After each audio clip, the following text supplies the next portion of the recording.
or good evening, depending on where you're joining us online today. I would like to welcome everyone to the Global Forum, 75th anniversary of Yeungnam University. My name is Haimi Kim, and I have the honor and pleasure of serving as your MC today for this Global Forum. Nice to meet you, everyone. Especially today is a very special day. This is because it's the day of the inauguration of the 20th President of the Republic of Korea as we celebrate the 75th anniversary of Yeongnam University. Since many guests are participating in the presidential inauguration ceremony, today's forum was attended by video message. I would like to take this opportunity to extend my gratitude to all those who attended this conference via video message. The 75th anniversary of Yeongnam University Global Forum is being lively broadcasted through the YouTube channel of this Global Forum called Global Forum YU's 75th Anniversary. As you can see, we also have simultaneous interpretation service for our multinational audience. So if you need simultaneous interpretation, please use the receiver on your table. Channel 1 is for Korean and channel 2 is for English. And I would also like to ask the online audience to choose your language of preference. You can listen either in English or in Korean. And we have a hybrid forum today. So we have some of the distinguished guests today offline, and most of the participants are joining us online. Many people are joining us online, so please greet us by waving your hand. Please give them a big round of applause. So we have many participants joining us both online and offline. All the sessions will be live streamed through YouTube, so I would like to ask you for your continued interest throughout this conference. This global forum is commemorating the 75th anniversary of Yeongnam University, and the theme of the Global Forum is the role of education for the co-prosperity in the global community, and it will be a 2-day forum. Today we have 3 sessions in total. First of all, in the first session, we will be talking about the educational paradigm shift according to the changes in the global milieu. And in the second session, we are going to share the experiences of Yeongnam University's education to share Korea's development experience with developing countries. And in the last session, we're going to have discussions on the role of education for the co-prosperity in the global community and Yeongnam University's role. So I hope that these 3 sessions can be useful to all participants.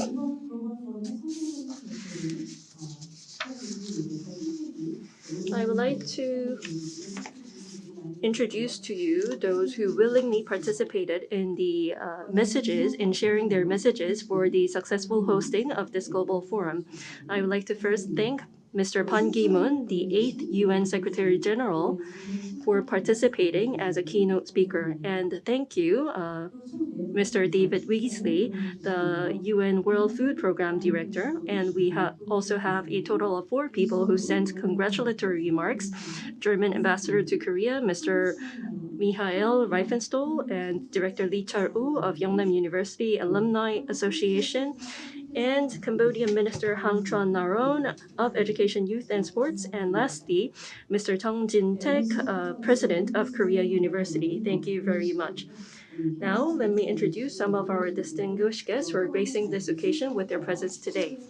And the introduction will be conducted according to the order of moderations and presentations scheduled for this global forum. So when I call your name, please rise and greet the audience briefly. First of all, we are joined by the Honorable Dr. Yoon Sang-dik, Chair of Session 1, who is currently serving as Senior Advisor of Yulchon LLC, who also assumed the position of former Minister of Trade, Industry, and Energy of the Republic of Korea.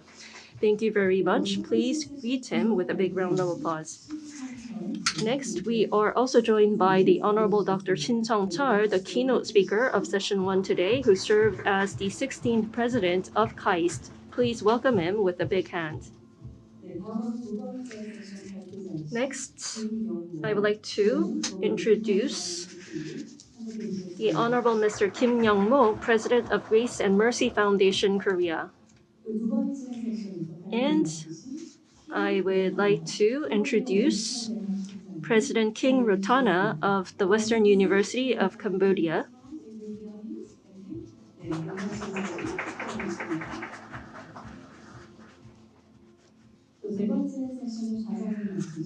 And we are also joined by the Distinguished Chair of Session 3, Dr. Lee Hyo-soo, who served as the 13th President of Yeungnam University.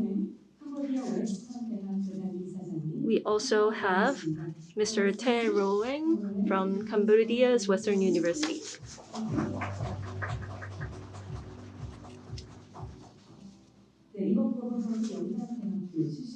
As you all know, this global forum is designed to celebrate the 75th anniversary of Yeungnam University, so we have numerous distinguished participants from Yeungnam University. First, we are joined by Dr. Choi Wei-chul, President of Yeungnam University. We also have Dr. Han Dong-gun, head of the project commemorating Yeungnam University's 75th anniversary, who's also serving as the Executive Vice President for Industrial Academic Research. We also have Dr. Kim Jae-chun, the Executive Vice President for Educational Innovation of Yeungnam University. We are also joined by Dr. Lee Han-bum, Executive Vice President for Business Strategy. Last but not least, we also have Dr. Park Sung-hoo, Executive Vice President for International Education. Well, we also have Mr. Yoon Jong-jin, Director of the Local Government Officials Development Institute, and we also have Mr. Arthur Lee, who's joining us online. So please give them a big round of applause for taking part in this global forum. Other than those people who I just introduced, there are many distinguished guests who are watching us online and joining us offline. So thank you very much and welcome to the Global Forum. I hope that this forum could be useful and constructive to all of you. For your information, today's opening ceremony will consist of numerous congratulatory speeches and commemorative performance and a keynote speech. After the lunch break in the afternoon, our main sessions will begin starting from 1 p.m. So please keep this in mind. Now it's time for the opening remarks, which will be delivered by Dr. Han Dong-gun, head of the project commemorating Yeungnam University's 75th anniversary. Please welcome him to the podium with a big round of applause.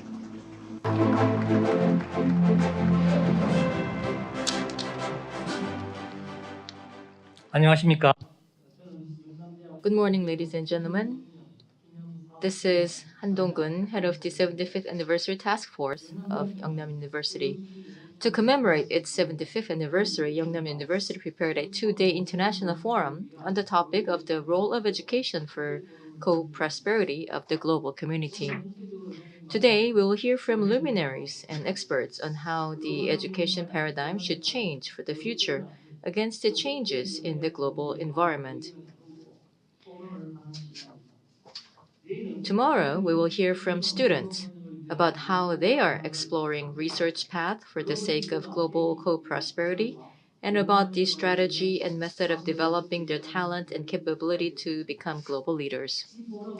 This forum will give us a chance to take stock of Yeungnam University's 75-year dedication to developing talent to serve our people and to present the educational vision and strategy for the future 75-year ambition of developing talent to serve our humankind. The COVID pandemic has shown that the international community is indeed one community of destiny and that we cannot address pressing issues without global efforts. This is not limited to health and medical fields. Environment, poverty, food, refugees, human rights, gender, trade and finance, privacy, security, and ICT related ethics are all challenges that call for collaboration among the world's citizens, organizations, and governments. Thus, the kind of education and talent needed by the time are changing. Education should be more focused on enabling students to be creative and convergent, equipped with macro insights, going beyond simple acquisition of knowledge. It is thus meaningful to seek the future direction and muster our wisdom for university education.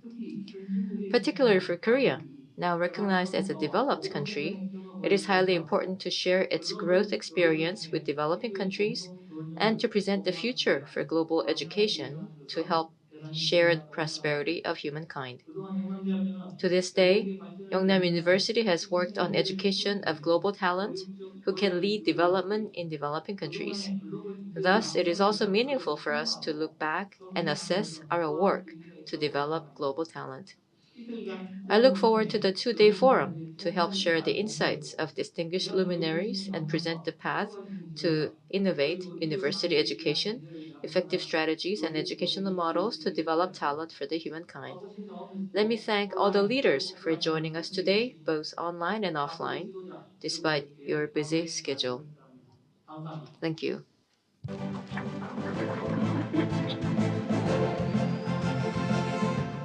네, Thank you very much. That was Dr. Han Dong-gun, head of the project commemorating Yeungnam University's 75th anniversary, who's also serving as the executive vice president of Yeungnam University.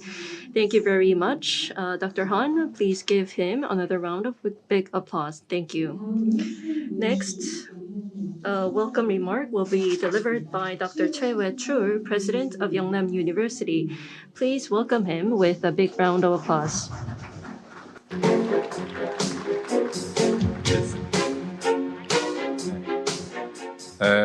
감사. Thank you very much. I would like to sincerely thank everyone who joined us in today's event.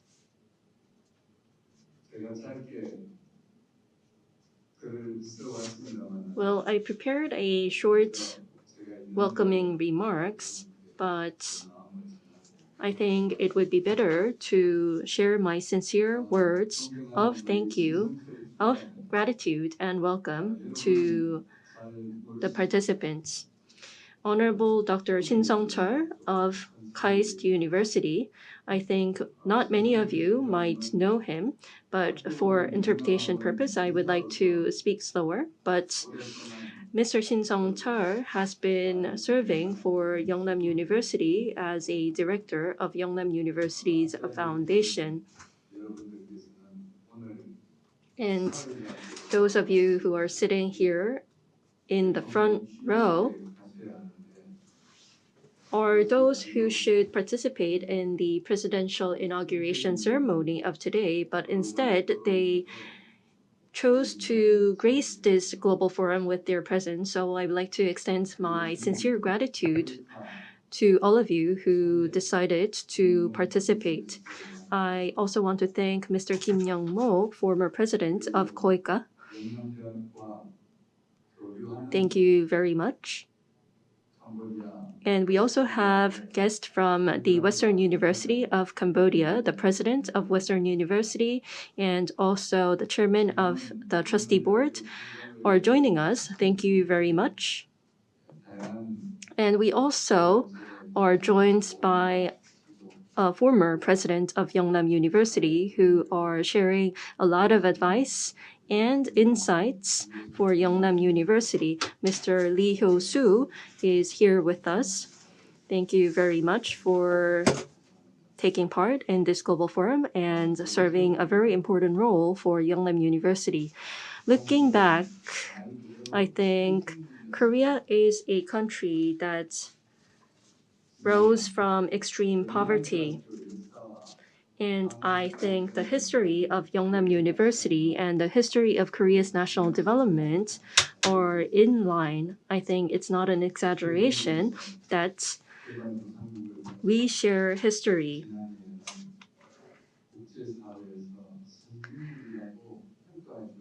Well, Korea was recognized by an international organization last year as an economically advanced country from being one of the poorest countries in the past. And according to the risen profile of the Republic of Korea, I think we have greater responsibility and role to play on the global stage. So we have to share the national development experience with the global community. And I think in that context, the role of Yeungnam University is also very important. As you might already know, Yeungnam University has been established by former President Park Chung-hee, who is recognized as a leader with a global leadership capability. So this year, we are not only commemorating the 75th anniversary of Yeungnam University, but we are trying to extend our helping hand to the developing countries all around the world by learning lessons and deriving insights systematically from the past national development experience of the Republic of Korea. And I believe that is the role of Yeungnam University. In 1965, the GNI per capita was less than $70, but last year it increased by about 520 times. I don't think this national growth came easily. It was thanks to the efforts made by our ancestors, our fathers and mothers, and the toils of our brothers and sisters. So I think that we should be grateful for their efforts. Many foreigners often say that Koreans are sometimes negligent about how well they are living, and they are ignorant about the growth that they went through. So many Koreans are now enjoying a high standard of living. Korea's population and land size will probably account for less than 1% of the world. However, when it comes to exports, we rank number 6 in the world. I don't think I should talk in more detail to illustrate how Korea has grown significantly. So Yeungnam University should continue to serve the role as an educational platform nurturing global leaders. And we have accumulated capabilities in nurturing global leaders throughout our history. And based on this capability, I hope that Yeungnam University could contribute to the improvement of quality of life of the global community and also developing countries. We have participants from more than 20 countries joining us in this global event, and many people from around the world are visiting Yeungnam University to learn from Korea's development experience. If you take a look at the program of today's Global Forum, I think you would notice we have former UN Secretary General, Mr. Ban Ki-moon, and other prominent presenters and discussants who are setting directions for the sustainable development goals of the global community. These are experts in SDGs. So we have keynote speeches for each session, and we also have discussants for each session. So I hope that you could learn a lot through these sessions prepared at this global forum. I would also like to take this opportunity to thank Mr. Han Dong-gun, who made a lot of efforts to make this event possible, and all the organizers of this global forum.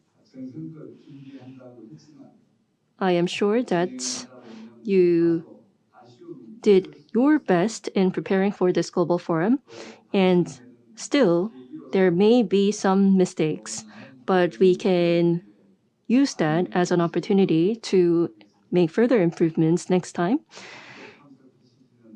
And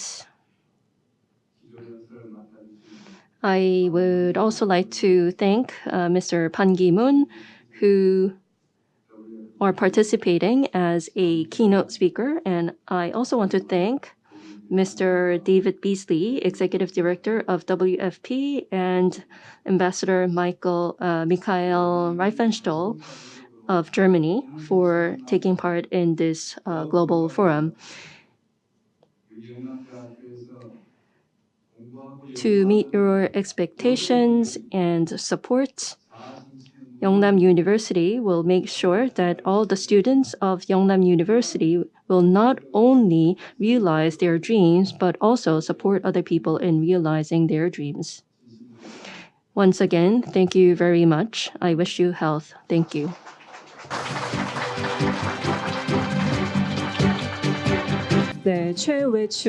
Thank you very much. That was President Choi Wei-chu delivering his very meaningful opening and welcoming remarks. So thank you very much for the moving welcoming remarks. Once again, a big hand, please.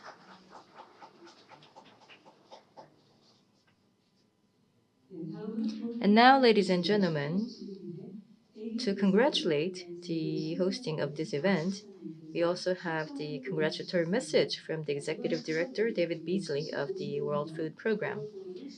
And on his behalf, the message will be read by Director Kim Gi-soo of the Yeungnam University Institute for International Development. So I would now like to welcome Director Kim Gi-soo. Please welcome with a big round of applause.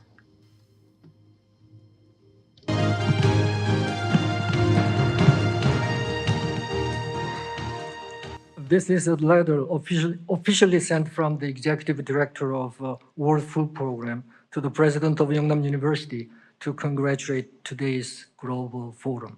On behalf of the Executive Director, let me read this impressive letter.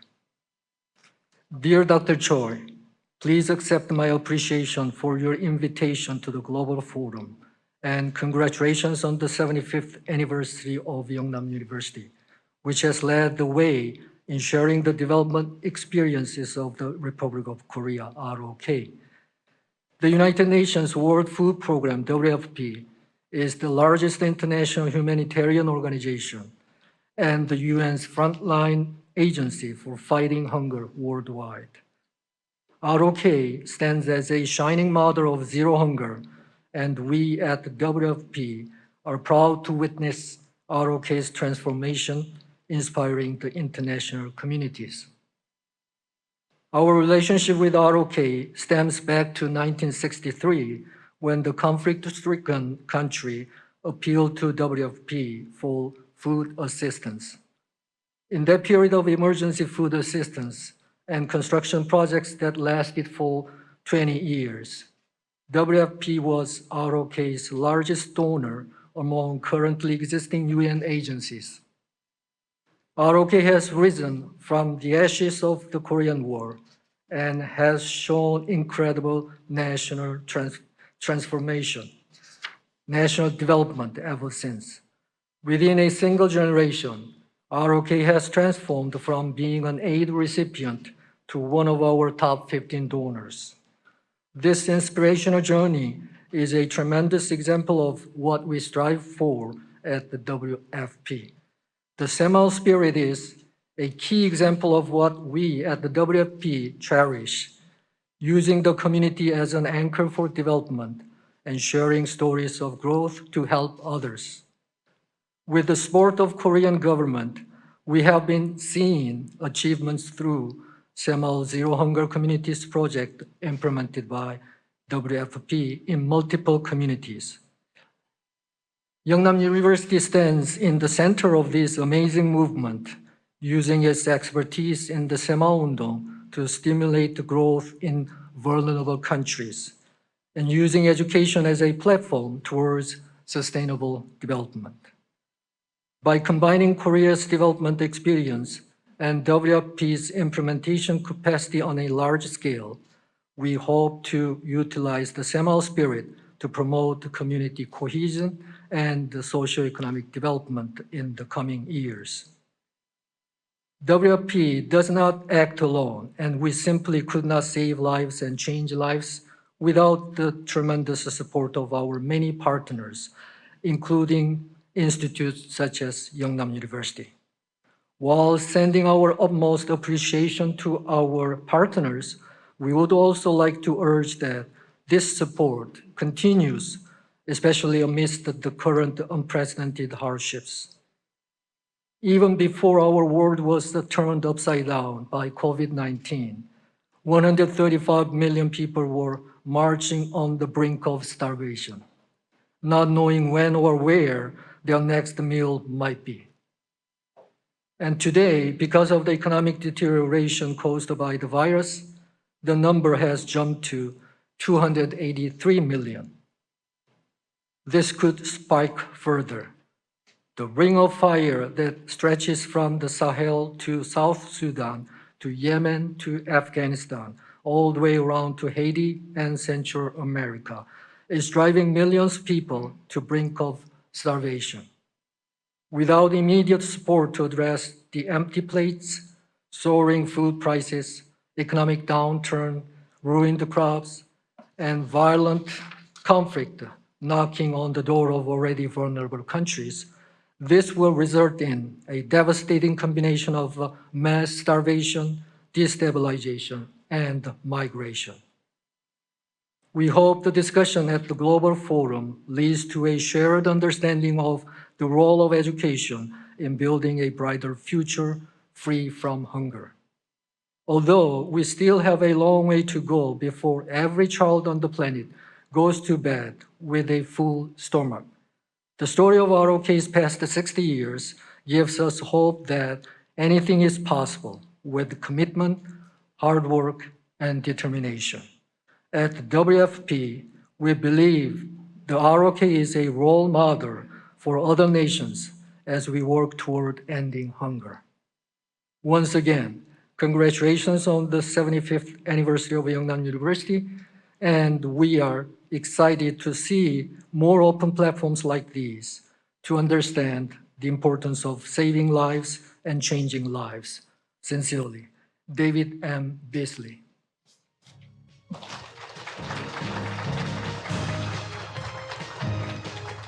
네, 데이비드 비즐리 UN 세계 식량 Thank you very much. That was a congratulatory message by His Excellency Mr. David Beasley, Executive Director of the World Food Program. Dr. Kim Gi-soo, Director of the Institute for International Development Cooperation at Yeungnam University, had just delivered his message on behalf of Mr. Beasley. Thank you very much. Thank you very much. Next, Ambassador Michael Reifenstuhl of Germany will virtually deliver his congratulatory remark. As you all know, Germany is proactively promoting international development cooperation through education. So without further ado, ladies and gentlemen, please welcome His Excellency with a big round of applause. Dear President Chair, dear Vice President Hahn, dear former Secretary General of the United Nations, Ban, dear Governor Yi, dear President Zhong. Education plays an important role in the development of countries. South Korea and Germany are both countries that have very few natural resources. Both countries are particularly dependent on what we call human resources. South Korea's development from one of the poorest countries in the world after the Korean War to a leading industrialized nation was only possible against the backdrop of substantial investment in education and research. The OECD, among others, repeatedly points this out. Because of its rapid development, South Korea is rightly a great role model for other countries. But we should not forget that the task of education is more than to promote the economic development of a country or to contribute to a person's personal prosperity. Education can do much more. Successful educational processes help a society to develop further. They stimulate thought and critical reflection and thus support democratic developments. On an individual level, education should enable a person to broaden his or her intellectual horizons and make him or her open to new experiences and sensations. Education should therefore be also a contribution to make people more happier. Seen in this light, education is of course much more than only knowledge. It is not primarily about knowing when a writer lived. Rather, it is about recognizing the aesthetic quality, for example, of a text and to interpret it. This is also true for natural sciences. Of course, it is good to know the circumference of the Earth, but this knowledge becomes really meaningful only when one has the idea of what this means for mankind and nature. It is often countered that this definition of education is a luxury definition of economically developed countries. I do not share this view. Rather, an education that is more than knowledge often enables a corresponding development. Think, for example, of creativity and the question of how to promote it. Creativity is an important driver for innovation and new inventions, and thus makes a crucial contribution to economic development. It is therefore vital for all states and societies. I wish you, with these thoughts, a very interesting conference. Thank you very much. 감사합니다.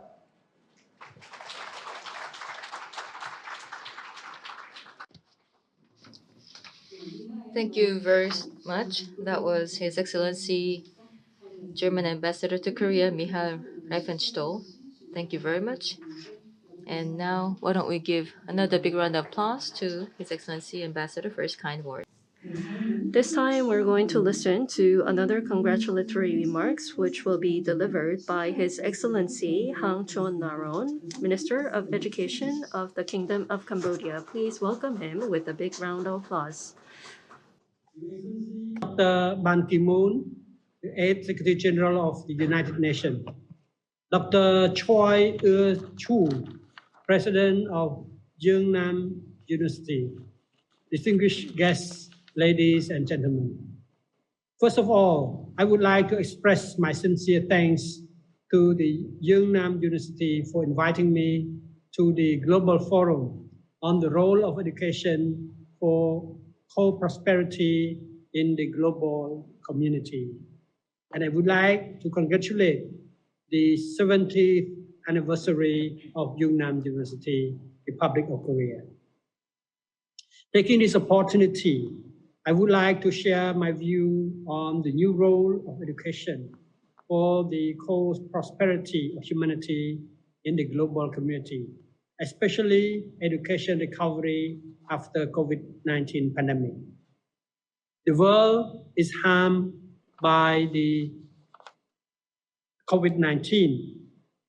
However, we also see the role of technology and the Industrial Revolution to continue to shape global economic landscape and also the workforce.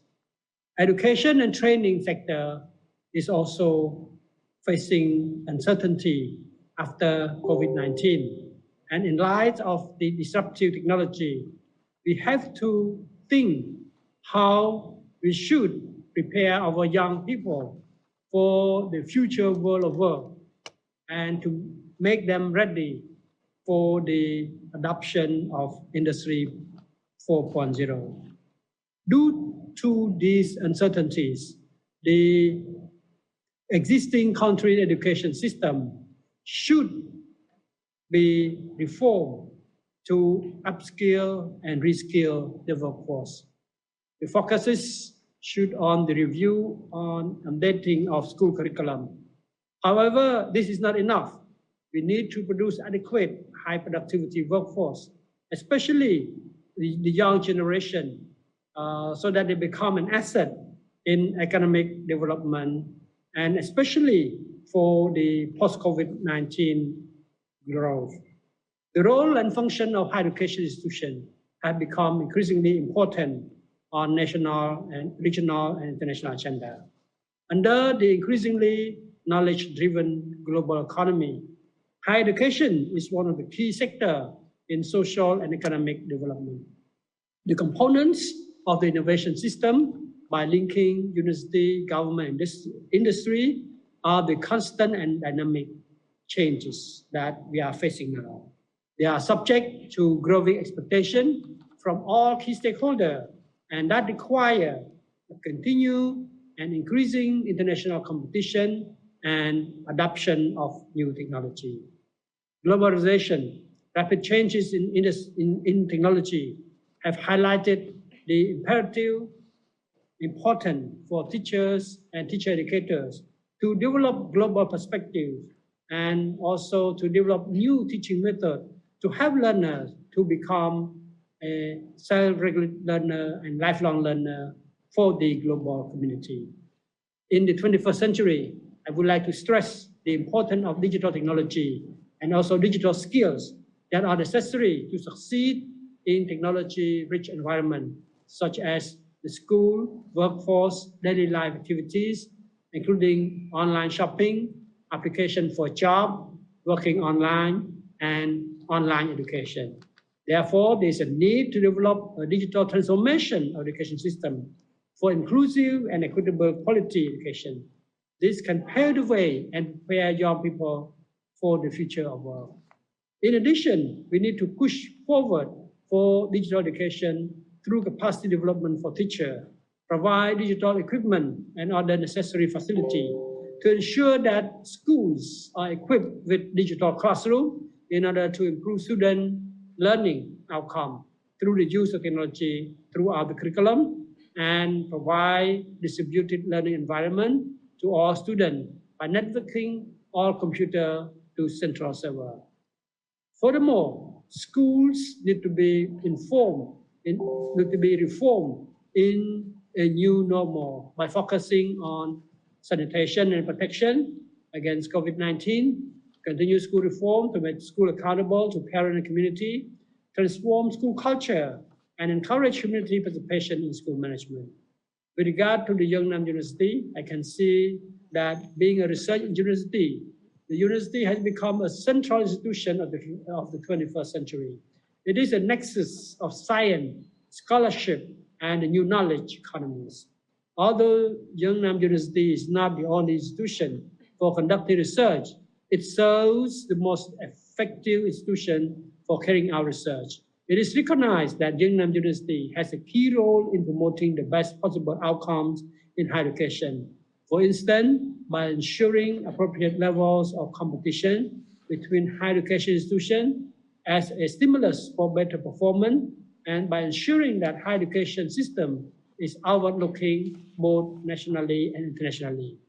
Yeungnam University also nurtures pools of well-educated workers who are able to learn, transform their learning into action, and adapt rapidly to the rapidly changing environment. I believe that Yeungnam University will continue to build on its own achievement and scale to new heights in the years to come. I look forward for a long-term and productive relationship with Yeungnam University, and I wish that Yeungnam University continue to grow and flourish in this uncharted area. In conclusion, I would like to wish Excellencies and gentlemen and all colleagues good health and please stay safe. Thank you for your kind attention.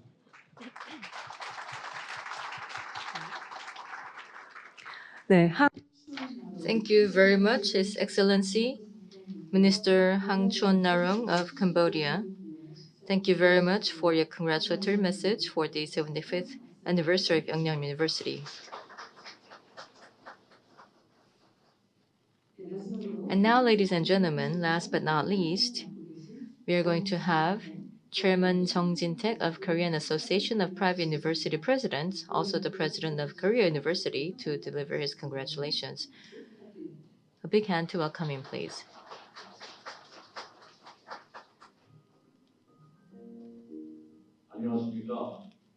Good morning, ladies and gentlemen. This is Jung Jin-taek, Chairman of Korean Association of Private University Presidents. Congratulations on the 75th anniversary of Yeungnam University, the creator of talent development, leading the innovation in university education. We are now putting the 2 years of COVID hardship behind us as we welcome back our students to campuses with the spring blossoms and vibrancy. It is truly joyful to see our campuses regain their liveliness. At this auspicious time, I congratulate Yeungnam University as it welcomes its 75th anniversary with the Global Forum on Role of Education for Co-Prosperity of the Global Community. The humankind is faced with numerous complex challenges in a fast-changing world. For the challenges that individual countries cannot address alone, we need to work together to find common solutions. To do so from the perspective of education, which is the purview of universities, makes this forum all the more meaningful. Yeungnam University has developed over the past 75 years on its founding principles, patriotic spirit, educational spirit, and production instruction to contribute to creating new history for our people. Its 250,000 alumni are contributing to the nation's development in different corners of our society. Yeungnam University emphasizes the role of people as the most important in ensuring our people's development and new history for humankind. At the center of change and innovation should be warm-hearted people, a value which is embodied in the 75th anniversary slogan, 75 years for our people, 75 years for the world. And for the next 75 years, I'm sure Yeungnam University will develop talent who are creative, free, and warm-hearted, called for by the time, to contribute to shared prosperity of human society and open up the path for future generations. Once again, congratulations on Yeungnam University's 75th anniversary, and hope you continue on the path of global private university where the spirit of all Yeungnam people reaches the world. Thank you.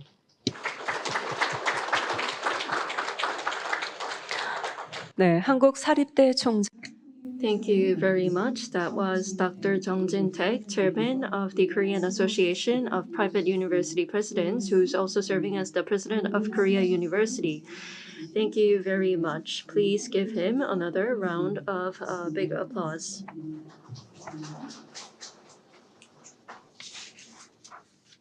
이번 축하 공연은 영남대학교 음악대학에 재직 중이신 소프라노 최윤희 교수님과 또 테너 이현 교수님의 성악 공연과 Choi Yoon-hee, tenor Lee Hyun, and baritone Lee Dong-han, all of whom are professors from Yeungnam University's College of Music.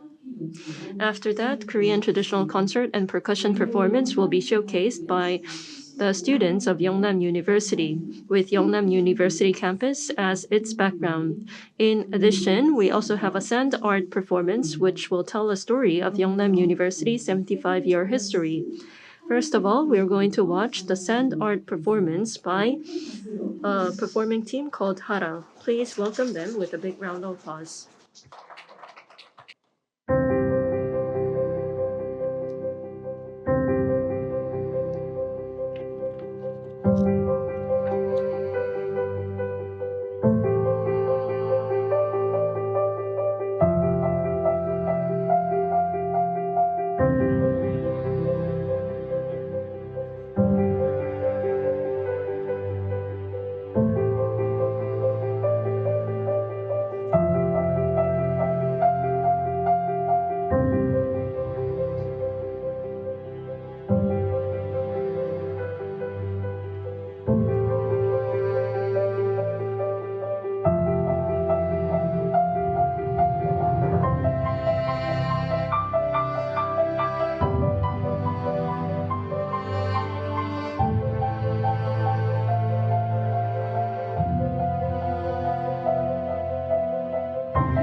네, 감사합니다.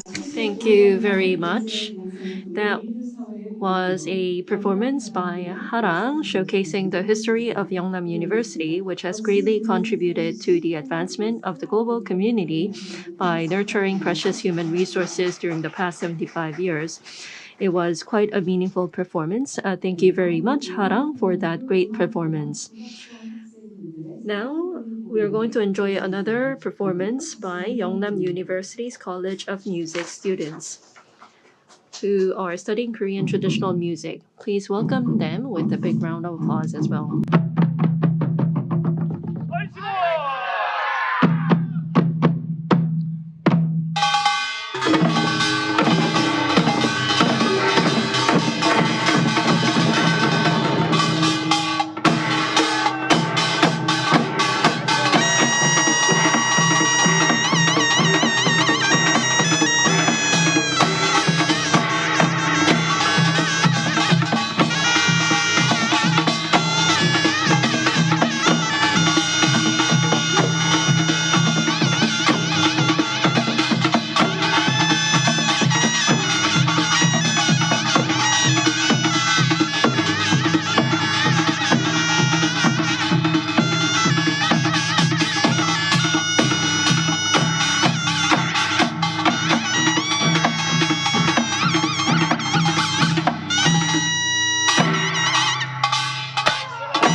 네, 영남대학 Yes, that was a virtual presentation of their traditional Korean musical performance by Yeungnam University students.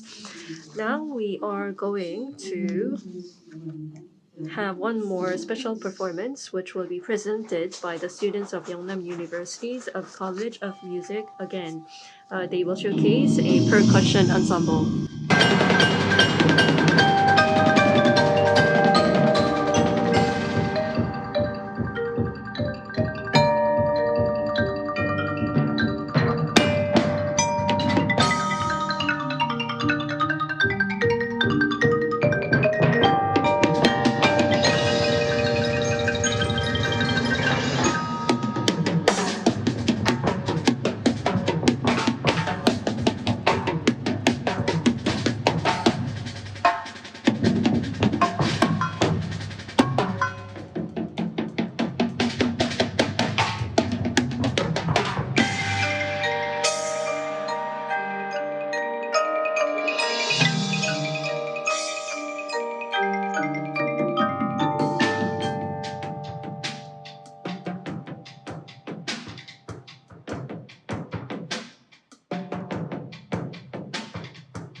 That was a virtual performance prepared by students of Yeungnam University's College of Music.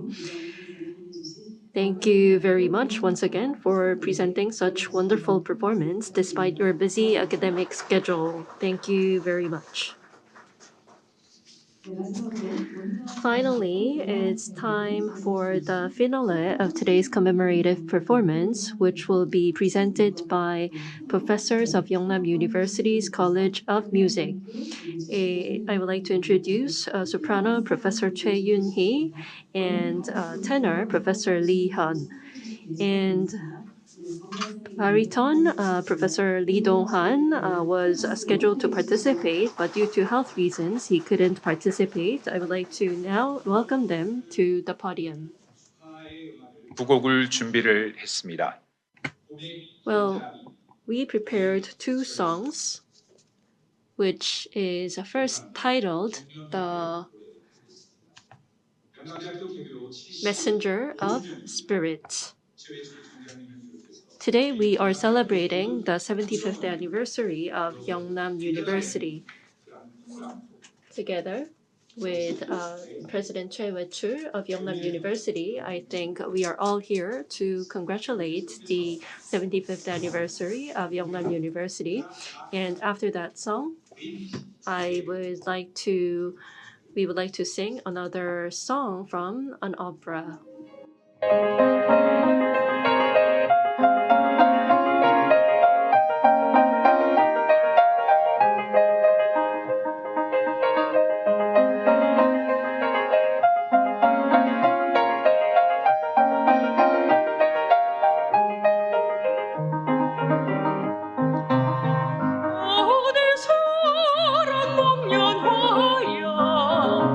그대 내 사랑 목련화야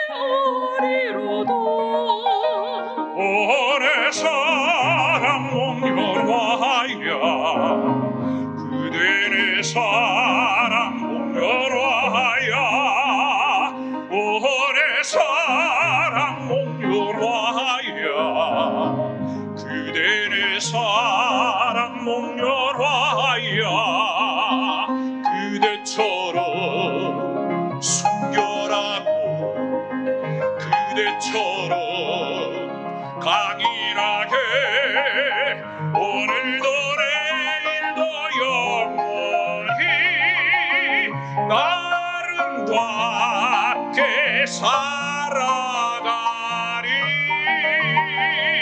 오늘 사랑 몽유라야 그대 내 사랑 몽유라야 오늘 사랑 몽유라야 그대 내 사랑 몽유라야 그대처럼 순결하고 그대처럼 강인하게 오늘도 내일도 영원히 아름답게 살아가리 오늘 사랑 몽유라야 그대 내 사랑 몽유라야 오늘도 내일도 영원히 아름답게 살아가리라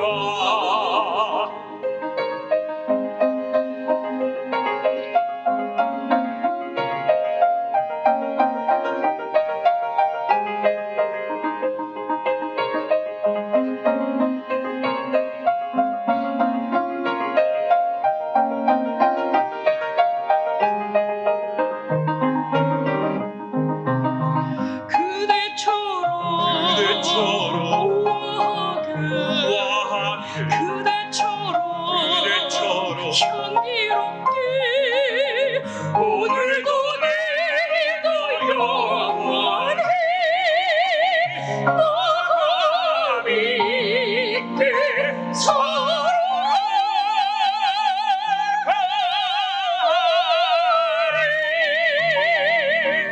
오늘 사랑 몽유라야 그대 사랑 몽유라야 오늘도 내일도 영원히 나가 믿게 살아가리라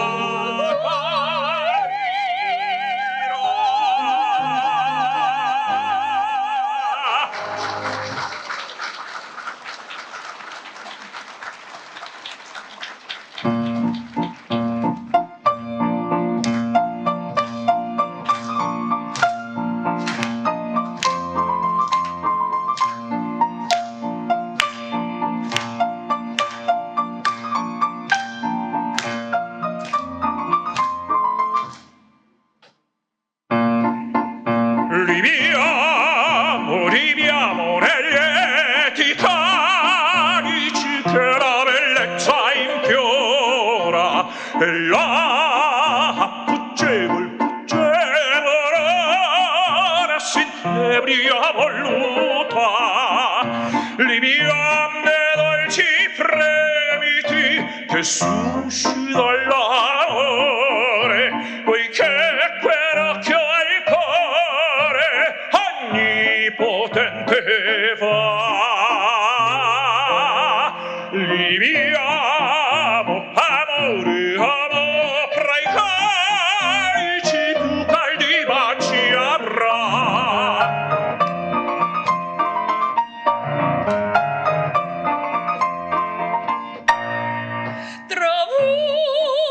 tra voi saprò di vedere il tempo mio giocondo tutto è follia, follia del mondo ciò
destincosia godiamo la tazza il canti con la notte la bella e riso in questo paradiso ne sopra il luogo di ne sopra il di ne sopra il di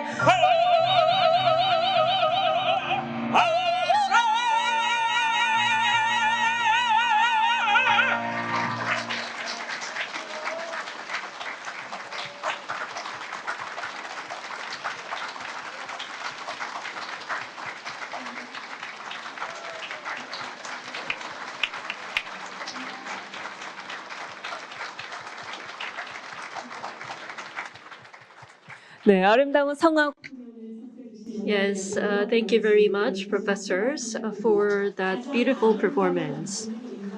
And I think human voice is the most beautiful instrument in this world. And I think we were able to feel that once again through this beautiful performance. Please give them another round of big applause. Thank you very much. Now, let's move on to the final segment of today's opening ceremony. It's time for our long-awaited keynote speech titled The Role of Education for the Co-Prosperity in the Global Community, which will be virtually delivered by His Excellency Mr. Ban Ki-moon, who served as the 8th Secretary General of the United Nations. And during his role as the Secretary General, he played an important role in setting the Sustainable Development Goals, which will be achieved by 2030. Let's listen to his keynote speech. Honorable President Choi Won-chul of Yeungnam University, Dr. Yoon Sang-jae, former Minister of Trade, Industry and Energy of the Republic of Korea, Dr. Shin Sung-chul, former President of KAIST, Mr. Kim Young-mo, President of Grace and Mercy Foundation Korea, Mr. King Rotana, President of Western University, Cambodia, and His Excellency Wilbur C. Musa, Ambassador of Zambia to the Republic of Korea, President Son Hyuk-sang of COICA, and Commissioner Mercuria Teklemariam of the Federal Democratic Republic of Ethiopia, and Mr. Yoon Jong-jin, President of the Local Government Officials Development Institute, and distinguished guests. I would like to sincerely congratulate the opening of this global forum celebrating the 75th anniversary of Yeungnam University under the theme, The Role of Education for the Co-Prosperity in the Global Community. Yeungnam University was established in a tumultuous time between Korea's national independence in 1945 and the Korean War in 1950. Since then, for the past 75 years, it has grown into one of the representative prestigious schools in Korea.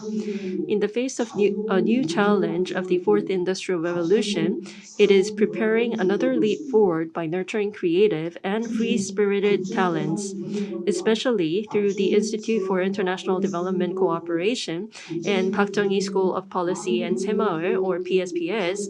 It is making a lot of efforts to promote international development cooperation. As a person who led the adoption of the Sustainable Development Goals, I feel a great sense of gratitude towards Yeungnam University. This two-day forum that starts today is probably a part of such efforts made by Yeungnam University. I hope that the scholars, politicians, government officials, and students can engage in a constructive, in-depth dialogue so that a fruitful outcome can be achieved. Today, regarding the theme, the role of education for the co-prosperity in the global community, I would like to talk about three things. These are global ODA, Global Citizenship Education, or GCE, and Global Leadership Education. First, I would like to talk about educational ODA. As you already might know, SDG 4, or Sustainable Development Goal number 4, aims to ensure inclusive and equitable quality education and promote lifelong learning opportunities for all. So it's about quality education. Quality education is the foundation for sustainable development. I think Korea is a country that can testify to the fact that education plays a critical role in national development.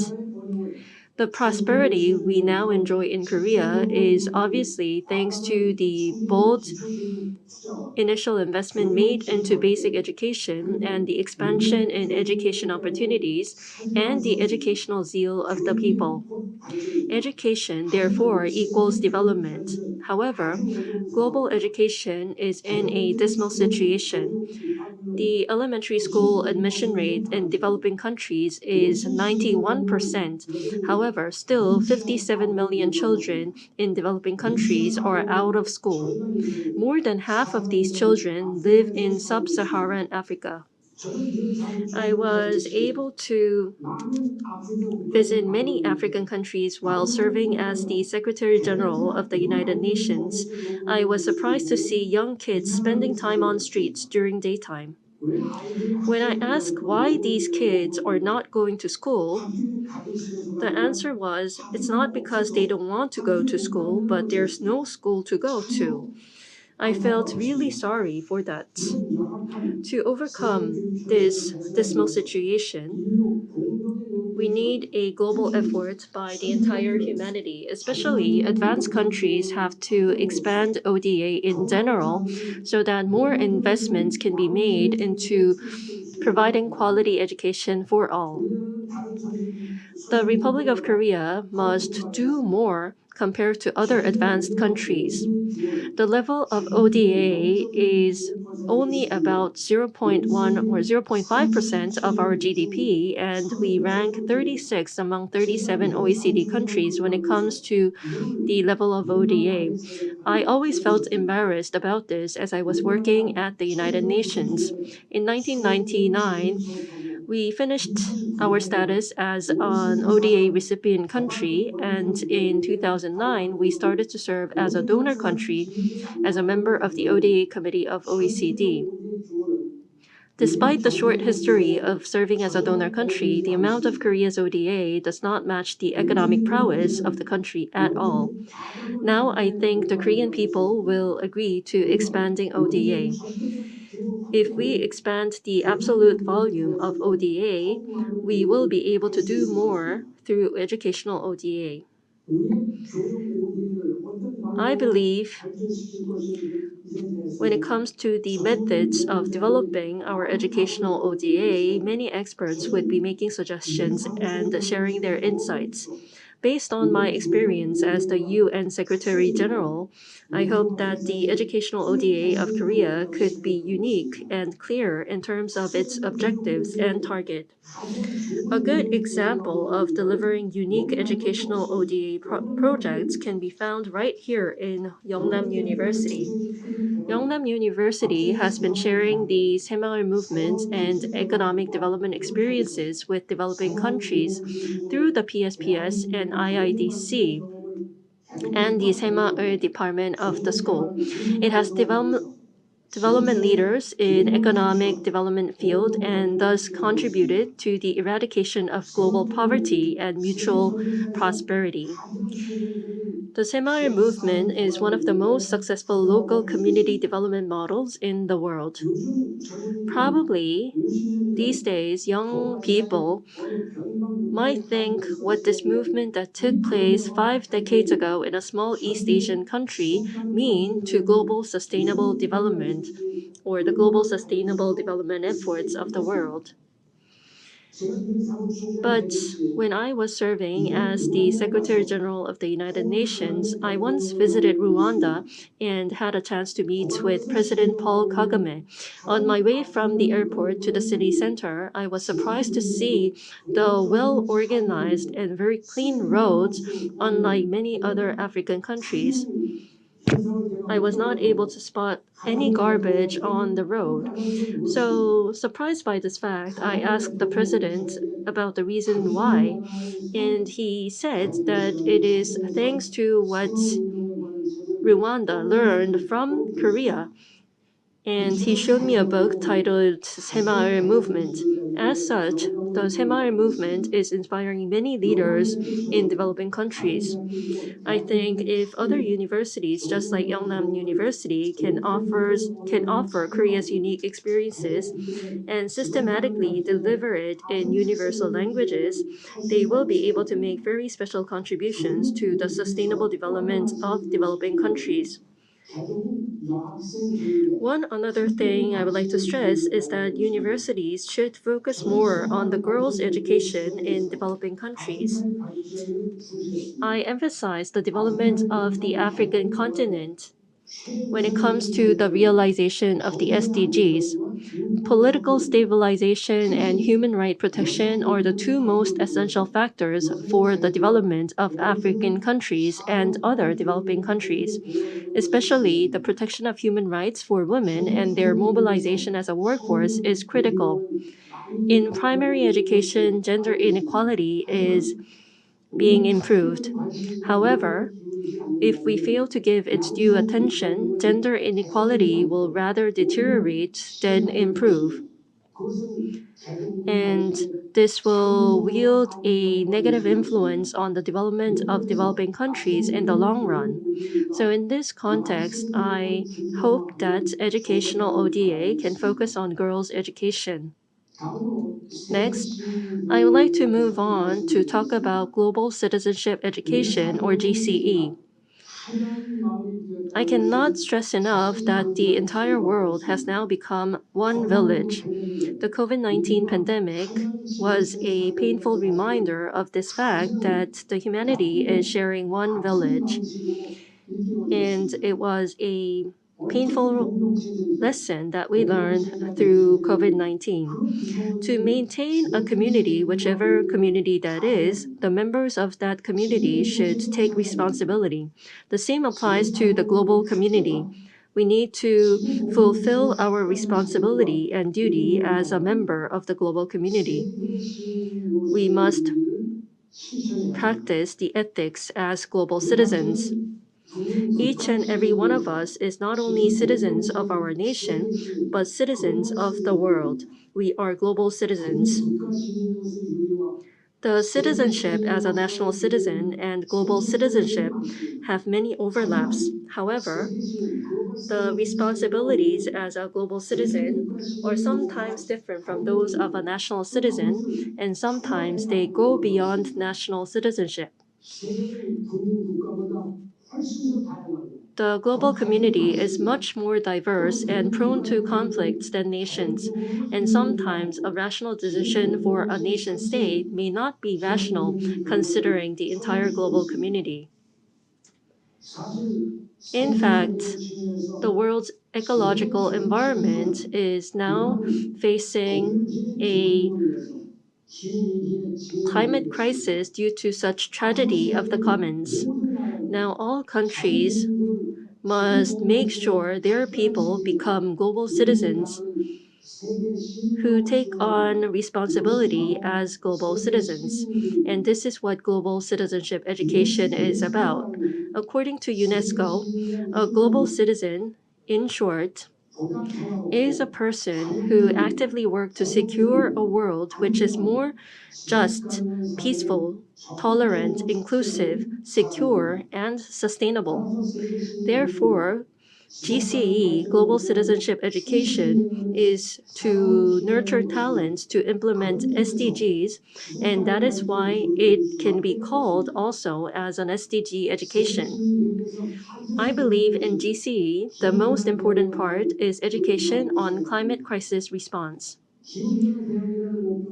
Because if we fail to achieve climate crisis response, we won't be able to achieve other SDGs. Among 17 SDGs, this is why education is important, and this is why global citizenship education is important. During my term as the UN Secretary General, this is why I led the signing of a binding international agreement, which is called the Paris Climate Agreement. Under the Paris Climate Agreement, A 1.5 degree increase in global temperature marks a critical point for the globe's ecosystem. And without global efforts, we will reach that critical point by year 2050. But in last year's Intergovernmental Panel on Climate Change, or IPCC meeting, we projected that between 2021 and 2040, we will reach that critical point, which is about 10 years earlier than we projected during the Paris conference. So there's only about 20 years left, so we need to act now. And at the center of that action is cutting down on carbon emissions drastically.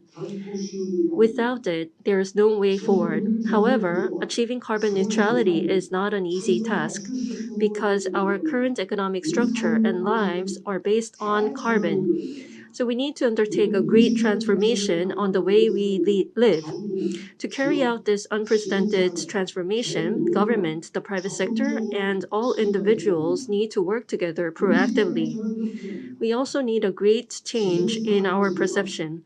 With our existing way of living and thinking, we cannot create an alternative civilization with carbon neutrality. Through official education and lifelong learning, we need to actively implement GCE to nurture talents with global citizenship and new alternative perspectives. If the old generation is too rigid in thoughts and cannot change their perception, we need to at least make sure that the next generation receives ample opportunities to have these new perspectives.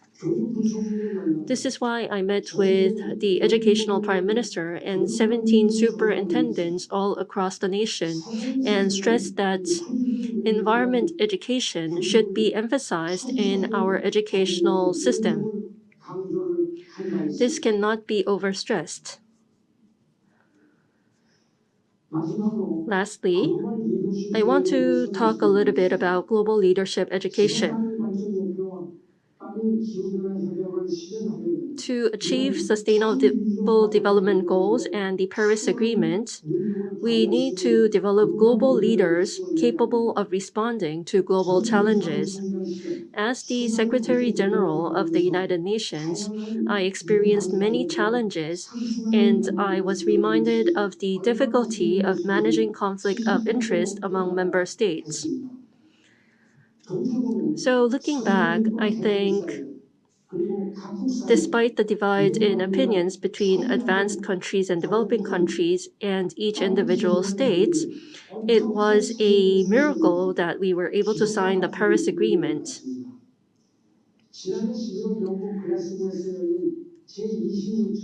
The COP26 conference held in Glasgow November last year once again showed how difficult it is to manage conflicting interests to overcome the climate crisis and to achieve carbon neutrality. At this COP26 conference, even though we were able to sign the Glasgow Climate Pact, we failed to agree on a call to phase out coal use and instead ambiguously decided to reduce coal use gradually. This let down on our expectation. However, we should not be discouraged. We need to have a positive mindset and hope despite continuing hardships. I think looking back on my experience as the Secretary General of the United Nations, the most required capability of a global leader is the ability to understand the complexity of global challenges and to be able to manage conflicting interests of different stakeholders. One good example I often cite is the massacre occurred in Darfur, Sudan. On the outside, it seems like a political human rights crisis. However, behind the incident are many complicated reasons, and one of the fundamental reasons is climate change. Starting from the 1980s, the southern part of Sudan experienced severe drought. This is because greenhouse gas emission that increased temperature got rid of the seasonal monsoons on the Indian Ocean. And because of this, precipitation in southern Sudan dropped by more than 40%.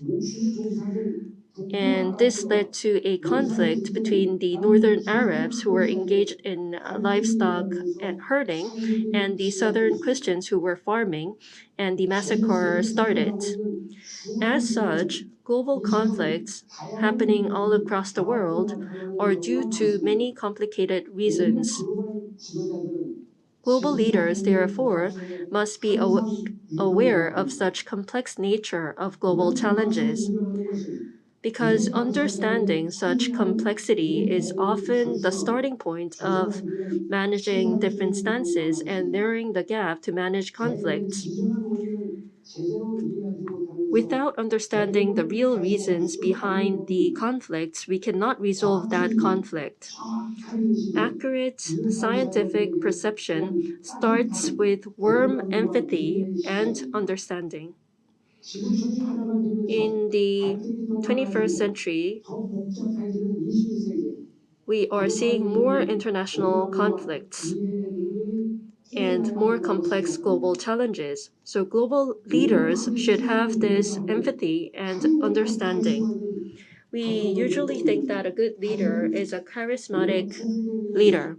However, if we do not want a temporary fix to a problem using force, we can not rely on such strong charisma in resolving global challenges and international conflicts. So today's global leader must have patience and start from building trust with different stakeholders. Instead of just talking, they have to have humility, diligence, and they have to lead by example. And this is what they need to persuade others. I call such leadership a water-like leadership, as the highest excellence is like water, as Lao Tzu said. However, we call this leadership, what I want to stress is that we need to make sure our educational system nurtures global talents for the sustainable development of the world. I shared my thoughts and experience on this topic of the role of education for the co-prosperity in the global community.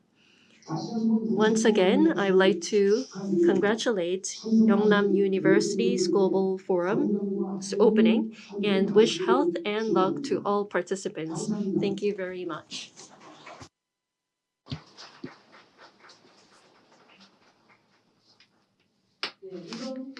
Thank you very much. The role of education for the co-prosperity in the global community was the theme of His Excellency Pan Ki-moon's keynote speech. Thank you very much once again.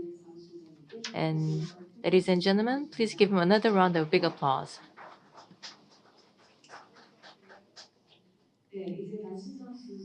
And now, before we conclude this opening ceremony, we are now going to sing the Yeungnam University theme song. If you could all rise, please.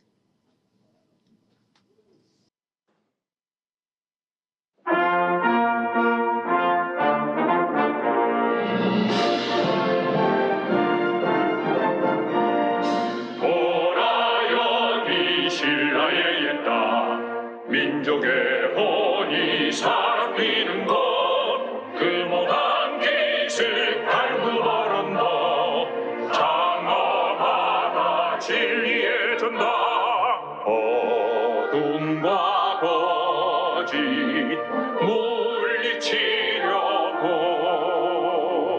밝음과 참됨 가르치시네 너 슬기로운 젊은 아이들아 넋센 젊은 힘들아 새 역사의 창조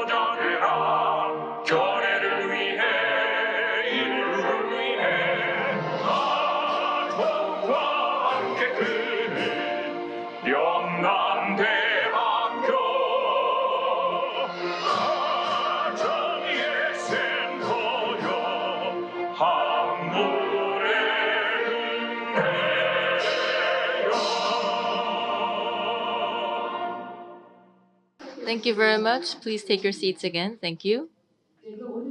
And now, ladies and gentlemen, before we conclude this opening ceremony,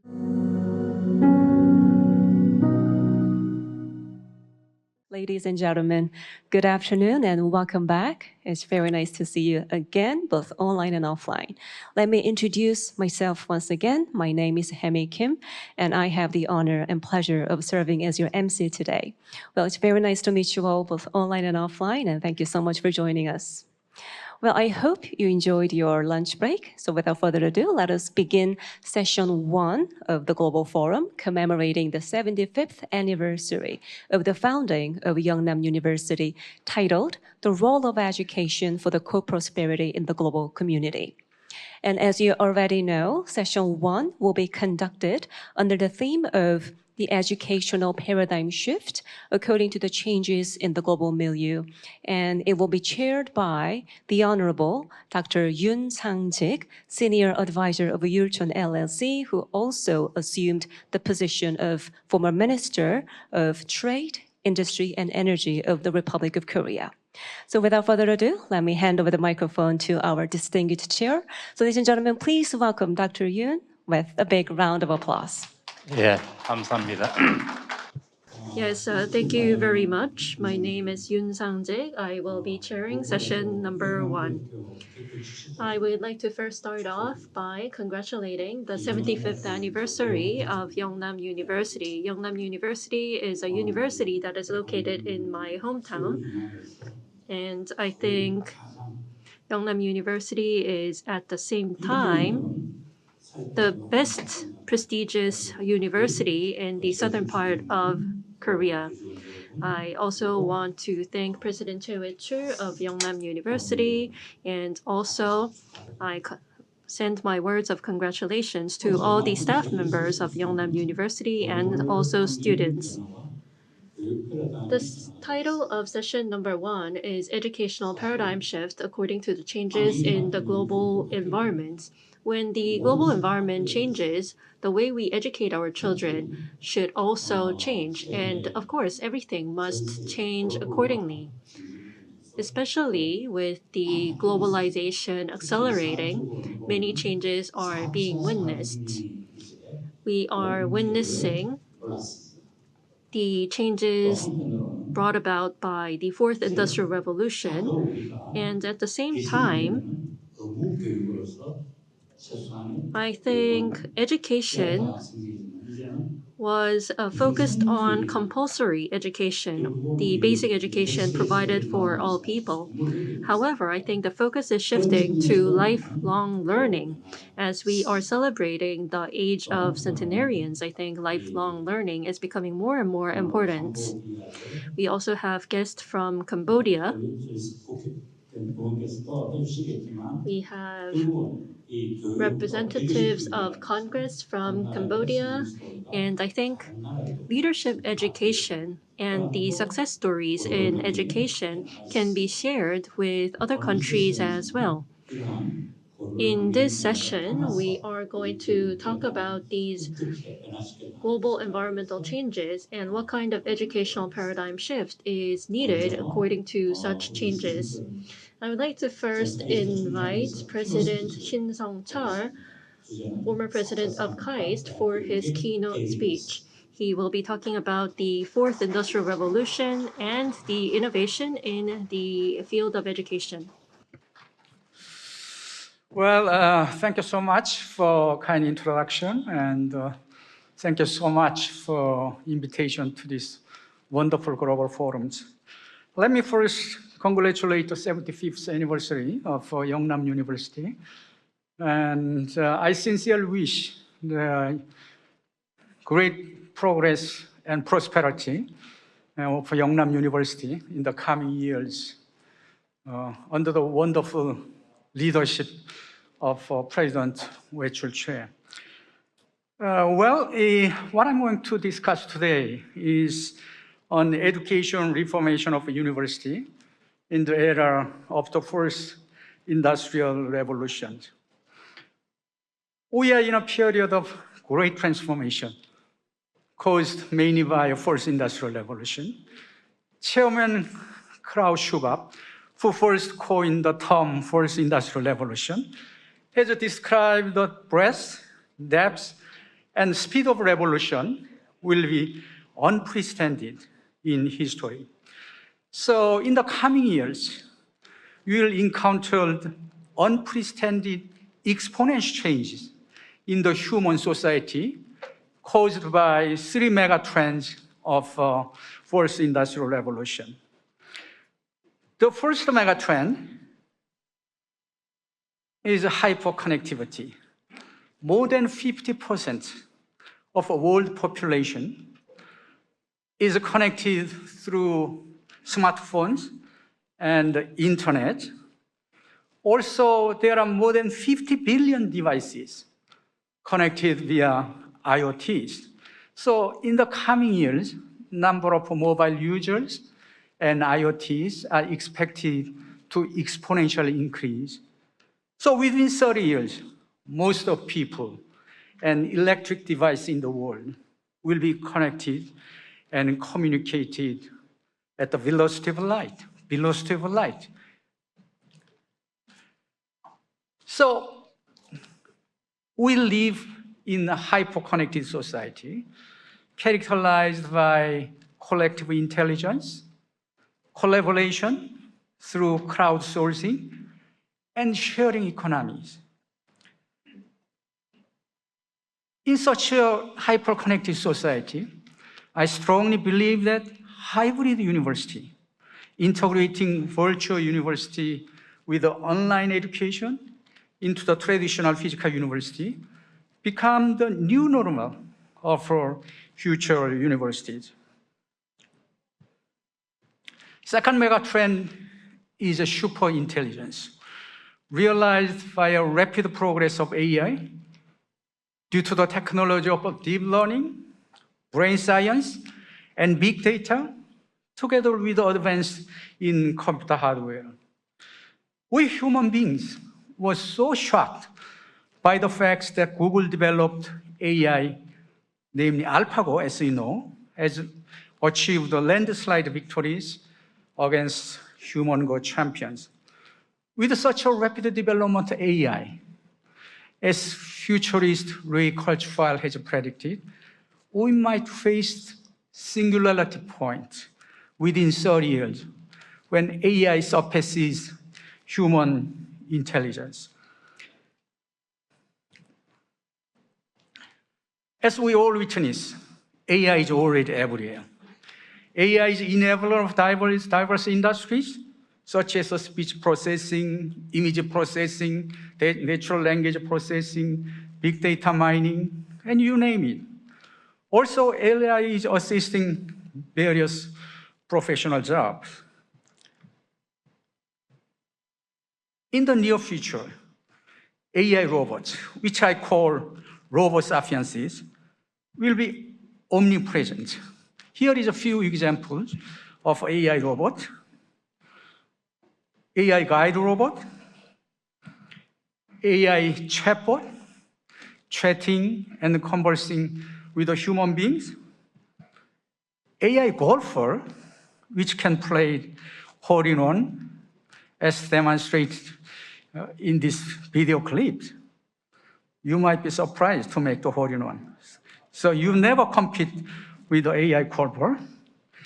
And AI gymnast, who can play 360 degrees tumbling. You will encounter the variety of AI robots. Therefore, we have to think seriously about the identity of human beings. We Homo sapiens will not be able to compete with the Robo sapiens with regard to memory, information process and calculation, functional and physical abilities. So we should further cultivate irreversible merits of a human being, such as creativity, empathy, insight, and wisdom. Then we have to seek symbiosis between Homo sapiens and Robo sapienses. Third megatrend is a meta-convergence. New findings and inventions will mostly occur through interdisciplinary and cross-disciplinary approaches, in particular, NB convergence, standing for nanotechnology, biotechnology, information technology, and cognitive science.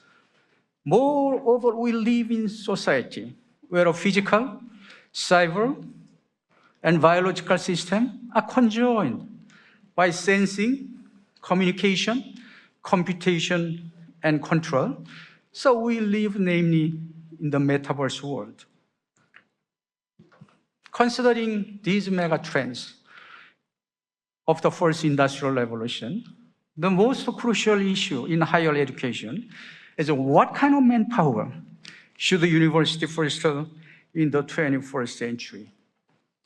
My answer for that is to foster so-called C-cube talent, equipped with the creativity that can solve the problems with innovative ideas via collaboration, challenging mind that can cope with the unsolved question in ways that have not been tried before, and caring mind with an attitude of inclusiveness and ethical responsibility.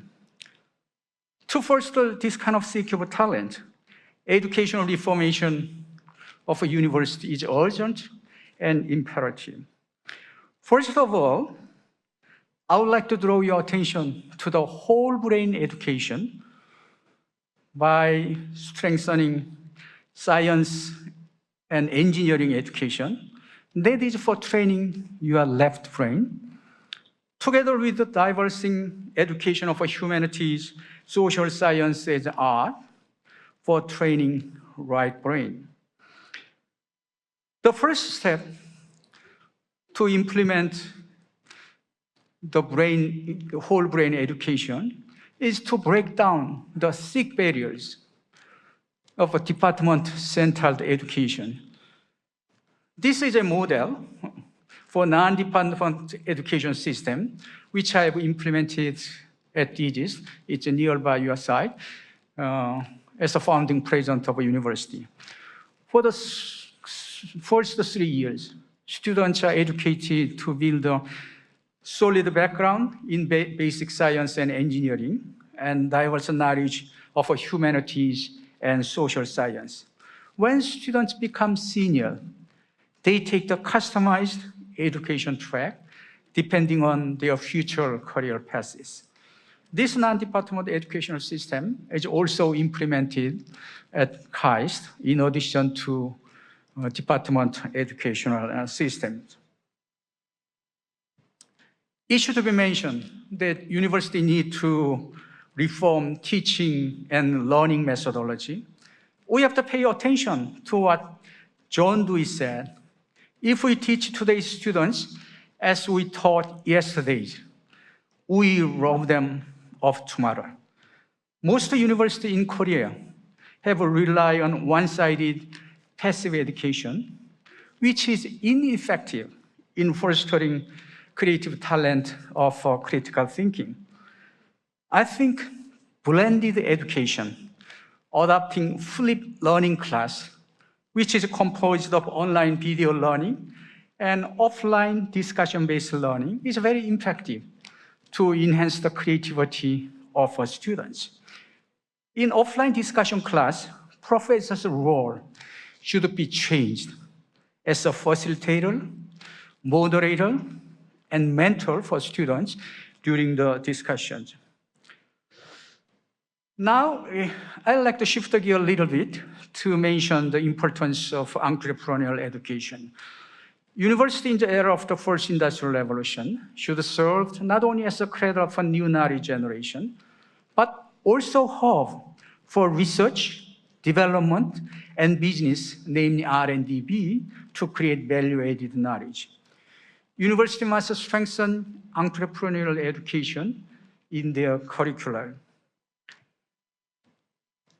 So for entrepreneurial education, KAIST implement so-called triple helix education model, which effectively integrates education, research, and technology commercialization. The class takes on research topics that can address on-site issues which a company experience. And the R&D result immediately lead to commercialization. So this video clip shows the class with a triple helix education, which solves the issues in automatic distribution system for semiconductor companies. So finally, I'd like to stress the ethical education for caring mind is so important in the society of first industrial revolution. Because we expect a smart digital world, which will bring utopia to the human being. However, we are now facing the dark side of digital world, caused by digital disparity, cyber attacks, unethical application of AI, such as killer robot, which will bring about chaotic dystopia. So we have to put tremendous efforts into the ethical education for caring mind, which include social responsibility to alleviate digital disparity and ethics in manipulating big data and AI. So to conclude my speech today, is the first industrial revolution called for educational reformation for university to nurture new talent equipped with a creativity, challenge speed, and caring mind. Universities that are ready to embrace a change and make full use of opportunities created by 21st century megatrend will enjoy a brighter future. Thank you very much for your kind attention. Thank you very much, President Shen, for that keynote speech. Moving on, we are going to listen to 3 presentations, and then we are going to have a discussion session afterwards. I would like to now invite Dr. Han Kyung-gu, Secretary General of Korea National Commission for UNESCO. And his presentation is titled The Transformation of Education Proposed by UNESCO's Futures of Education Report. Mr. Han, please go ahead.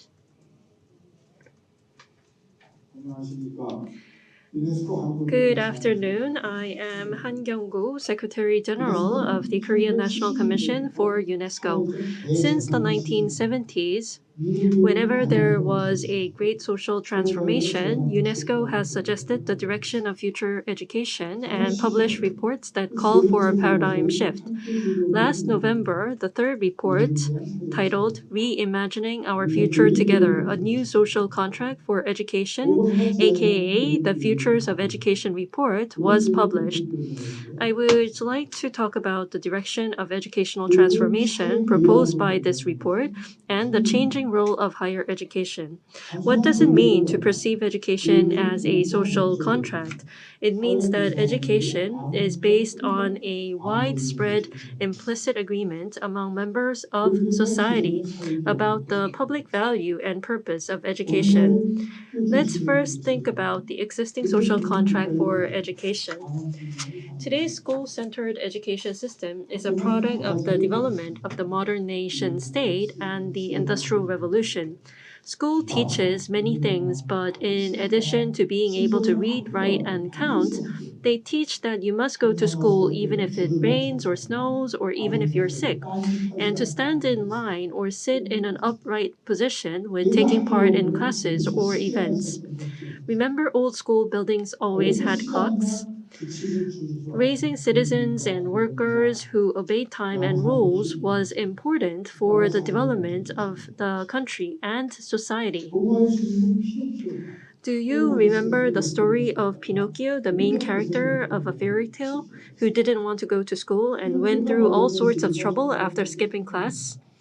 Since the book Pinocchio was published in 1883, it can be said that it was during those days that the modern school system was completed.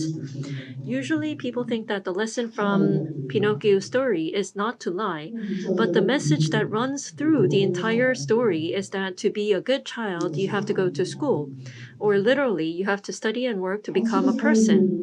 Maybe this is the question of Korean teacher Park Hyun-hee.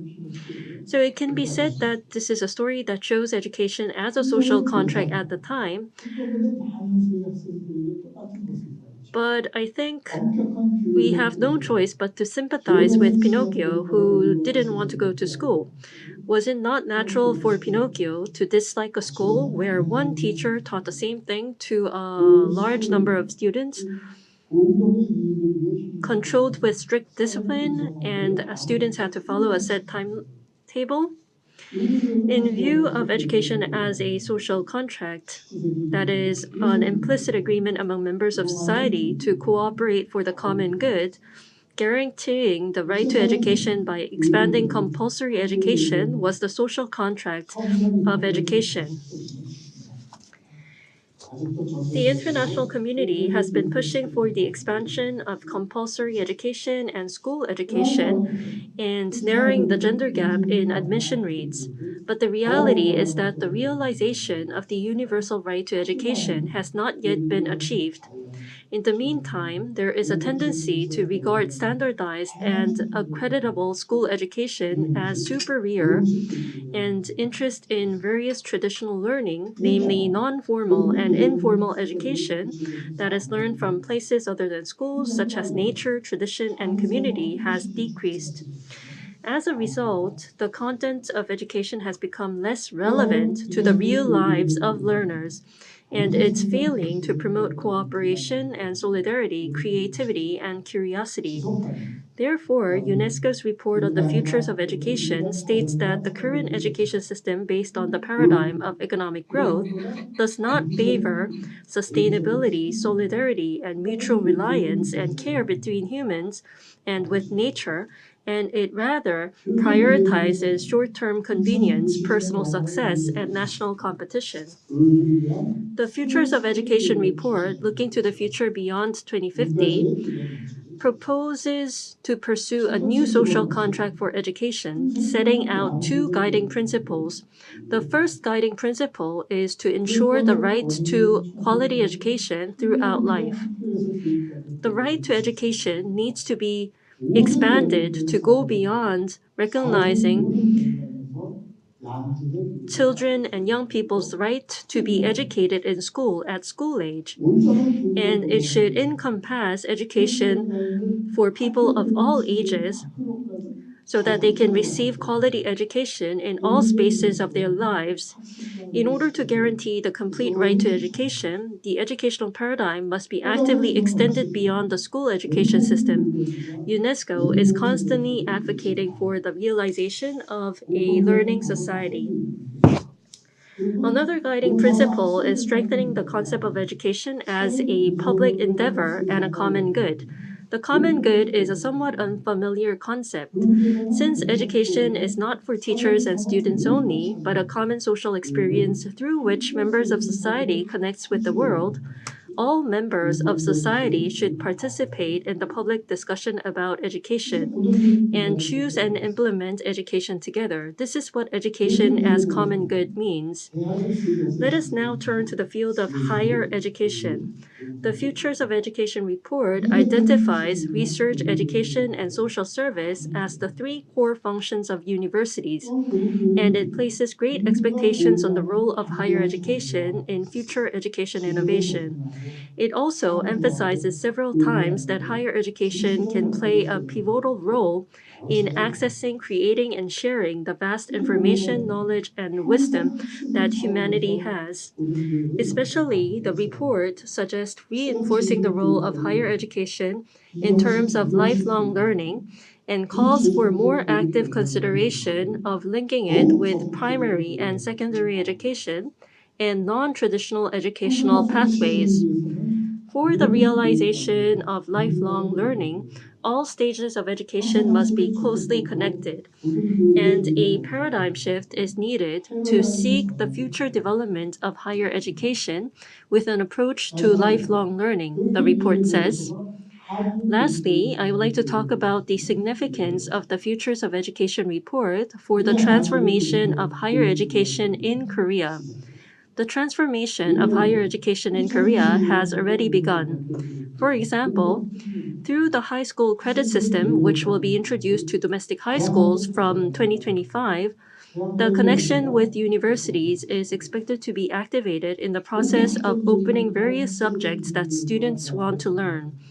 I think that cooperation between elementary and secondary education facilities and universities through the high school credit system will be a fresh attempt by higher education institutions to reimagine education and strengthen its role as a common good. In addition, the role of universities in providing lifelong education for community members is increasingly being strengthened. I often say you should build a public library together with a bath or a spa.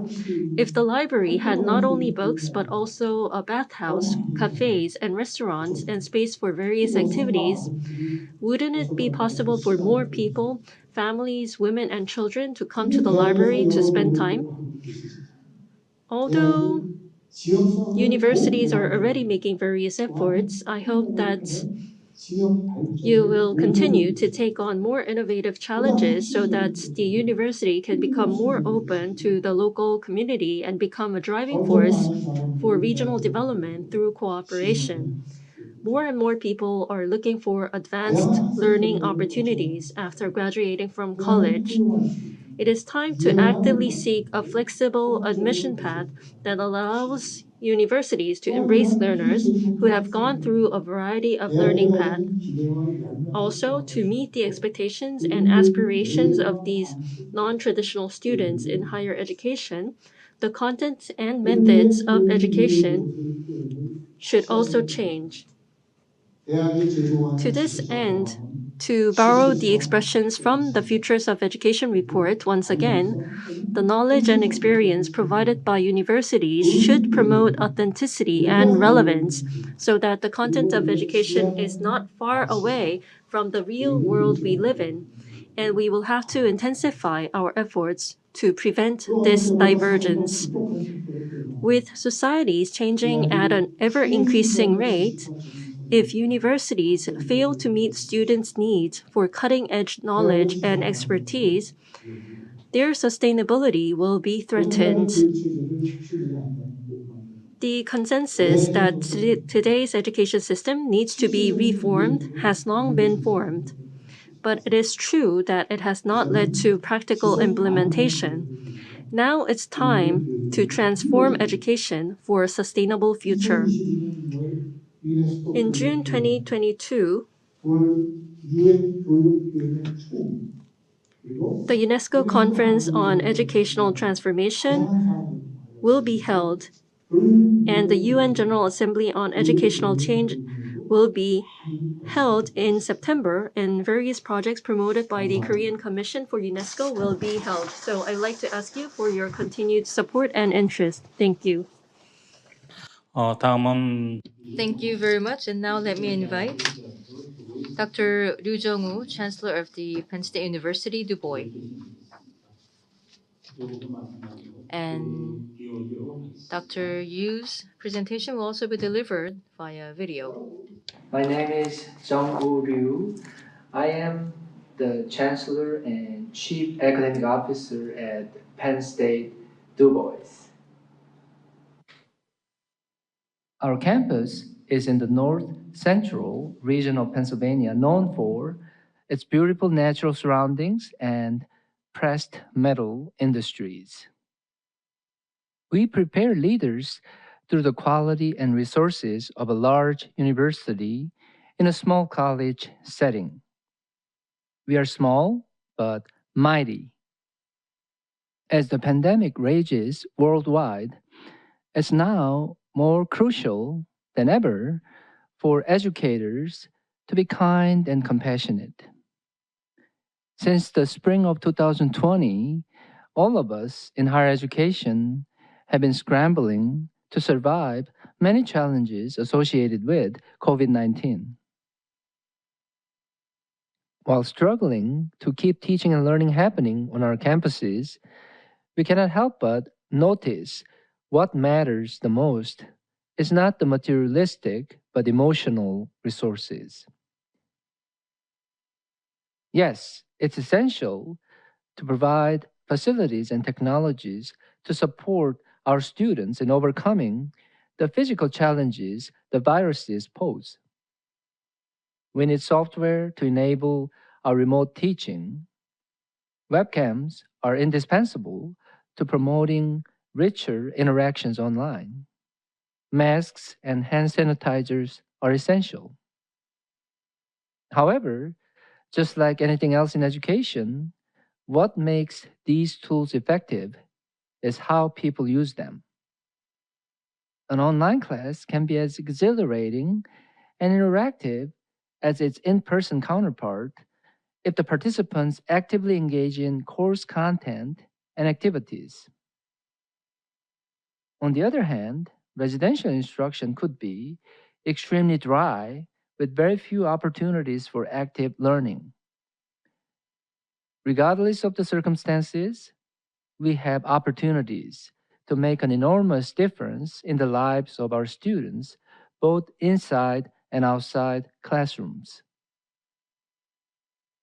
During the pandemic, what became clearer was that students wanted more care and a sense of belonging from their teachers and campus staff.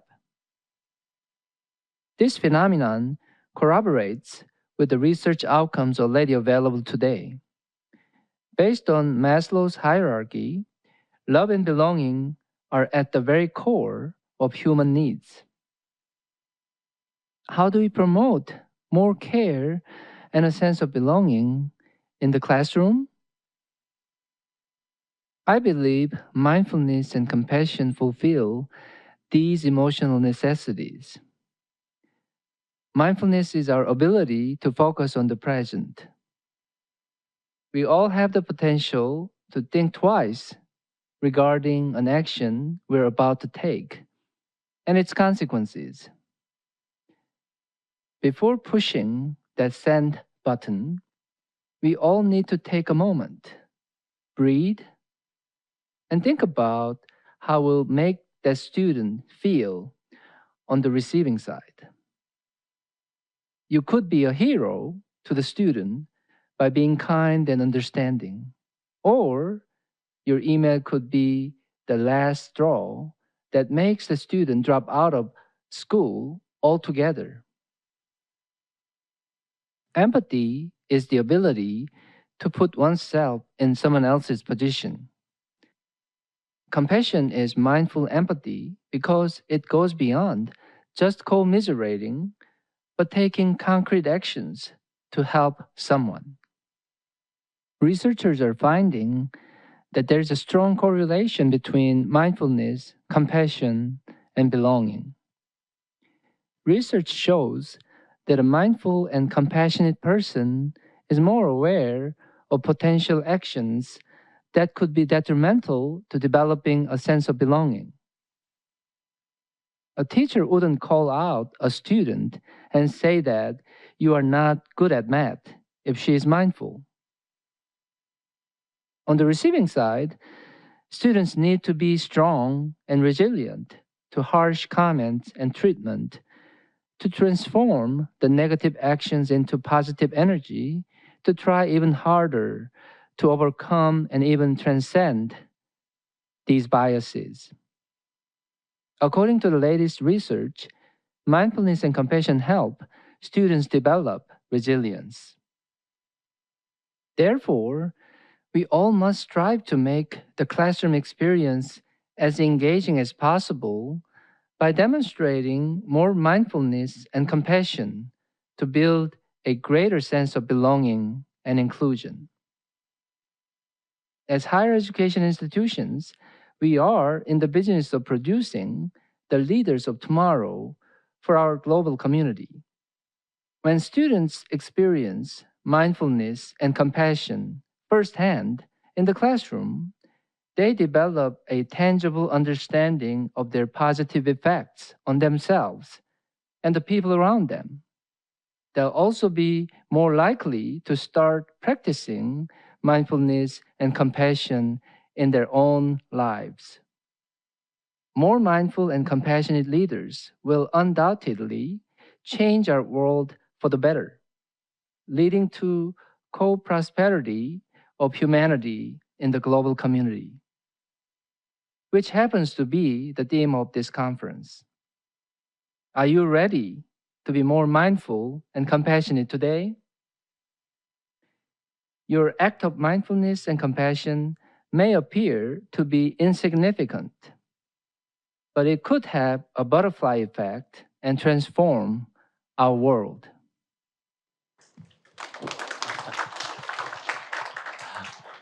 멀리 유펜에서 우리 Well, thank you very much. So that was the Chancellor Ryu from Penn State. So all the way from Penn State. So thank you very much for the presentation. Okay, the last presentation is a presentation by His Excellency Seo Siara, Chairman of the Commission of Foreign Affairs of the National Assembly of the Kingdom of Cambodia. Yeungnam University has the Sema Graduate School, and we have many Cambodian students who are studying at Yeungnam University. So I hope that global leadership education can be expanded further between the two countries. I would like to now invite His Excellency Seo Siara.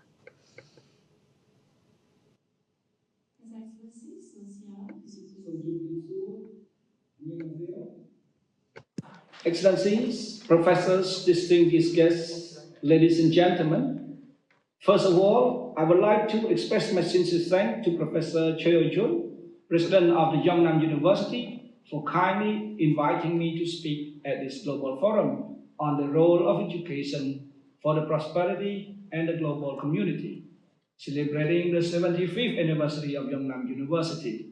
I'd like to take this opportunity to commend the university for this remarkable achievement and contribution to the progress and prosperity of humanity for the last 75 years. Cambodia and the Republic of Korea established diplomatic relations in 1997 after the official visit by Samdech Techo Prime Minister Hun Sen to the country in 1996. Although she started a bit late, the bilateral relationship of both countries are getting stronger and more comprehensive, which is manifested most strongly by the fact that, despite the COVID-19 pandemic, the flight connection between the Cambodia and South Korea have not stopped. More than 50,000 Cambodians work in Korea, and more than 8,000 Cambodians married Korean. So we can say that Cambodia and the Republic of Korea are the in-law country. Furthermore, Cambodia-Korea Free Trade Agreement, which was signed last year, provides more opportunity for both countries to enhance cooperation in trade, investment, economy, and infrastructure. Excellencies, professors, distinguished guests, ladies and gentlemen, our world is changing so rapidly. While there are emerging opportunities, there are also great challenges that put multilateralism and international orders at stake. The devastating impact of the COVID-19 pandemic, climate change intensifying great power rivalry, the war in Ukraine, and the armed conflict in other regions of the world are strengthening global peace and progress and putting millions of affected people in poverty. We need a collective efforts and spirit of brotherhood to address these challenges to avert the catastrophe for humanity. Therefore, this global forum is timely and highly relevant. Why does education matter for prosperity in the global community? Education provides so many benefits to individuals, persons, society, the economy, and the global community. Among them are knowledge creation, problem-solving skill, innovation, technological and scientific progress, employment opportunity, economic advancement, prosperity, and life satisfaction. Moreover, education empowers reasoning and breeds wisdom, and wisdom is a fundamental for peace. The Cambodian government and the government of the Republic of Korea consider education one of the priority areas of our bilateral cooperation. The government and the University of Korea have assisted Cambodia in her effort to develop human resources, technological skill, and capacity by offering scholarship and technical training to the Cambodian students. Yeungnam University, in particular, has supported Cambodian development by offering scholarship to the Cambodian students to pursue postgraduate education and supporting Semal development project in Cambodia. 45 Cambodian students have studied under the scholarship at the university in different fields, including Simandong theory and practice, public policies, and sustainable development. This is a practical example for enhancing educational cooperation to promote co-prosperity for the global community.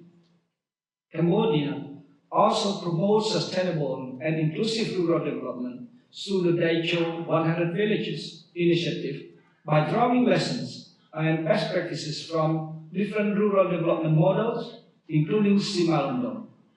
The Daicho 100 Village concept was adopted in the resolution by the 52 countries attended the 11th Asia-Europe Parliamentary Partnership, known as ASEP 11 meeting was held in Phnom Penh virtually in last November 2021.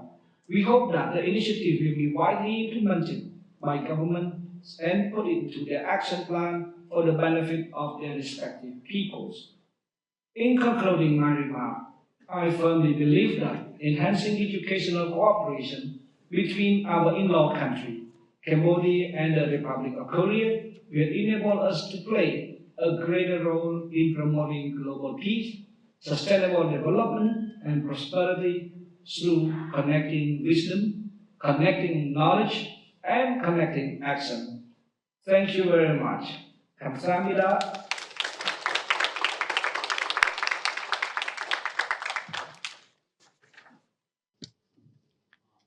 All right. And now, with that, we have listened to one keynote speech and 3 presentations.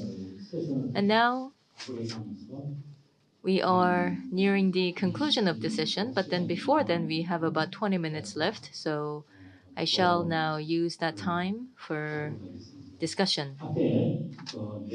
Now then, if I may very briefly sum up the 4 presentations, then President Shin has talked about something that I found to be very impressive, and that is about the Fourth Industrial Revolution, and especially about how we are going to do the teaching and learning. And then he talked about the C cube, so the C cube talent. And I would say that that actually is the conclusion, the main message.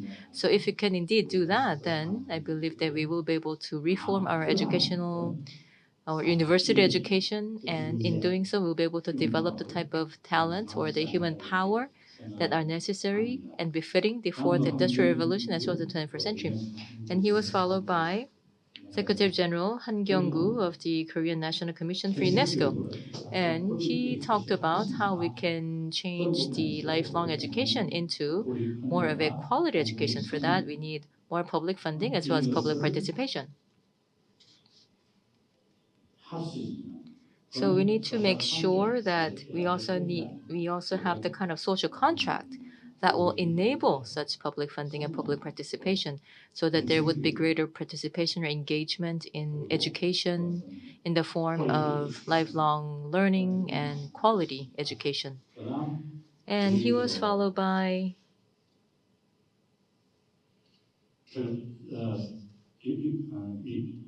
Chancellor Ryu Jong-woo of Penn State University, Du Bois. And he talked about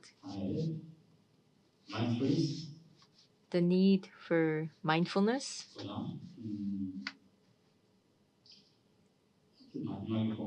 And he also talked about a sense of belonging and inclusion. So how we need to nurture such traits in leadership So I would say that that is also highly relevant to the type of leadership that we need for Semaul movement. And then he was followed by Chairman Suosyara, and he talked about the cooperation between Korea and Cambodia, and also the teaching of Semaul spirit in Cambodia, and also how we need further cooperation, collaboration, and how we need to further develop such bilateral cooperation. So we have listened to one keynote speech and three presentations with these messages, and now based on that, I would like to have a brief but constructive discussion. Well, then, first to President Shin, may I ask a question? As you all know, and especially because we are here to discuss university education. Now, as the Minister of Trade, Commerce, and Industry, now I was in the position of utilizing talent, and then now I had also felt some, let's say, need for improvement.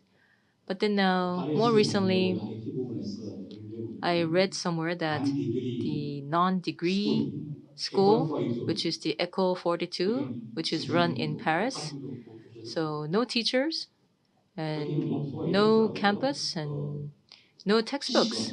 And their motto is knowledge. Information is out there like the sea. So knowledge and information are abundant like the sea, and what is important is for me to collect the information, to concretize that information for myself. So it's about learning. It's not about teaching anymore. And that was the emphasis, and also that is what is being run by Echo 42. And indeed, it has produced many software developers, and now they are working in world renowned IT companies. So then, what President Shin has mentioned, C Cube. So I would say that the C Cube talent is quite related or quite similar to this concept. And I wonder whether we can also apply this model in Korea. May I elicit your feedback to this? Well, thank you very much for the very pertinent and important question. And yes, for all the presidents of universities and also for all the education innovators, I would say that is actually the kind of direction that we should be all headed to. So today we are, still based on rote learning or, learning by memory, but then that is meaningless because you just, all you need to do is do some search on Google. But then what is important is how you're going to synthesize that information. And then based on that, you need to have your own creative ideas. So I think that is the most important thing today. So we have the fourth industrial revolution, and then I talked about the three mega trends, and then I also talked about the three cube talent that we need in the 21st century. And because the fourth industrial revolution, that is what we are undergoing now. So the first, second, and the third industrial revolutions. Now it was after the revolutions that we looked at the society, and then the historians named them later on the first, second, and the third industrial revolutions. But then the fourth industrial revolution, that was coined by Mr. Schwab, and then we are actually undergoing it now. So I believe that it's also up to us to how to develop this. Now then, in this case, the challenging spirit, that is very important because this is a path that was not taken before. And then also I talked about the robot sapiens. And the robot sapiens memory and computing power are really no comparison to us. So then the virtues or the talent that we need to have is creativity, and then also empathy and insight, wisdom. So these are the talents or these are the traits that we need to have, that we need to further develop, and they are not to be found in textbooks. So that is something that you can develop by having interactions with the teacher or the professor or the facilitator and the students. And of course, there are many different innovative initiatives. So what you talked about, and then there's also the Minerva that does without any physical campus. So in the future, Peter Drucker, he also mentioned that by 2030, like offline campuses would belong to the museum. So perhaps that will not be entirely true, but still, many universities might do away from physical university, or they might decide to have a combination or something like a blended university where the online and the offline universities would be combined. So then what Minister Yoon has asked about. So for us to have that kind of innovative change, then of course there are many professors present here, but then what we need to do is to see changes from professors first. So professors have to change first. So for us to not just unilaterally deliver knowledge, because students would be better at learning knowledge. So for the professors, what we need to do is to stoke discussion, to trigger discussion, to serve as a mentor, to serve as a moderator, and then to draw out ideas from the students. So I think that would be the role that will be left to the professor. So now, on one hand, the fourth industrial revolution could be a crisis to us because we have so far only been playing catch up. But then on the other hand, this is the type of revolution that was not seen before. So it is also a good opportunity for us to take the leadership. So along the way, professors' teaching method would be very important, meaning that we have to promote more discussion. In other words, to develop critical thinking among the students. So I would say that that is the most important thing. And then also the universities who can take the initiative in this endeavor will be the leading universities. Yes, thank you very much. Well, we do not have the three presenters offline, so if we had the presenters offline, we could have more discussions, but the three presenters shared their presentation as a video message. But I think we still have many people on the floor and also many students. So I think we can entertain questions from the floor. I've been working at the Korean government for 34 years, and I served as the Minister of Trade before. And I think Mr. Shin has been an education leader in Korea, so I think we can answer questions not limited to the fourth industrial revolution. Especially, we can talk about leadership and the 새마을 community movements, which was about nurturing grassroots leadership.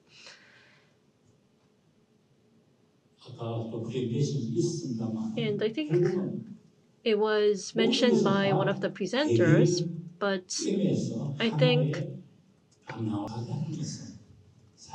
what is important for national development and social development is leadership. Without leadership, then we will lose direction and we won't be able to derive a good outcome. In this context, I think many non-Korean students studying at Yeungnam University here would be curious to learn about the experiences of the Republic of Korea. So I think as we have some time left, I think we can receive two questions from the floor. So among the students on the floor, do you have any questions? I think other presenters of other sessions could also answer the questions from the students. So any question?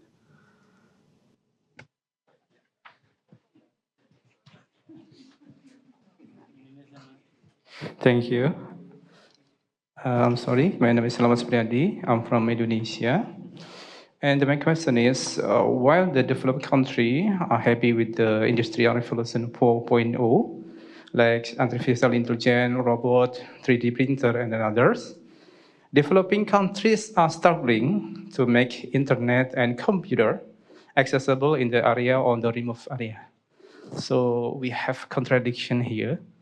I mean that in developed country, they are happy with Revolution 4.0, but just in another country like the developing country, they are struggling to make internet and computer accessible in rural area and remote area.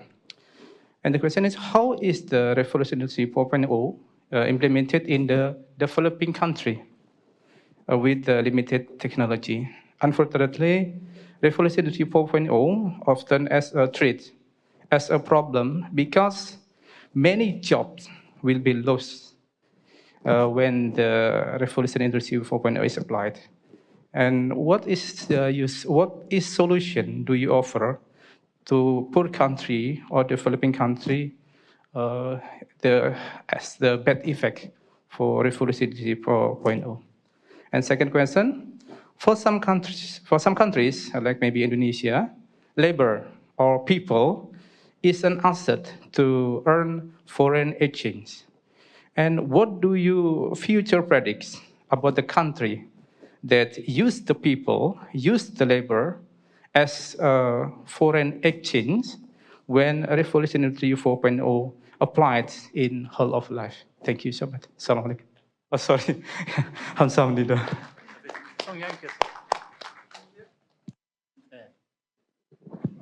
Well, I understand your question two ways. One is how developing country address the fourth industrial revolution, because we need a lot of facilities for hyperconnectivity. So you need the internet, smartphone, something, all those things. And the second question is that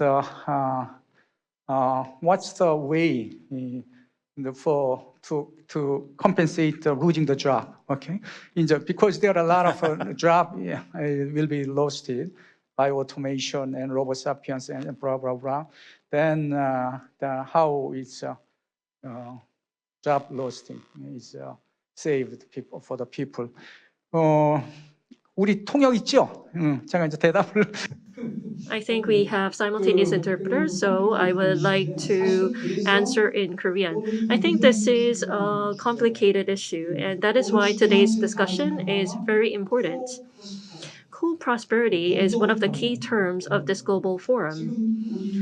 So the two questions that the student raised are the important issues for developing countries. In the case of developed countries like Korea, we have not many troubles in applying the fourth industrial revolution trends. However, as he said, developing countries may be in a different situation. And just as former Secretary General Ban Ki-moon said, we were able to realize that the entire global community is living in one village. Everyone and every nation is connected and we share the same destiny. So we cannot be selfish about our own country only. The same applies to the United States and China. We should think about the global community and we should work to respond to global challenges together as we share the destiny.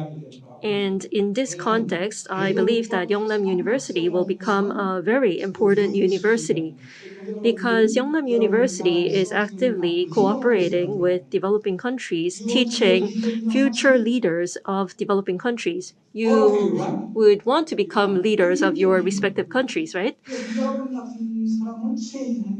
Yes, Yeongnam University is playing a role in sharing Korea's experience with students from developing countries. The half century. So Korea might be a big reference, benchmarking country for your country. So 그래서 오늘 So this concept of co-prosperity is very important, and developed countries like Korea should cooperate further with developing countries.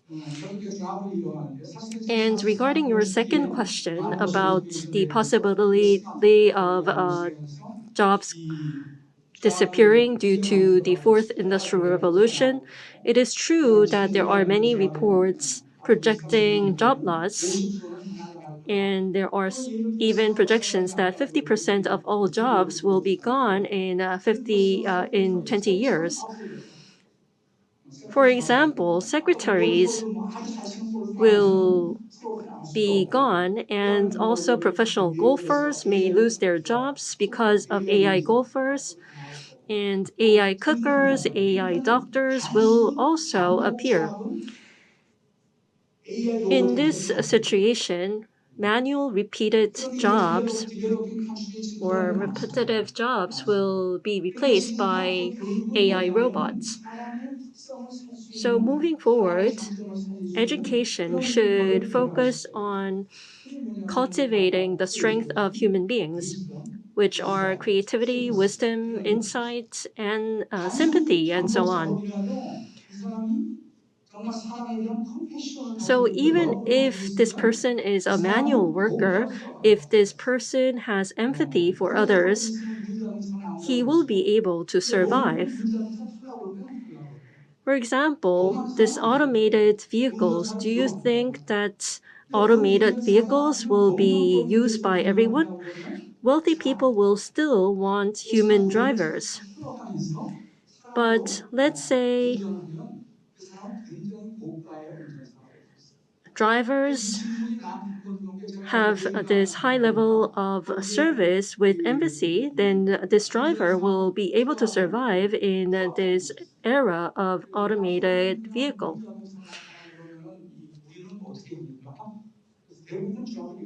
So I think when unmanned vehicles are developed and automated driving becomes normal, many drivers will lose their job. But drivers with empathy and these human skills will survive, and he will even earn bigger income. And I think this is same for developing countries and developed countries alike. Think about San Francisco or Silicon Valley. There are many homeless people on streets. And some of these homeless people are former CEOs of high-tech companies. Because they missed out on the fast changes, they lost their job and they became homeless like that. So the pace of change is very fast. And I think it is the role of education to educate our people to prepare for that changes. That's my answer. Okay, I think we can entertain just one more question. One thing, a couple of things actually to his comments on your question. Regarding, I think one of his question is about inequity in information and communication technology. So that is very serious issue, really.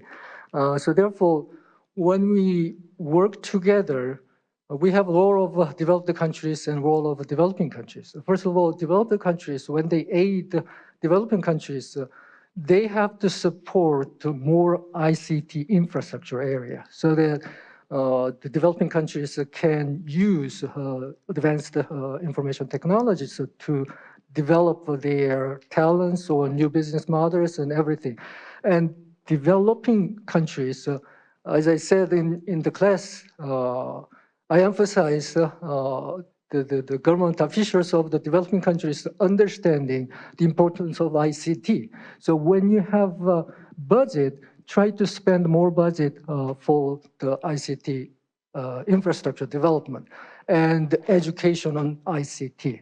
So then those young people are very brilliant. Whenever you teach them some of the basic technologies, they create a lot of different business models and a lot of different things.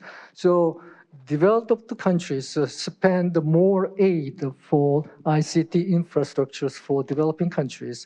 And developing countries, particularly the government officials, they have to focus more on ICT infrastructure as well as ICT education.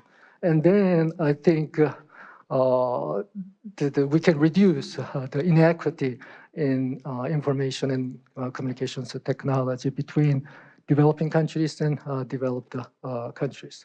And another issue, losing jobs because of adopting information technologies. That is a very serious issue. So obviously we can create more job by using ICTs, but frankly speaking, we'll lose more jobs than creating jobs. That is the fact, right? So then when we develop our ICTs, important thing is how we develop our ICTs. So development of ICT should be beneficial for all the people in the world, not just for some companies or some groups of people. That is very important. So not only we have to focus on development of ICTs, but also we have to think how we develop ICTs for all human beings. So therefore, I suggest that when we develop ICTs, we have some kind of community consisting with the students and the faculty members and businessmen and the politicians and sociologists, everybody participate there. And they have to see the future of ICT development so that the results may go to all the different people in the world so that they can have equal benefit. So otherwise, we don't know in which way the ICT development goes.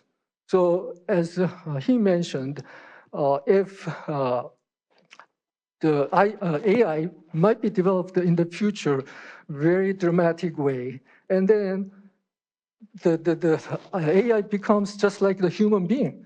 They may have even emotion and the feeling and empathy and everything. And then the AI may control the human being. And then if we have such a situation, it's very dilemma, what we have to do, what human being should do in that kind of situation. Therefore, important thing is we have to develop ICT. That is obvious. We have to have a lot of different the benefits from the development of ICT, but we have to have some kind of consensus in the direction of ICT development. So the basic thing is how everybody can receive a benefit from the ICT development rather than it goes to just the companies. Companies always love to use or utilize ICTs because rather than using human labor, they can use ICTs. Obviously, they can reduce a lot of cost, okay? But as a result, a lot of people may lose their jobs. So that's, I just want to add to answer to your question. And since we don't have enough time, I think I have to stop here. If you have further questions, we'll have more discussions later on. Thank you very much for listening. 감사합니다. 자, Thank you very much. I think due to time constraints, we should wrap it up here. But lastly, I would like to add that even though we worry about the loss of jobs due to fourth industrial revolution, but all these sensors and all these AI functionalities are created by human beings. I don't think jobs will disappear, but employment may decrease because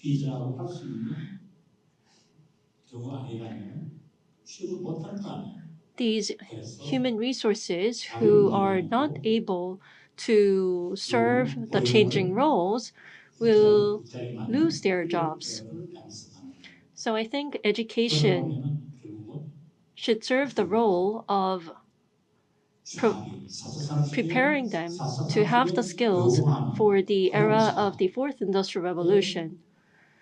Those jobs of the fourth industrial revolution and the talents who have that skills, we have to think about how to nurture these talents. And I think that is the role of universities and the role of education. And this is something that the entire society should think about. We should not be afraid of the fourth industrial revolution, but rather we have to be proactive in our stance in preparing for the changes. So with this, I would like to conclude session one. Thank you very much for your participation. One of the Global Forum commemorating the 75th anniversary of the founding of Yeungnam University, titled The Educational Paradigm Shift According to the Changes in the Global Milieu. Well, we would like to sincerely thank our outstanding chair, Dr. Yoon Sang-jik, as well as all of our presenters and panelists, including Dr. Shin Sung-chul. So, ladies and gentlemen, please give them another round of big applause. Now we're going to take a short coffee break, and session 2 will commence at 2:50 p.m. on the dot, Korea Standard Time. So please enjoy your break and come back to your seats on time.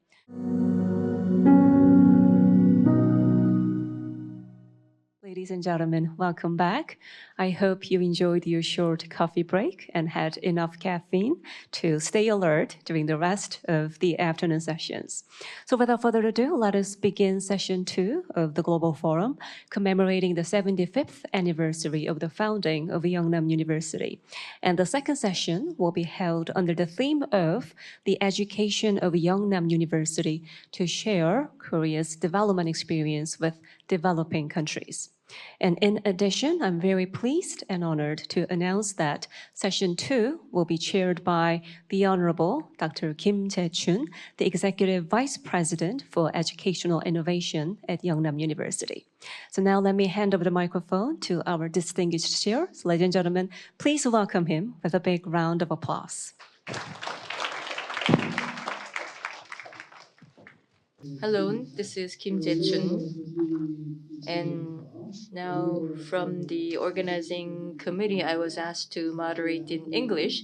So the whole day yesterday, I was preparing for the job today. So I wrote up this script as I was preparing for this. And then also in session 1, the chair, Minister Yoon Sang-jik, he moderated in Korean. And then also Secretary General Han Kyung-gu from UNESCO, he actually is quite excellent in English, but then he's a professor at International Department. But then today he was also very good in Korean today. So then, rather than speaking in English and making it hard for you to understand, I thought that perhaps it would be better for me to just speak through the professional interpreter. So I would just like to moderate in Korean. So that means that I now have to read out my script in English into Korean. Anyway, so great to meet you, and I would like to welcome you all and thank you very much for your participation today. Now, the session 2, the topic is the education of Yeungnam University to share Korea's development experience with developing countries. So that is about how the Yeungnam University, so what it has been doing to share Korea's experience with other countries. So that is what we will be dealing with in session 2. There is 1 keynote speech and 3 presentations planned, so total 4. And 2 will be delivered offline, so here on site, and 1 will be delivered in VOD format. Now then, the first presentation to be delivered by Professor Kim Gi-soo. So this will be the keynote speech. If I may very briefly introduce him, he is currently the director of the Institute for International Development Cooperation, IIDC. So he's the director of the WIDC.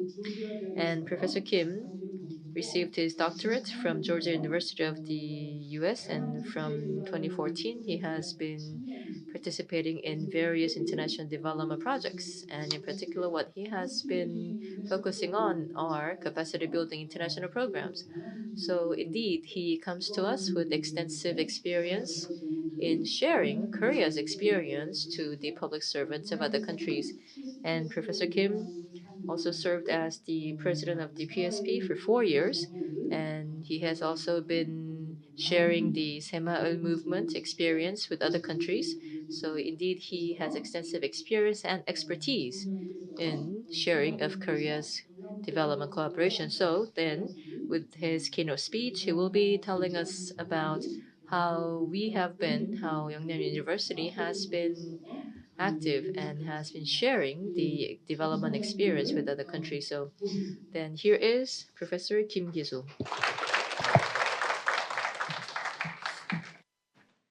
Okay, good afternoon, ladies and gentlemen, and distinguished guests. It is great honor and pleasure to have this opportunity to present and share what Yeungnam University has been doing for the co-prosperity of the world. For the past 75 years, Yeungnam University has been with the Korean people by nurturing human resources needed for the development of the nation. However, Yeungnam University has been making sincere educational efforts to share with the world since 2011, as Korea became a donor country from an aid recipient country. For the next 75 years, it will expand its efforts of sharing with the world for the mutual prosperity of humankind. In this presentation, I want to introduce Yeungnam University's educational efforts for the co-prosperity of the world. Yeungnam University has made a diverse efforts to enhance the global co-prosperity. It particularly has been focusing on sharing Korea's development experience with the developing countries, where Yeungnam University has accumulated knowledge, expertise, and experience. Yeungnam University established the Bakcheng School of Policy and Semal, PSPS, which offers a master's degree program in 2011. And since then, it has been educating students from developing countries around the world. The Department of Semal International Development in both undergraduate and graduate level was created and has been educating foreign as well as Korean students who are interested in working for international development and international development cooperation in diverse international as well as domestic organizations. Another organization, the Institute for International Development Cooperation, IIDC, has been providing short-term capacity building programs and consulting for rural and community development in developing countries. In addition, Yeungnam University has been encouraging undergraduate students to participate in volunteer programs in developing countries. And recently, it opened a course named Social Contribution and Service as one of the foundation courses for all undergraduate students, for them to have a global mind and to understand the importance of global cooperation. In this speech, I'd like to focus on what the PSPS and the IIDC have been doing. The PSPS was established in 2011 to commit to the mutual prosperity of humankind by sharing Korea's Semal-undong and economic development experience with the world. It offers a formal graduate program for education and research to cultivate leaders and experts for the establishment of self-supporting economy in developing countries.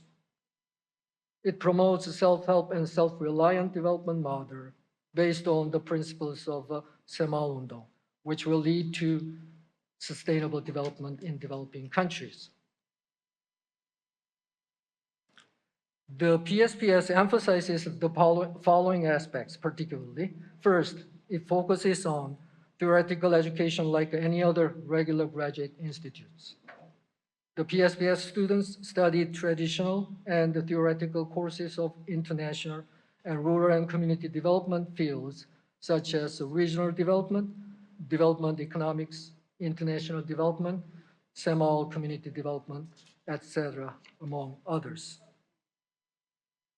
Second, the PSPS also emphasizes a practical and programmatic education, which is important because all of the PSPS students are expected to go back to their own countries after graduation and to lead and participate in the development of their countries or local communities by applying what they studied and experienced in the PSPS. For the practical and pragmatic education, the PSPS offers diverse curricular and extracurricular programs, such as field studies, case studies, special lectures, and action plan development. Third, the PSPS devotes to changing students' mindset as well. It tries to develop diligence, self-help, and cooperation minds, and self-confidence through many extracurricular activities and events. The PSPS also emphasizes global networks and culture exchange.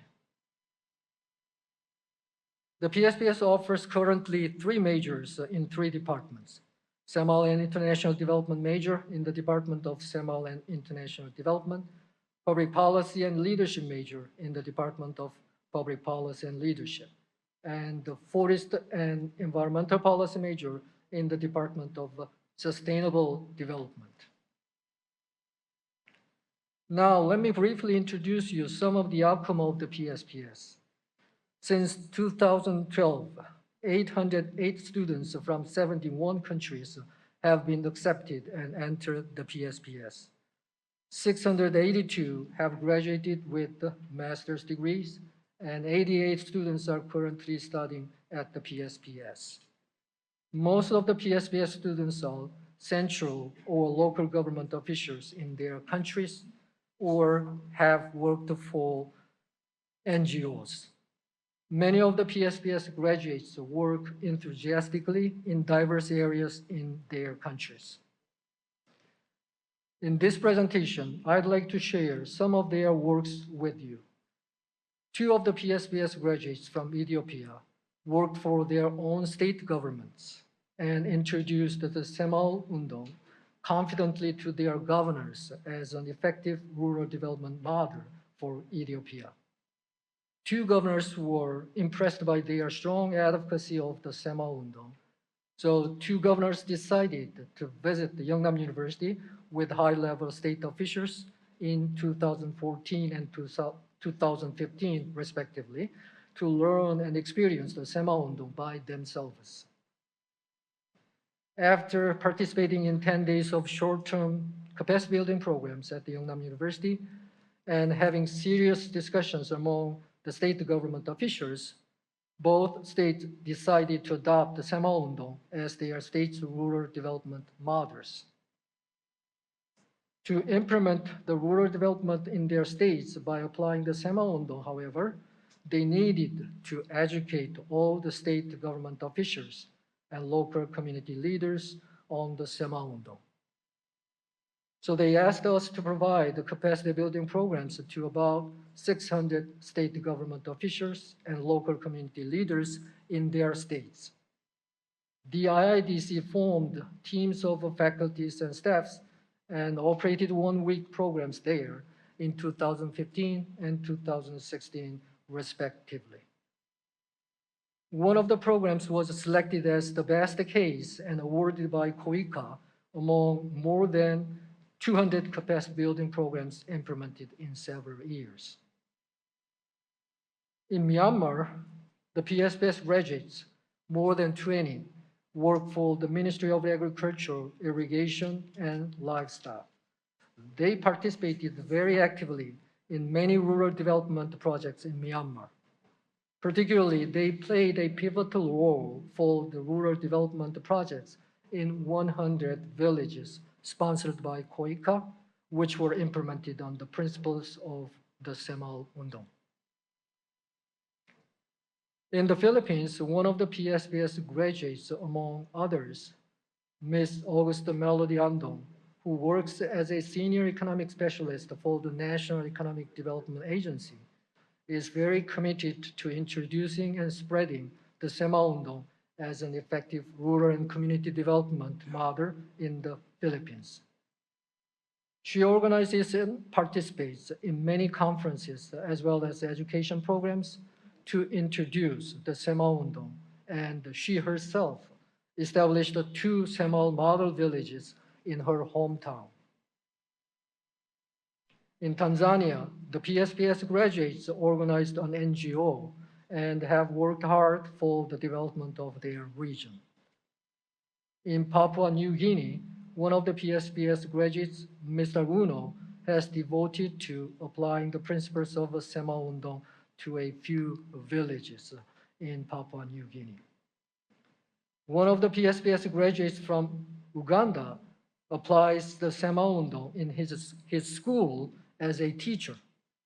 There are many other PSPS graduates who work hard to introduce and apply the Semal Undong in diverse sectors. These are the flags of the countries which the PSPS students are from. And the following 2 photos are taken in the Semal Undong capacity building program in Amhara State, Ethiopia. About 600 government officials and local community leaders participated in the program. So all these are government officials and community leaders. About 600 people participated in this capacity building program. Next, we have a few pictures of Myanmar's people participating in rural development projects on the principles of the Semaundong, basically supported by KOICA. I think we have the former president of KOICA here. When he was the president of KOICA, he sponsored these projects. So as we can see here, just like what we did in 1970s, all the village people came out and worked together to widen the roads, or they work very cooperatively. And also here we have another picture. So they also have kind of capacity building programs or education in the classroom. We also have a few pictures of applying the Semaundong in Papua New Guinea as well. As you can see here, they work together and they make their village, and they have discussions or the village people's meeting there, and then they changed their environment like this. Now, let me briefly talk about the Institute for International Development Cooperation, IIDC, and its activities and performance. The IIDC focuses on providing short-term capacity building programs, supporting universities in developing countries for the establishment of a SEMAL or SEMAL Economic Development Department, and providing consulting for rural and community development in developing countries. The IIDC has hosted many short-term capacity building programs for total 3,027 government officials, village leaders, and villagers from 46 countries. Here we have some of the countries whose people participated in the programs in large scale. 1,326 Ethiopian, 500 Nicaraguan, 432 Vietnamese, 163 Philippine, 105 Indonesian, 81 South African, 61 Myanmars, and 25 Tanzanian government officials and community leaders participated in the capacity building programs hosted by the IIDC. The IIDC also supports universities in developing countries who are interested in establishing the Department of SEMAL or SEMAL Economic Development. The IIDC has experiences of supporting 2 universities for that matter, one in the Philippines and the other in Cambodia. Here we have actually the president of a Western University in Cambodia as a presenter of this session. I think he will talk about this cooperation between the 2 universities more. Other universities in Rwanda, Ethiopia, and Zambia are interested in establishing Department of SEMAL Development, and the IIDC is cooperating with them. The IIDC has experiences of providing consulting for diverse rural development projects in Vietnam, Tanzania, South Africa, Cambodia, and the Philippines as well.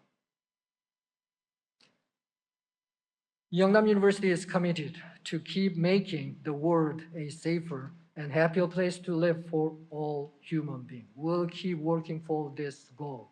Thank you very much for your attention.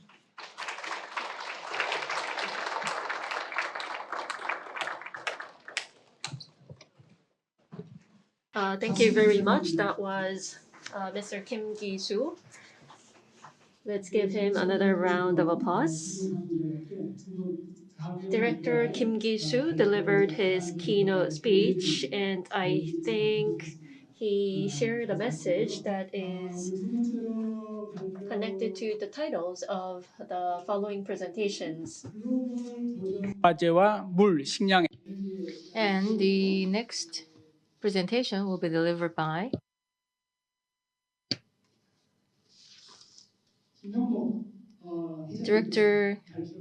President Kim Young-mok of Grace and Mercy Foundation Korea under the title of Global Challenges and Nexus of Water, Food, and Energy.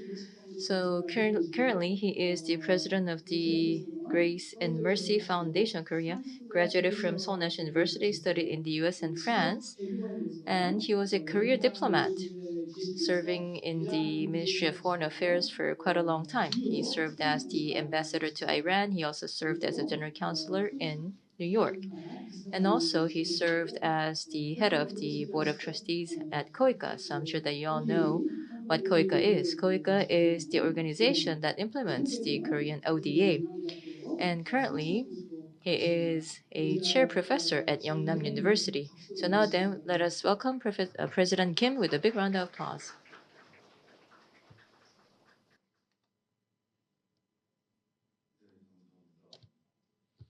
Thank you very much. Be weak because this is the really hard time. It's getting sleepy, right? It's always a great pleasure to come back to the university. Yeungnam University is one part of my life, professional life, and then I respect what Yeungnam University has been doing, and then I expect further the Yeungnam University will do for really sharing what Korea has kept and developed, and also produce new creativity so that other countries can better use, and then you can go back to your countries so that you can really contribute to your development of your countries. So I think Yeungnam University, particularly PSPI, has a very, very unique and specialty in bringing change of mindset and then also open the vision for development. So I hope you would enjoy this university and this institute and your life at this campus. Okay, let me start my presentation.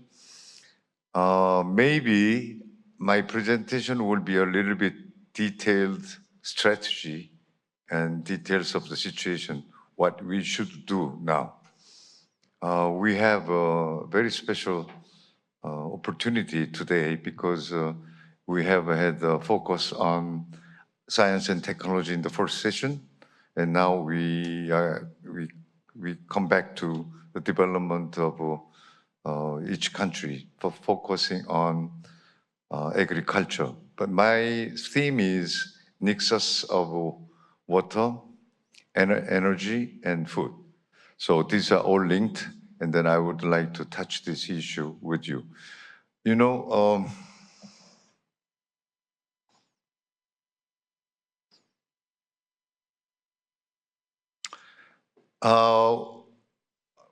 my presentation was prepared starting from reviewing the rising global challenges from pandemic, infection, and what it has been affected on the world economy and our lives. Because we saw in the morning in the letter of director of WFP that the pandemic is drawing our efforts for development, and particularly starvation is increasing because of price rises and pandemic supply chain constraints and for climate change aggravation, many other things. And he said that more than 300 million are going to be very close to starvation in the very near future. So this is a very stark situation, but because we are living with daily lives without having problems or lack of resources, we don't want to predict what's coming. So I would like to share with you what's coming up. First, you know the effects of a pandemic. The pandemic has affected our lives, our health, and then overall efforts of economic activities and development activities in every country. And then if you see the graph down below, right side, that we see how much public debt has been increased. The second one is that we see war and conflicts are continuing, not only in Ukraine, but also in Middle East and in many parts of African countries. Wars and conflicts have been destroying already made in vain. You know, the destruction and continuing of war makes everything bubble, everything evaporate, not only human casualties, but buildings, infrastructure, and production capacity, whatever we have constructed for nothing. So it is very serious situation we see every day. On the world level, if you see the balance of power, the changing of balance of power is deeply affecting our efforts, our allocating resources in vain and make everything difficult. You see in the many articles and then arguments or academic research that unipolar leadership is weakening, the US. And then multilateralism is receding. And globalism, because of its some side effects, are facing what the challenges from very narrow-minded nationalism. So all previous years, you have been very positive on globalism, but we didn't see much about the anti-globalism coming from many countries. And then also, rise of China is changing many things, from economic trade, investment, and political competition, technical competition, and sanctions against the sanctions, human rights issues. So rise of China, whether it's good or bad, we must deal with this. And also, accordingly, there is a status quo efforts against the challenge to change, deeply fundamentally change the status quo. So we see it, the shift of power balance. And conflicts, terror, wars are continuing in many parts. And we never predicted that one country like superpower, Russia, would physically invade other neighboring countries and then continuing war against that country and threat all the peace and stability in the continent and all over the world. This is a new phenomenon we never expected. Climate change, as you saw in the morning about warnings of former Secretary General Ban, that when we had signed the Paris Agreement, the two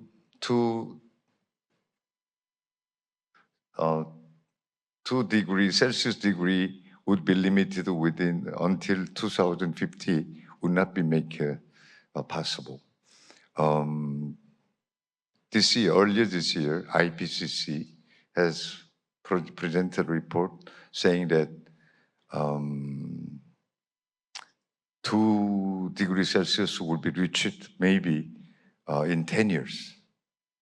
More exactly between 2025 and 2040, but the speed is so high, rapid, that maybe the global community cannot stop the rising of the temperature even with these efforts of energy transition. Now, what is the problem for development is the increasing shortage of funds for development. When we first saw and tried to predict what would be needed fund for SDGs goal achievement was $2.5 trillion annual. And then after pandemic took place, the estimate changed to $4 trillion. Now, with the war and price of energy and foods, everything metals, everything source, we don't know how much will be needed to adequately meet with the challenges from the development of fragile and underdeveloped countries. Maybe 4 to 5 or 6 trillions annual will be needed. But where are the money? This is a big problem. This data all shows how much food prices have gone, soared. I prepared this presentation actually in March. So rising prices of March 23rd, about 1 month and a half ago.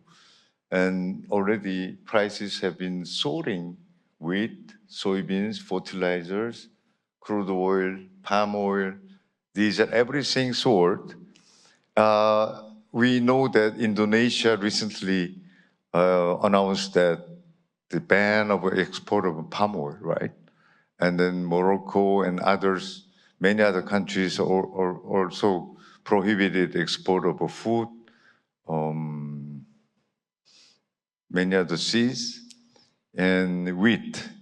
So they are all afraid of securing food and agricultural products for their own people.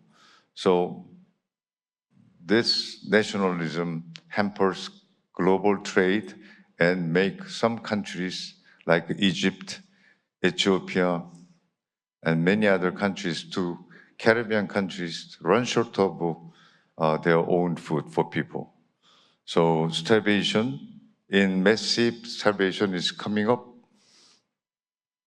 This is not my prediction, but prediction by many experts in international organizations.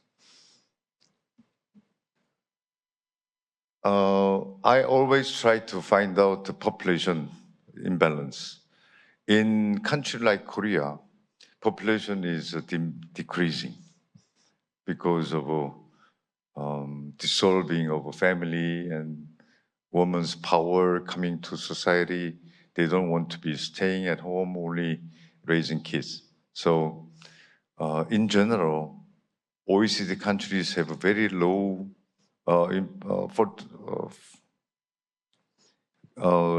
ratio of growth, population growth. Korea is decreasing, Japan is decreasing. But in most poor countries, on the contrary, in Western, Southwest Asia and African countries, population growth is very fast. So where the resources are abundant, population is decreasing. Where resources are limited, populations are growing. So how you can handle this imbalance? Okay. You see, for example, by 2050, we see the global population will reach 9.8 billion. Maybe Korea would not exist, maybe, with this rhythm of low fertility. Index of hunger was very high in late 20th centuries, and then index of hunger was decreasing thanks to development of poor countries like China, Nigeria, and others. But now, index of hunger has started to rise again.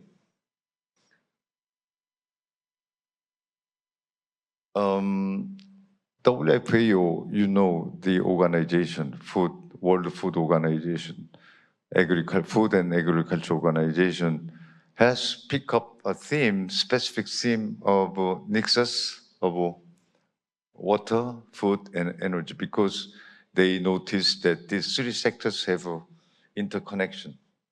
And maybe one part of a shortage would affect the other, and then they will create a very vicious cycle. If you run short of water, you don't have production. You don't have production. You cannot buy energy. If you run short of energy, you cannot produce water. And when water is not produced, then agriculture is not possible. Now, problem you saw that energy prices soaring, and accordingly, I think in many part of your countries are running short of water everywhere. Not only remote villages, but maybe in urban areas, you see the decrease of water availability. This is a very serious one.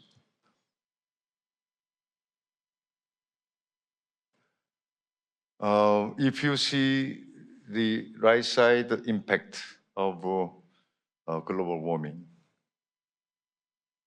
When you see the extreme heat, that would 2 Celsius degree would affect 2.6 multiple worth of every aspect of agriculture production.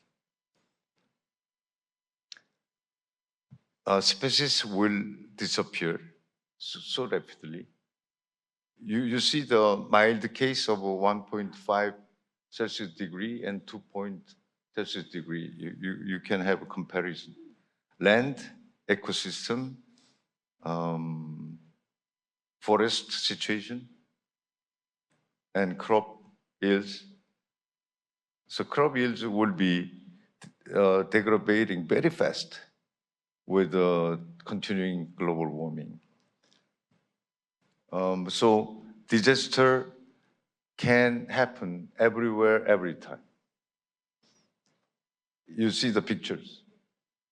I had an opportunity, kind of a privilege, to see with my own eyes on the ground that how dire the situation is.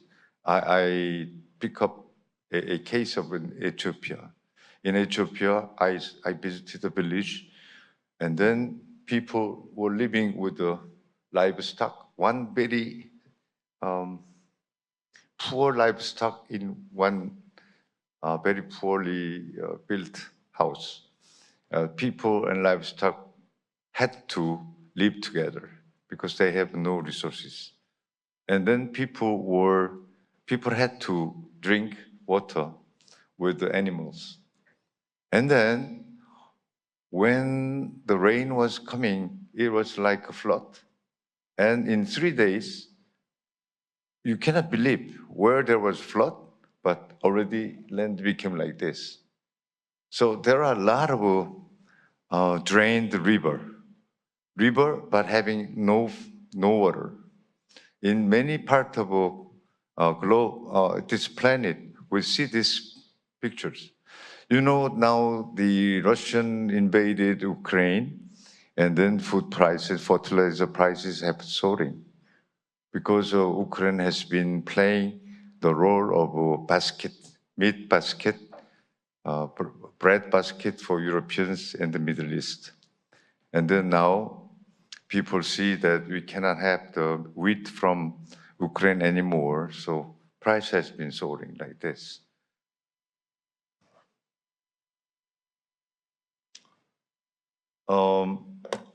Now we must think together and maybe squeeze our head together how we can cope with these challenges, very serious challenges. You know, among 17 SDGs goals, I remember number 16 is peace and institution. If you have a very good institution, good governance, and international agreement and system, you don't have to fight. Peace will be maintained. But if you don't have a good institution, if you don't have good governance which can sustain institution, the conflict and terror can easily take place. So when I saw first year 2015 that why peace and institution have been included in the SDGs, I didn't understand well. Now I understand how much the institution, governance, and good relations among countries are important. Now we need a strategy. Everything is changing. You see, when we have like Dr. Kim and others, and having their specialty to speak about the first digital revolution, development of technology and science is immense. And there was one question in the previous session from one friend in Indonesia that how we can reach that. We don't have electricity, we don't have infrastructure, we don't have a school system, we don't have a corporation, we don't have a facility for making semiconductor. How we can make use of this technology? That's true. My point here is you must think about the widening gap between haves and have-nots, not only income, but opportunities and available resources, available knowledge, available facilities, available friends, colleagues, employees. Everything is becoming bigger and bigger, every gap. We must think about how to cope with this widening gap.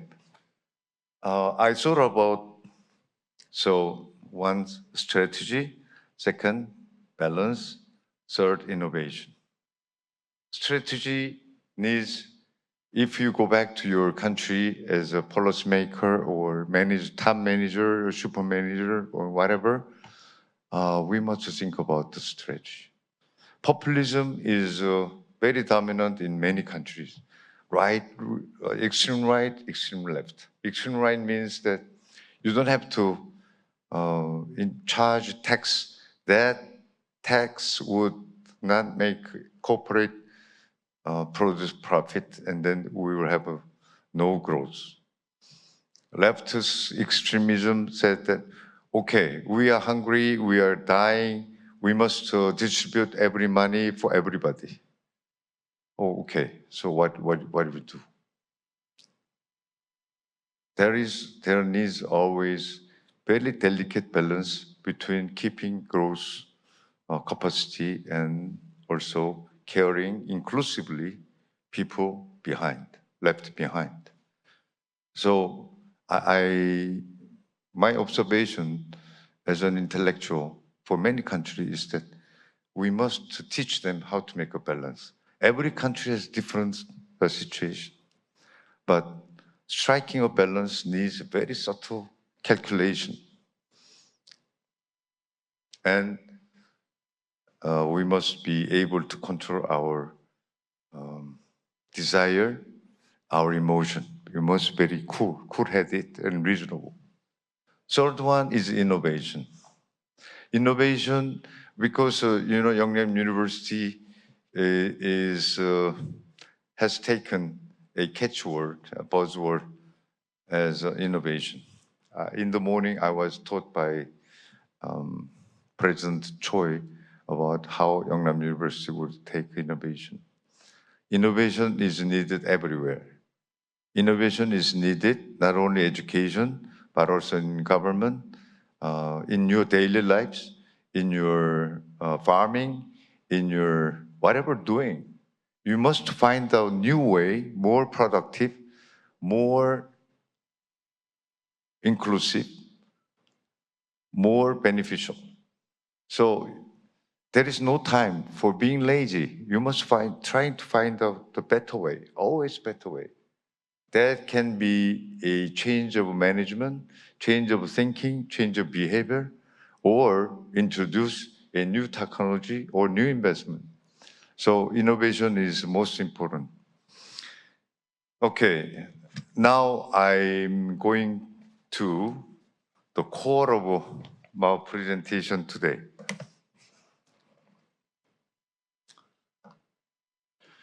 I think I have witnessed that always as a president of KOICA, I was always wondering why we cannot help more financially to our partners and our friends, developing countries. If you have more money, you can do more. If you have no money, you cannot do anything. Money talks.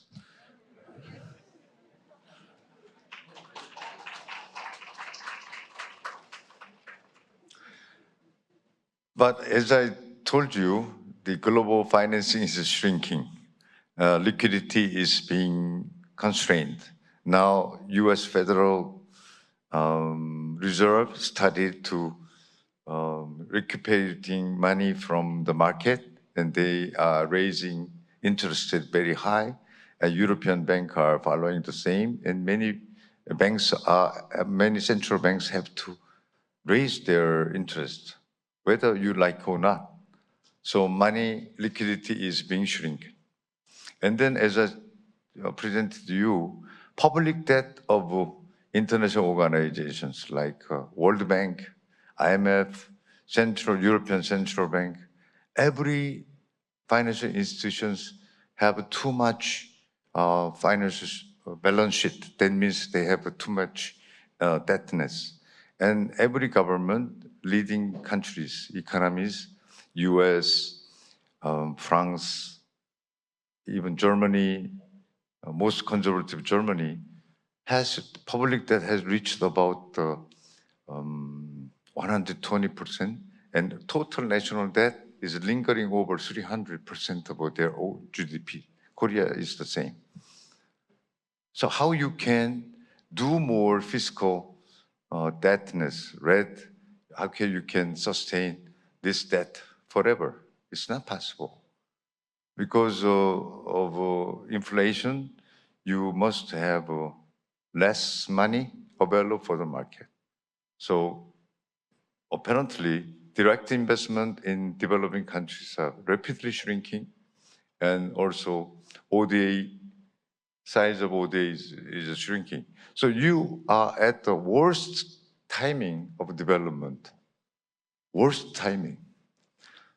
No money, shrinking money, climate change, war, soaring prices, and people are going to be starving. How you can handle this? So it will be very difficult. I don't say to you that my solution is a panacea.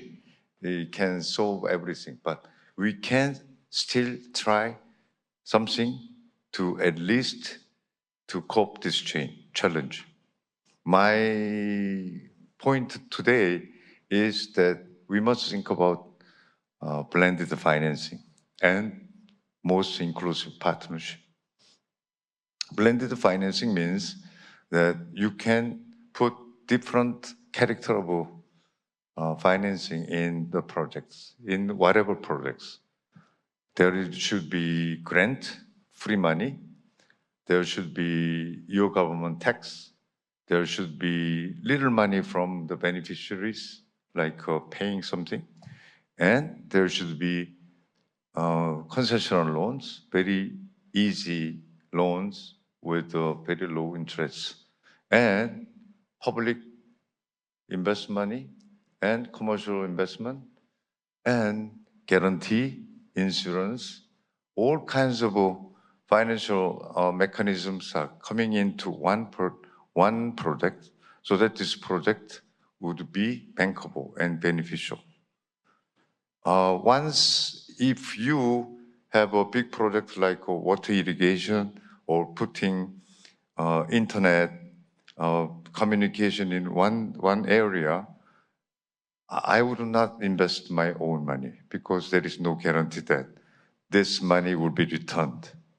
Because particularly in poor countries, poor region, how you can dare to invest your own money without any guarantee for return. So to make bankers, investors comfortable, government must be very smart to bring in free money, grants, and very low interest loan, long-term loan, and government policy support, and guarantee insurance from international organization so that the investors can think that, oh, this is bankable. this I can invest. Then product can be made. If you don't make infrastructure, our community development, Semarundong, will have a very limited progress. But if you have abundant water, if you have abundant of electricity, energy, fertilizer, and processing plant, and delivering companies, everyone coming together, then our Semaul Undong will have a very, very high yields, high productivity. So my proposal is to combine the two. You don't have to set aside the infrastructure as something that I don't know, I cannot handle. And then also the haughty and luxurious investors think that, oh, SMU, rural development, I don't want to be involved. This is very poor. I don't have the money for that project. I don't think this separation would not solve anything. We must try to let this come together. The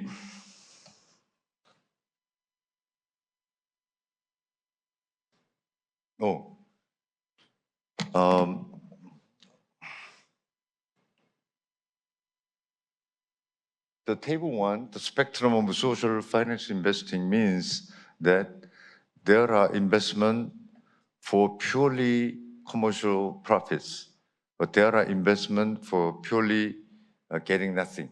But there is a medium level of investment which would not giving up profit, but trying to help and contributing to creating social value and contributing to ESG, SGS. So we can combine this investment. Also, as I told you, supply chain is very important. We must put product of one village to be included in the value chain so that this can be wrapped and properly sold and giving revenues to villagers, and even sometimes it can be exported. So you must have a very comprehensive vision of a development, particularly under this circumstance of difficulty. We must going through very hard time. After euphoria of globalism, euphoria of luxury, euphoria of development, but we have fallen down to a trap. We must get out of this trap with really deep heart and sense of community, global community sense, with really with the real cooperation from bottom of heart. This is my suggestion today. Thank you.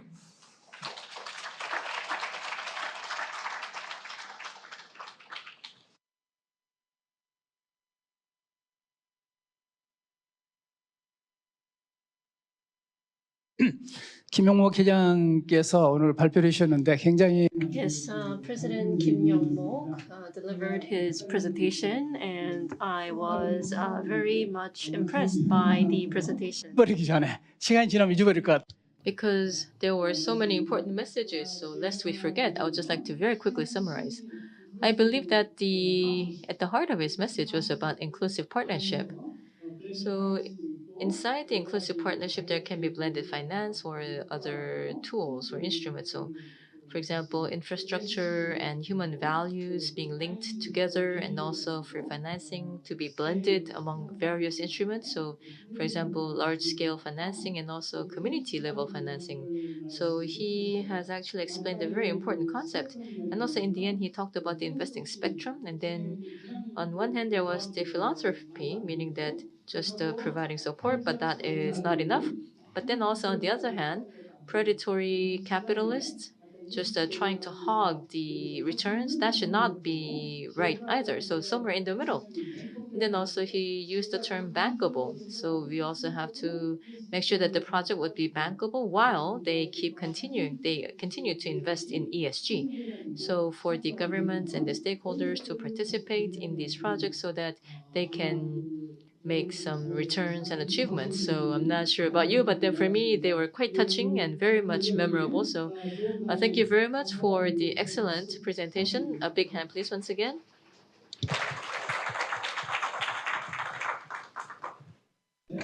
Okay, the second presentation will be made by President King Ratana of Western University, Cambodia.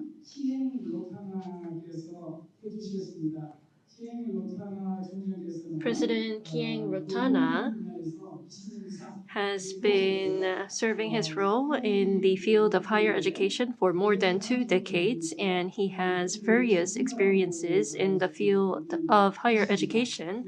So we can safely say that he is an expert in higher education. He also has experience in Australia and in Thailand, so he has many global experiences as well. So I would like to welcome President Kieng Rotana of Western University to the podium. Good afternoon.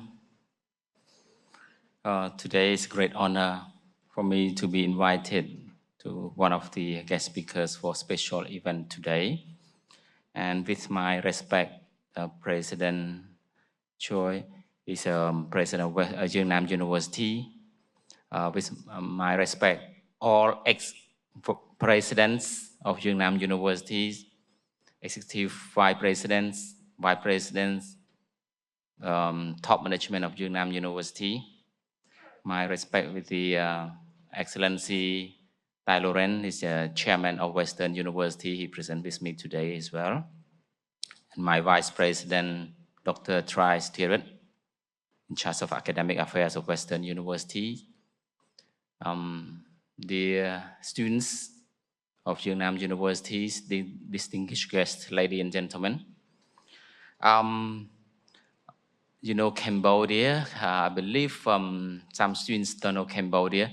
Cambodia is located at the the border with the Thailand, Laos, and Vietnam, and the rest is sea. And we are ASEAN members, one of ASEAN members, 10 countries ASEAN members. So Western University was established in year 23, around 20 years, compared to Yeungnam University, we still a baby. We are developing university. So actually at the same year, Western International School was established as well under the leadership of our chairman. He's a chairman of Western International School as well. So Western University, we have 3 campuses in Cambodia, 2 campuses in Phnom Penh, and 1 campus in Kampong Cham province, around 125 kilometers from Phnom Penh. And Western International School, we have the 16 campuses for K-12 under the same chairman. We say over 10,000 students for international schools, students, high school. So Western was recognized and accredited by Ministry of Education, Youth and Sports in Cambodia and Accreditation of Cambodia, ACC, we call Accreditation Committee of Cambodia. So, Western offer associate degree, bachelor degree, master and PhD degrees, cover almost every majors. Like I said, it's around 5,000 students in the bachelor, master, associate degree, bachelor, master, and PhD program.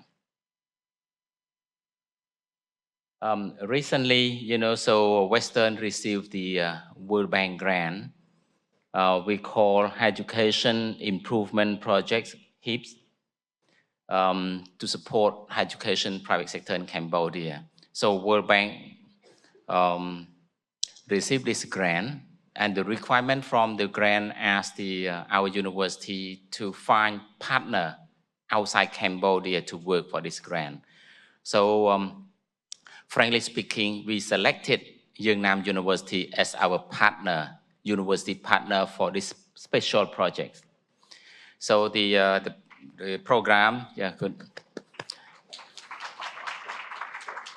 So the program focused on accounting, engineering. Engineering program at Western University was, recently established.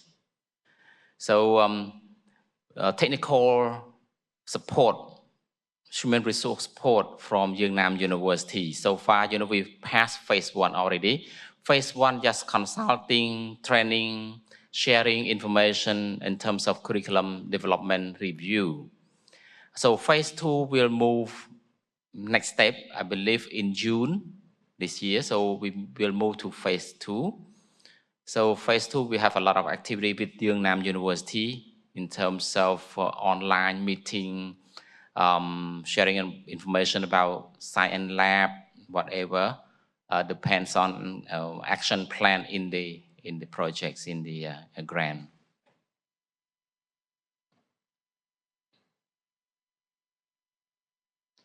So recently, Western University sent 2 staff to study master degree at Yeungnam University. I believe they are here. I saw them during coffee break.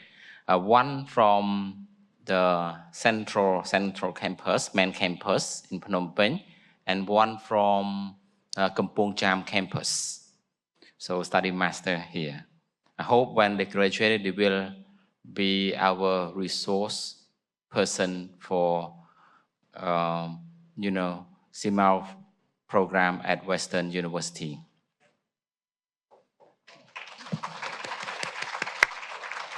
So Western University and Yeungnam University signed MOU to establish CMAO program at Western University, both in Phnom Penh, capital city, and in Kampong Cham province as well.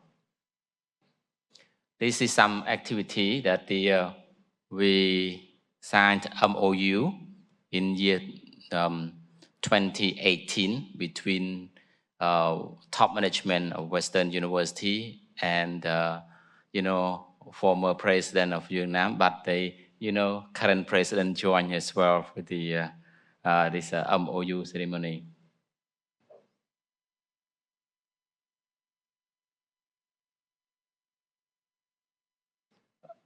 Our formula is 2 + 2. We'd like to explain more about detail the process of 2 + 2 between Yeungnam University and Western University. So we start from 20 students in our main campus and 20 students at Kampong Cham campus. It's a provincial, around 125 kilometers from the city. So teaching and learning in English language in Cambodia, in our campus, two years in Cambodia, and additional language is Korean language to support, so 2 years in Cambodia, and we add another language is Korean language in our program as well. Establish and supporting Korean language, we have the, a Korean language and cultural center at Western University. We already established in Kampong Cham province. Right now, we're working in Phnom Penh in our capital and main campus. And we selected 40 students, like I said, 20 students in main campus and 20 students from Kampong Cham campus. With the, we will move to we call the quarterly meeting. We plan to get the Yeungnam University online. Even the study 2 years in Cambodia, we have, we plan to, those students meeting with our university partner from Korea, from Yeungnam University online. This proposed may be possible. It depends on, so we talk to our students. Even we study year 1 or year 2, we plan to get the field trip to Yeungnam University if possible. depends on, support, financial for our students as well. And teachers and subjects 2 years at Western University was selected. 2 years ago, we approved the curriculum for special project here, and approved by Yeungnam University, already signed 2 years in Cambodia. And so how to select? This is a process. I hope you know some university plan to, this is a lesson learned from Western University in Cambodia, how we select our students. We make announcement in general, public, and we target our students as well, existing students. And the first one passed the writing test, English and grammar, reading, and essay writing conducted by our Dean, Dr. Long Savang, Dean of Graduate School, Dean of Faculty of Management, Hotel and Tourism, and one is the Associate Deans of Faculty Arts, Humanity, and Language. This is phase 1. And after phase 1, we move to phase 2, oral test, understanding related to economics, problem solving, living overseas, and Korean culture.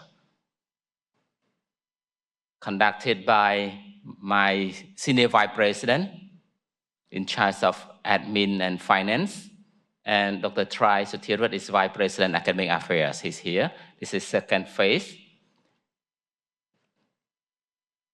And the final one, sorry, it's put number 110. The final one, commitment, recommendation, sharing information, experience, alternative support from Western University in Yeungnam University, conducted by our chairman, Excellency Taloren, and myself. This is a final stage. Actually, so I put here, it's a very meaningful alternative support from Western.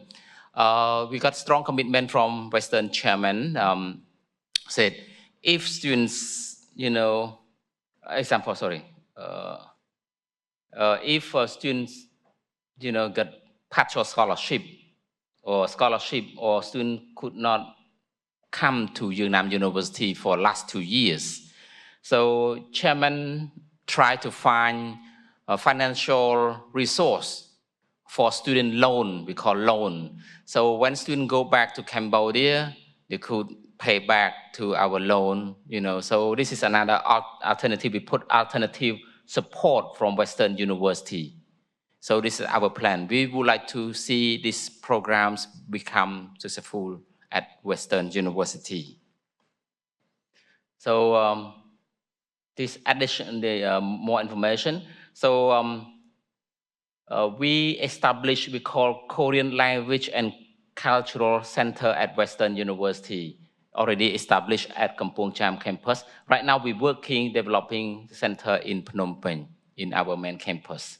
It open for Western University, Western students, faculty members, staff, and open for public as well. So everyone could come to our center to get information about study abroad, especially study in Yeungnam University. Could be a self-access center for Korean language. We plan to get materials, textbooks, video, listening, whatever. And exploring Korean culture, history, education, technology, innovation, business, economics. So this is a center to provide information. We recruit staff, work full-time for our center. And this center as well is part of the orientation for potential students who want to study in Korea, particularly at Yeungnam University. And for graduation path for similar economic development programs, admission, like I said, 2 years in Cambodia, we add additional Korean language in our curriculum. Could study several hours per week to make sure their level here. Or pass we call the Yeungnam Korean examination is a requirement. It's compulsory for our students. And English alternative. And when students graduate, this is the first draft 2 years ago with the Yeungnam. This could pass level 4 topic is required. Support and contribution from Yeungnam could be helpful in terms of technical, about the material or language, could be language lab or culture or whatever to help to train our staff to support this center. Very helpful to move, our center. Thank you very much for support from Yeungnam University. Thank you very much.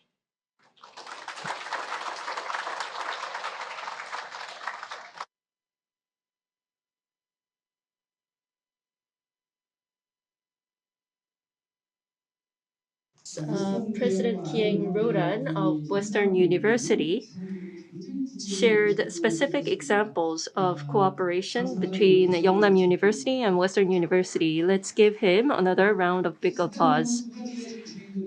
I think largely there are two projects. First of all, there is the World Bank loan project, which focuses on 3 major areas. And we also have the 2+2 Semaul Economic Development Project going on between the two universities. I hope that these programs will reap fruitful outcome. Now let's move on to our last presentation. 잠비아 새마을 운동을 위한 And the topic is the Semaul cooperation for development of Zambia, and we will have this presentation by the Zambian ambassador to Korea, and because of urgent matters, he was not able to make it today. If I may very briefly introduce him. Now, His Excellency Ambassador studied in the US and UK. He received 2 master's degrees. And he also, in his own country, he served as the parliamentarian for quite a long time. Also, he served as the minister in various ministries. And today, he is here, he is in Korea as the ambassador. And today, he will tell us about the cooperation for Semaul Undong in Zambia. Hello, everyone.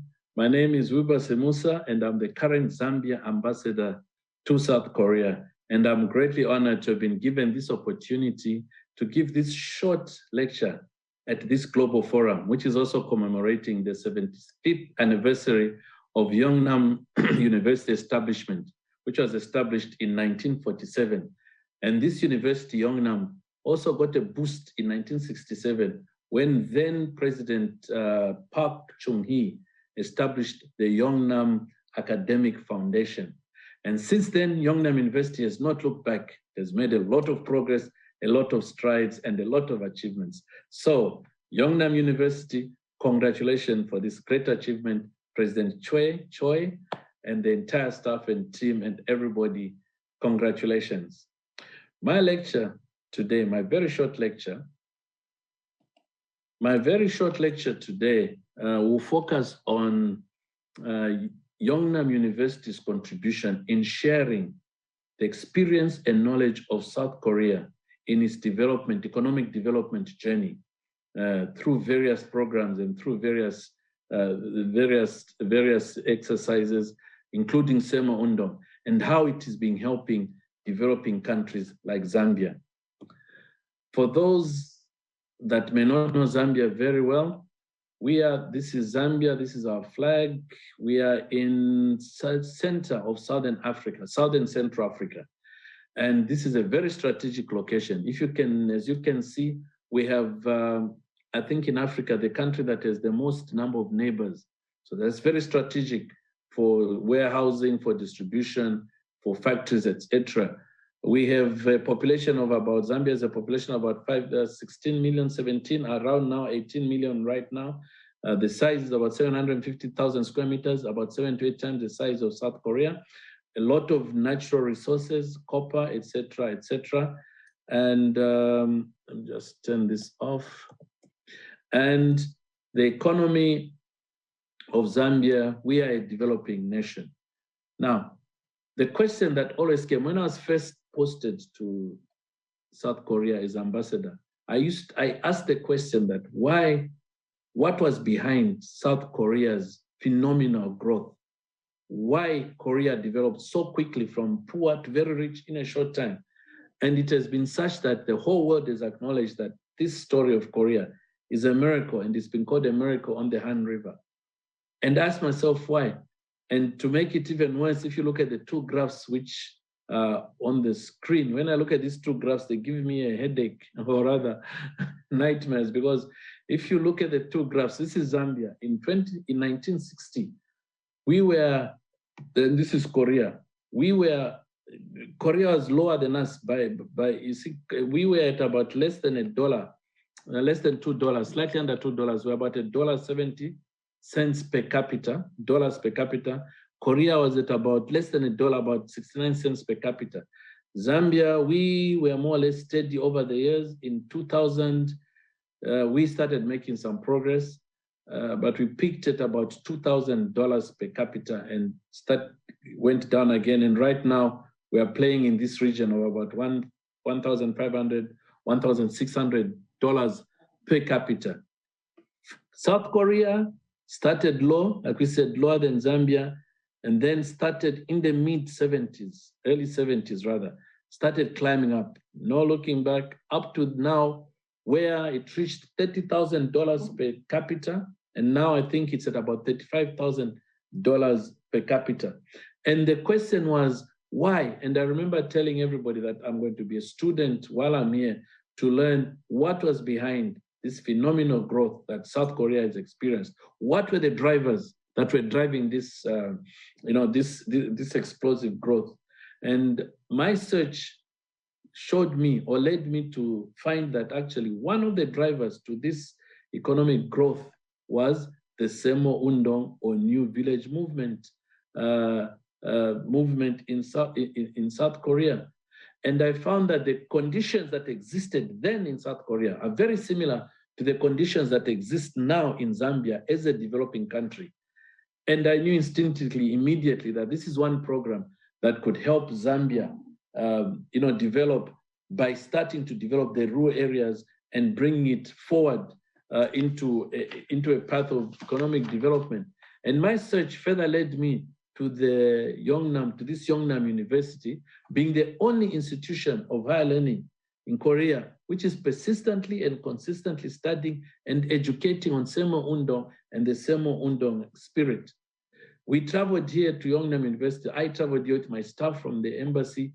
And to cut a long story short, we ended up signing an MOU with Yeungnam University on the cooperation or developing Semo Undong in Zambia. And this MOU was signed 12th December 2018 by myself, then president, and it was attended by a lot of people from the community and from the university. That was the MOU already signed. And this was part of the staff from the embassy and faculty and people that graced this occasion. Now, this further led to a broader signing of a broader MOU of cooperation between the governments of Korea and Zambia in developing Semo Undong. And this was done on 28th October 2019. This is our minister, was then Minister of Community. This was then in Zambia, and this was then Minister of the Interior Korea at that time. And we signed the MOU, and cooperation has been going on. And since then, Yeungnam University has been very active in helping to recruit and to enroll students from Zambia into their programs, including government workers, into their undergraduate programs and postgraduate programs, and training our people in developmental studies and other studies, including Semo Undong. And this is very commendable. As I'm talking now, we've got a lot of our students here, including government officials. And I wish to proudly report that this year, 2022, the governments of the Republic of Zambia and Korea have embarked to start the implementation, officially start the implementation of Semo Undong project in Zambia. And so far, 8 villages, pilot villages have been identified, from which maybe 4, 5, 6, a number of those villages will be selected to start the actual implementation. And the government of the Republic of Korea has selected Yeungnam University to train, to be the institution to train or to provide training for Zambia, even as Semo Undong project implementation is commencing. This is very commendable. And I think it speaks to the commitment and the consistency Yeungnam University has in developing Semo Undong. And further to that, I can report that we are making concerted efforts to try and link or twin Yeungnam University to major universities in Zambia, so that we institutionalize this exchange of knowledge and experience. I'm very confident that this cooperation and this consistency between Zambia government, Korea government, and Yeungnam University will result in a success story in a country like Zambia coming up and borrowing from this experience and the case study of Korea to help it in its development journey. In conclusion, once again, let me just congratulate Yeungnam and everybody for listening to this very short lecture.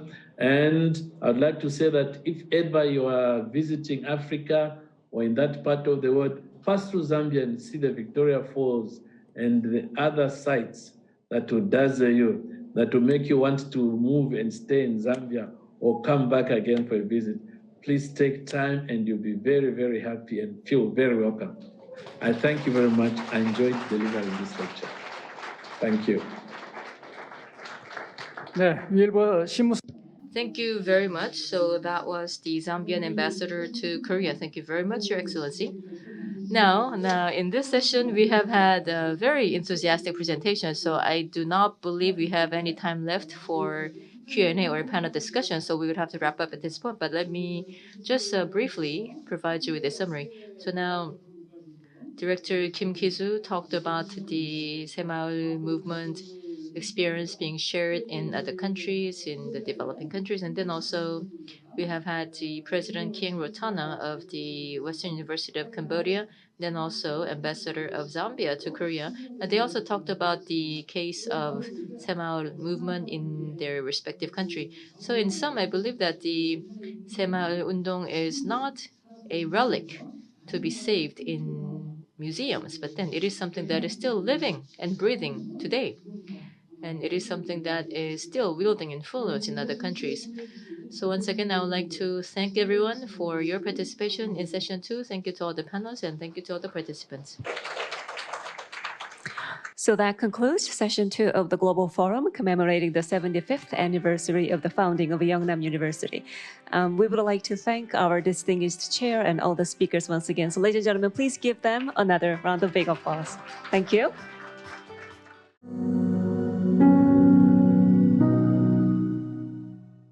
Welcome back. Well, finally, we have reached the final session of this Global Forum on day 1, which is commemorating the 75th anniversary of the founding of Yeungnam University. And session 3 will be held under the theme of the role of education for the co-prosperity in the global community. And it will be chaired by the Honorable Dr. Lee Hyo-soo, the 13th President of Yeungnam University. So without further ado, let me hand over the microphone to our distinguished chair. Dr. Lee, the floor is all yours. Ladies and gentlemen, please welcome him with a big round of applause. The topic of today's session is the role of education for the co-prosperity in the global community. Actually, this is identical as the theme of today's Global Forum. When we think about the co-prosperity of the global community, I think it is a task that requires cooperation among all states. And I think the COVID-19 pandemic that broke out 2 years ago was a reminder to the humanity of the importance of global cooperation. It was an opportunity for all the humanity to really realize the meaning of the global community. Because of COVID-19, many people suffered a lot. However, at the same time, I think we were able to learn a lot of lessons from this pandemic crisis. It is that the humanity should join hands together to overcome global challenges. With the spread of the pandemic, global supply chain almost collapsed. We witnessed inflation, price surge, and supply disruptions, and we were able to once again feel how connected the entire world is. And all countries around the world made a lot of efforts to control the pandemic. And we also realized that one country's effort will not resolve this global crisis without the support of other countries. With the acceleration of global warming, we are also experiencing a natural disaster that is hard to tolerate. And we experienced these crises multiple times. All these global challenges are giving us a very strong message that all people in the world must come together. So how should we resolve these global challenges? In order to overcome these global challenges, we need to continue to innovate ourselves. At the same time, the humanity should cooperate together. Innovation and cooperation are the two things that we can realize through education. In that sense, I believe that the theme of today's Global Forum, the role of education for the co-prosperity in the global community, is very important, and we cannot overstress the importance of education. In this session, we have one keynote speaker and 4 discussants.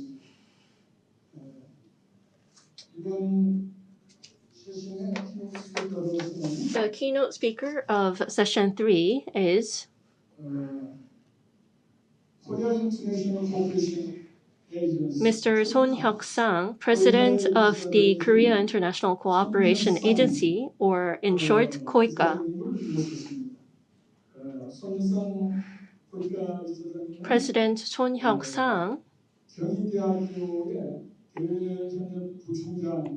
has served as the Vice President for External Affairs at Kyunghee University, and starting from year 2020, he has been serving his role at KOICA as the President of KOICA. His presentation title is Building Back Better Through Education, KOICA's Perspective. Due to prior commitments, Mr. Son was not able to participate offline in this global forum, so we would like to listen to his message via VOD. Good afternoon to all participants, both on and offline. I'm Son Hyuk-sang, President of KOICA. To begin, I'd like to convey my heartfelt congratulations to Yeungnam University on its 75th anniversary of establishment.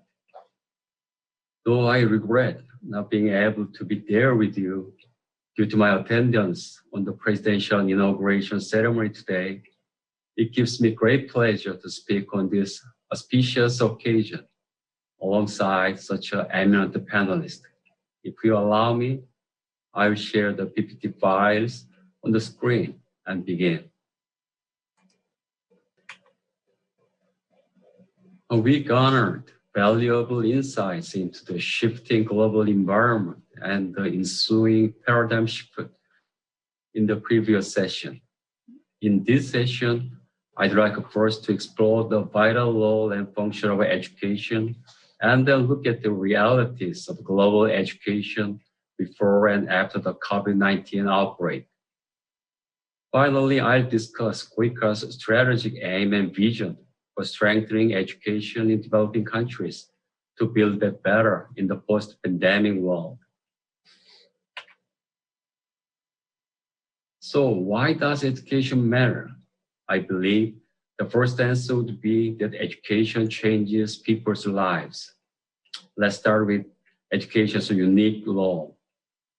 Education is a powerful tool that can make a tangible and long-term difference in the lives of individuals, families, and domestic economies by reducing poverty and enhancing job opportunities and growth. Individuals benefit from education because it empowers them with the skills and knowledge to improve their lives while increasing productivity and stimulating economic growth. Education has effectively broken the poverty cycle and trap in the family unit, preventing poverty from being passed down from generation to generation. According to a study published in the Journal of Human Capital, increasing a country's average educational attainment by 1 year raised annual per capita GDP growth from 2% to 2.5%.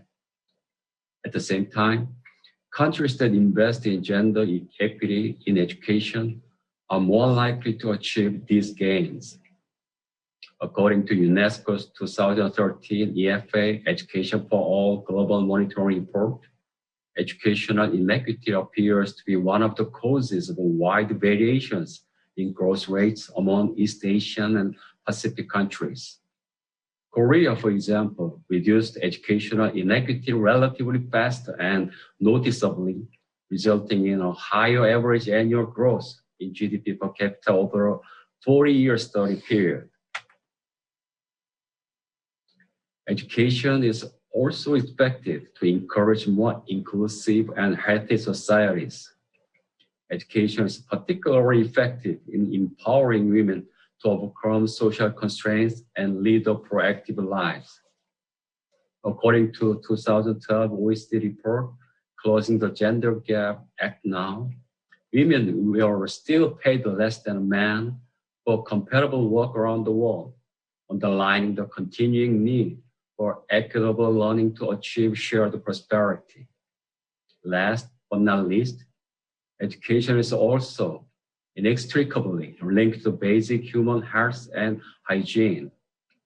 According to a 2010 study led by University of Washington, between 1990 and 2009, improvements in reproductive age women's education saved the lives of 2.1 million children under the age of 5. Infectious and parasitic diseases and illnesses like heart disease and cancer can also be considerably reduced with education. Now, I'd like to draw attention to the fact that in today's pandemic era, education has taken even more importance because it is not only a fundamental human right, but also an essential sector that drives societal progress and serves as a foundation for globally shared prosperity.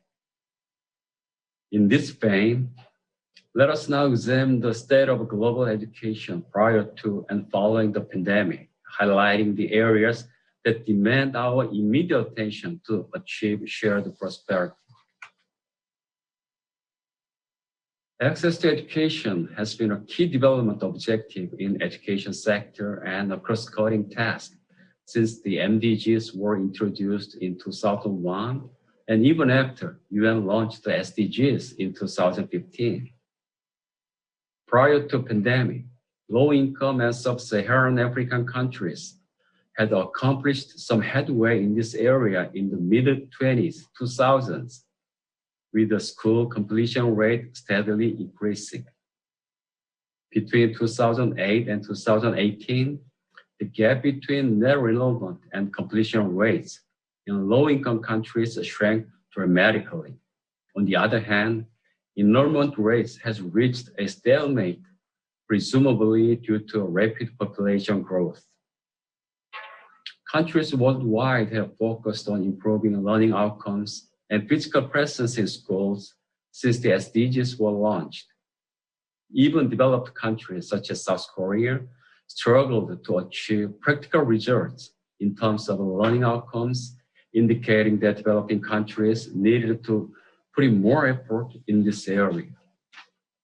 The OECD assessment since 2000 revealed a startling level of progress in learning outcomes among 15-year-olds in 80 high and upper middle income countries. The number of 15-year-olds who did not obtain minimum proficiency climbed from 90% in 2003 to 22% in 2018, while it stayed practically steady at 47% in non-OECD countries. UNICEF also discovered that low-income countries in sub-Saharan Africa struggle to achieve the same early grade progress as Asian countries. Aside from basic literacy and numeracy, technological advancement has made digital skills a central goal of education and factor in facilitating access to education, particularly TVET, technical and vocational education and training.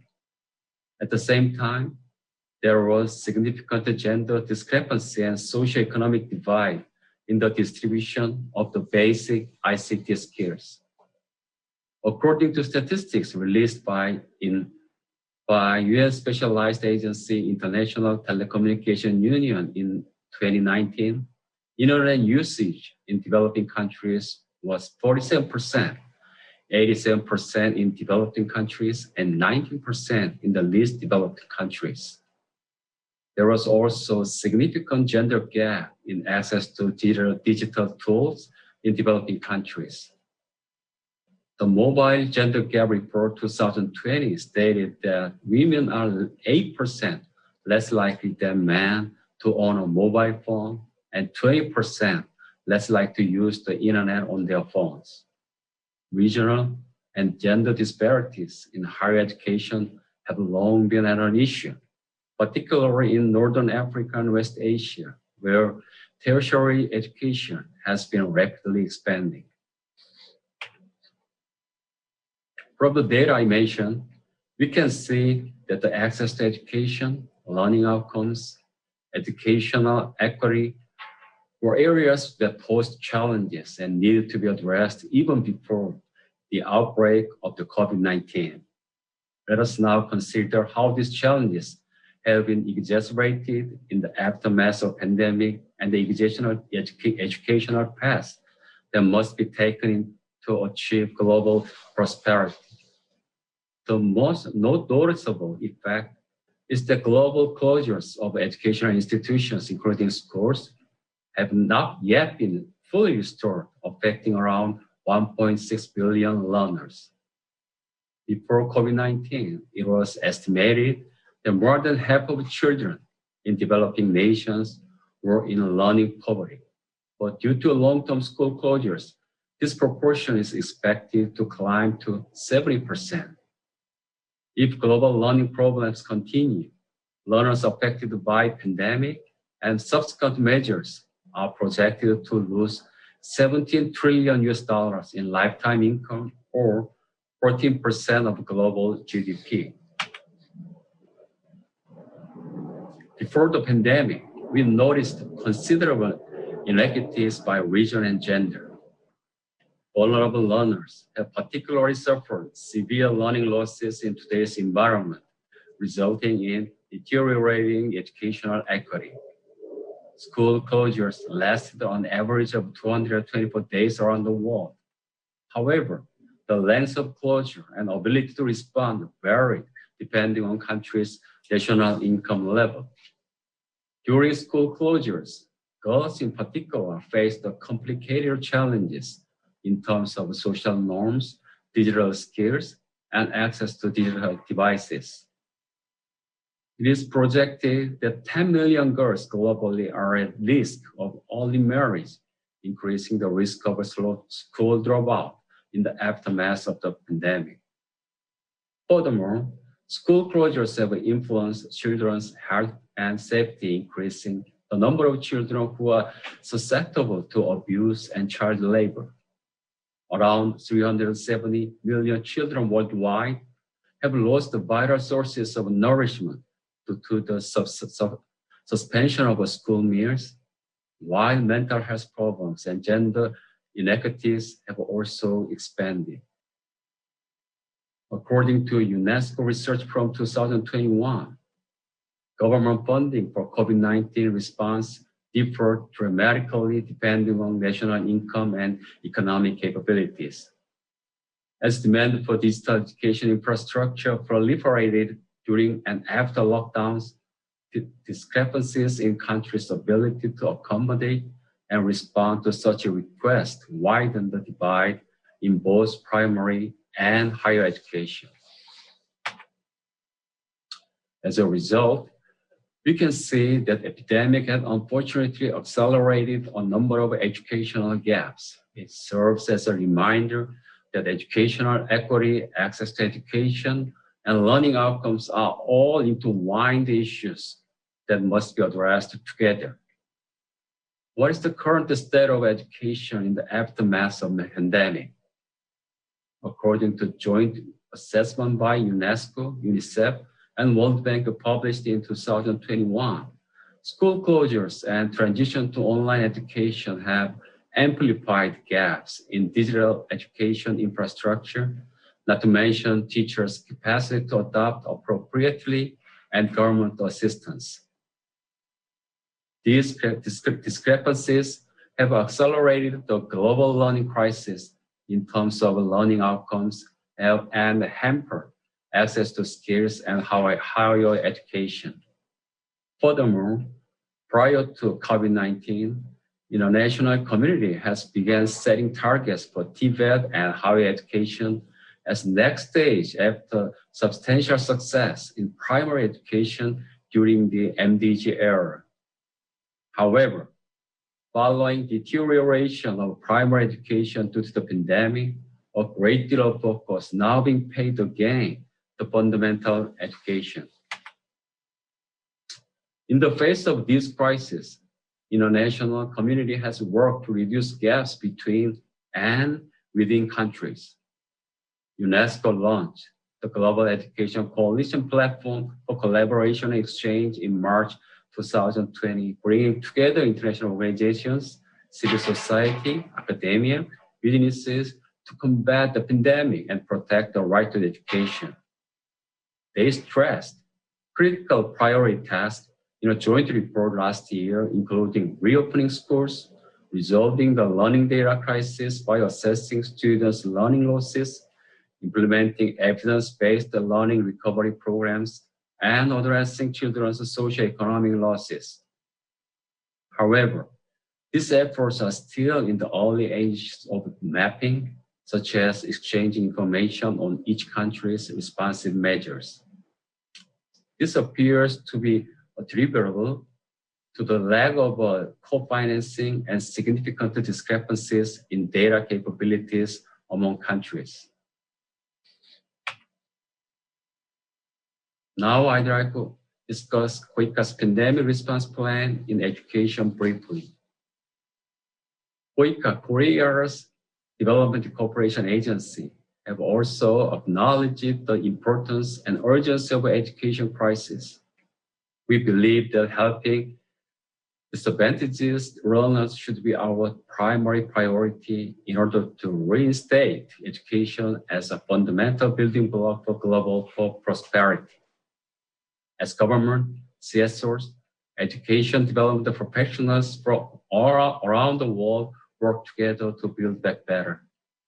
According to World Bank, education is a human right, a powerful driver of development, and one of the strongest instruments for reducing poverty and improving health, gender equality, peace, and stability. Right to education is needed, indeed, a fundamental human right, and education, along with the health and agriculture, is a critical sector in developing cooperation that ensures growth. Throughout our organization's history, education has been identified as a crucial factor in Korea's development, encouraging many developing countries to request cooperation with us on education. Korea's approaches that combine our ICT capacity with education have gotten a lot of attention in the era of SDGs, when the global education agenda emphasizes digital skills. Moreover, education embodies the essential values of development cooperation, such as human rights, peace, which KOICA intends to promote in the future through substantial contribution to the worldwide community.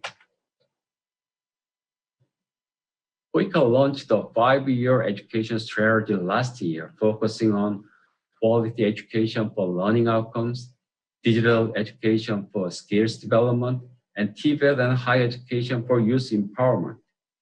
As we build that better, these objectives reflect KOICA's efforts to contribute to implementing the international community's common agenda.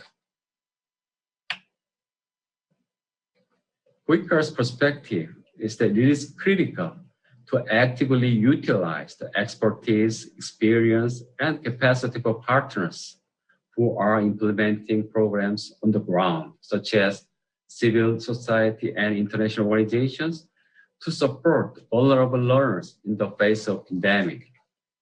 Furthermore, because it is difficult to measure short-term outcomes in partner countries' educational system, it is vital to provide mid to long-term support while taking into account external factors such as socioeconomic environment in order to improve access to and quality of education. Therefore, an integrated approach to project design and implementation that capitalizes on synergies with other sectors like health and agriculture, and stresses coordination between partner governments, regions, recipient groups is becoming increasingly vital. For your reference, here is the list of sources I have cited so far. Let me now bring my presentation to a close.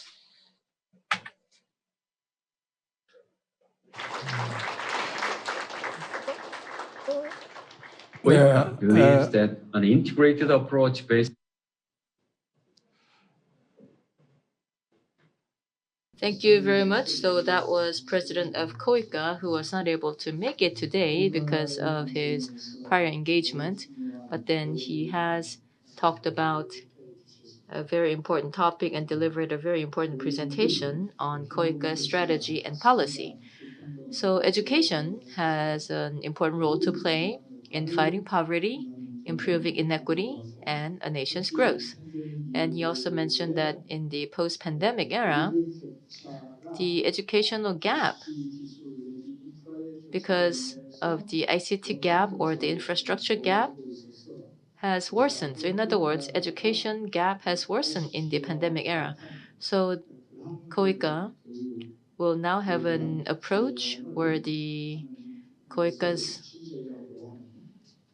education project will be linked with ICT education. So once again, thank you very much for the excellent presentation, although he is not present here with us today. So let's give him a big hand. Next, we are now going to move on to our panel discussions. Our first panel discussant is President Danilo Concepcion of the University of the Philippines. 다니엘 컨셉 필리핀 대학의 President Danilo 총장님이십니다. Concepcion 다닐로 will be 총장님께서는 sharing his experience at the 필리핀 University of 대학에서 the Philippines. He was 부총장을 the 지내시고 director of 그리고 the College of 필리핀 Law 대학 at the University of the 법과대학의 Philippines, 학장 등을 역임하셨고 and 그 he is 이후에 currently serving as the 2017년부터 president of the 필리핀 University 대학의 of the Philippines 총장으로 after serving 재직하고 as 계십니다. the executive vice president of the university. 오늘 Well, do we have the title of his presentation? 지금 주제가 나와 있습니까?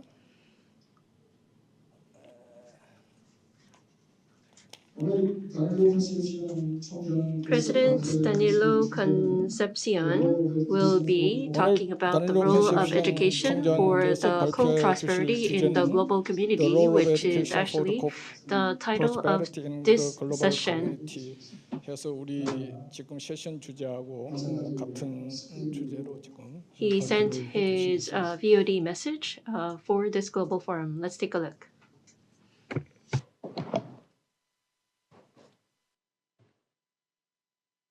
Thank you very much, Director Kim Ki-soo. 안녕하세요.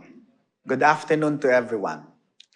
First of all, congratulations to Yeungnam University on its 75th anniversary.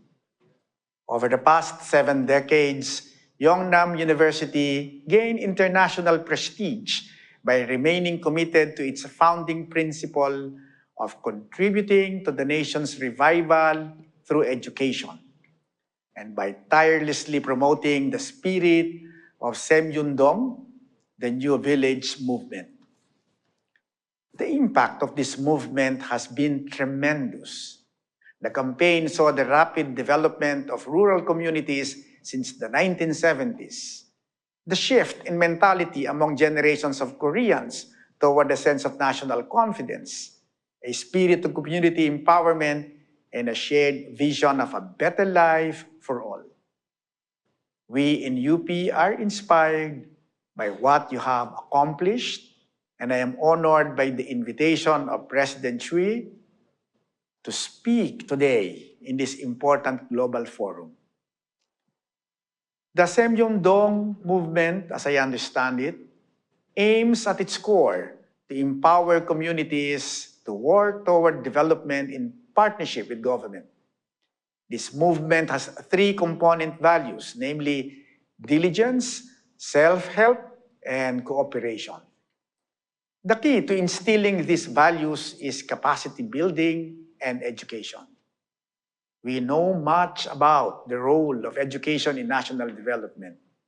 In this knowledge-based economy, education is an investment that will yield returns in higher wages and better jobs.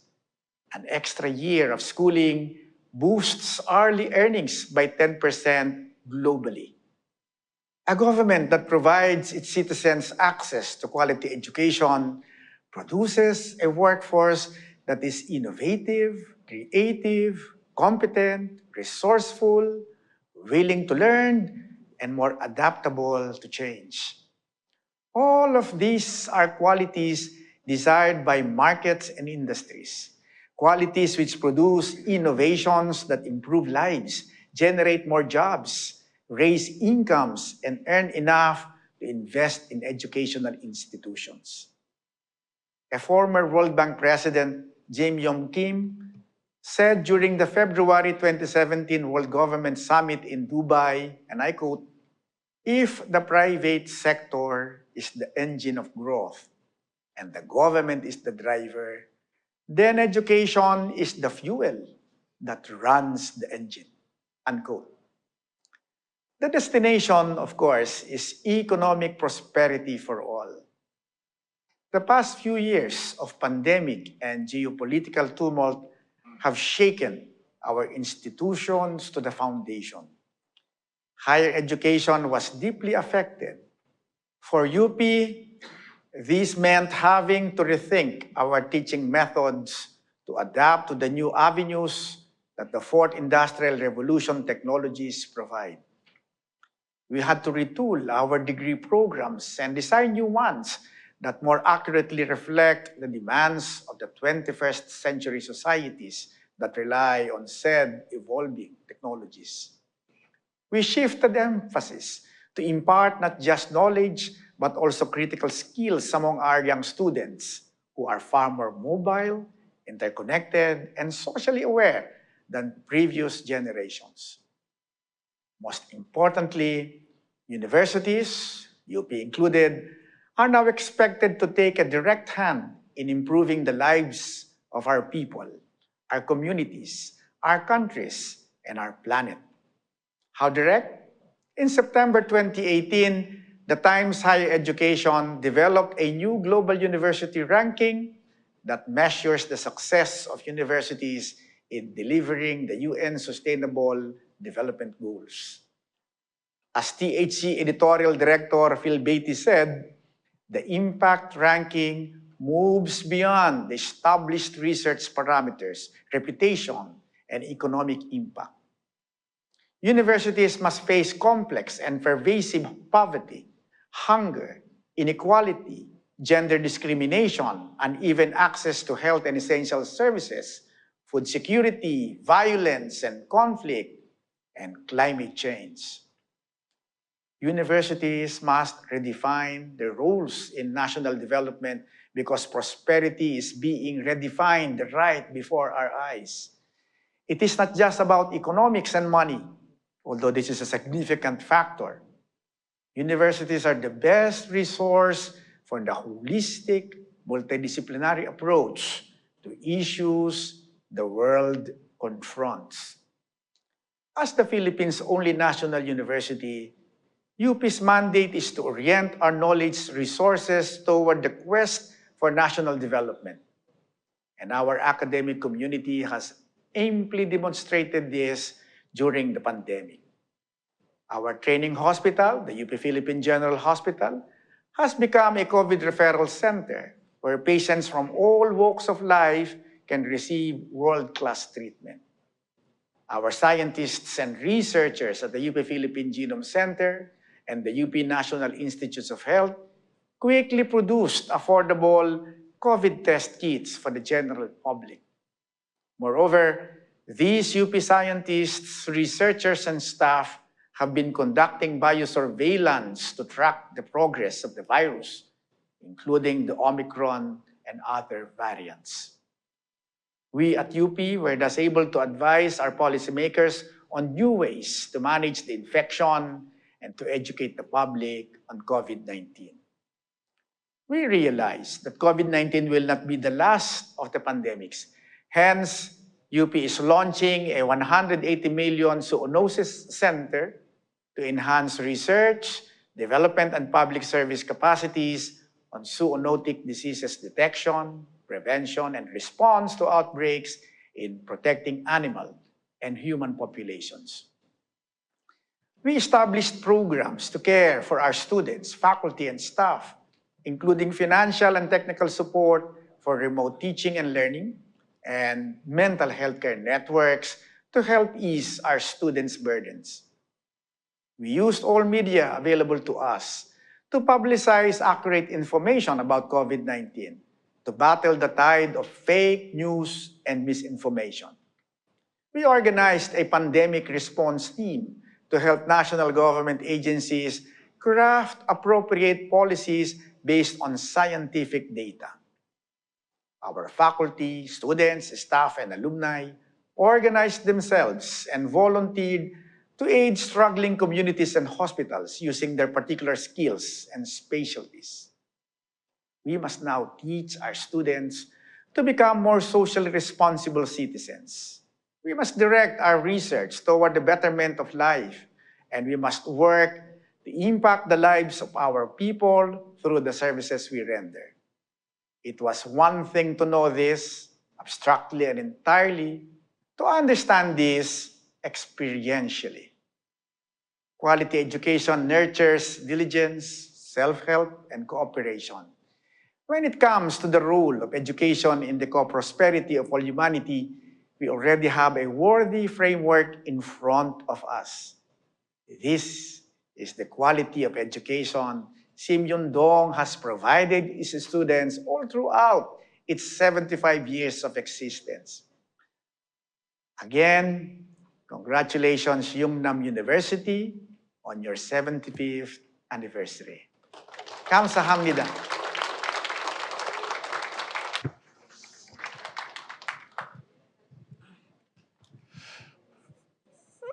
네, 단일로 총장. Yes, that was President Danilo Concepcion,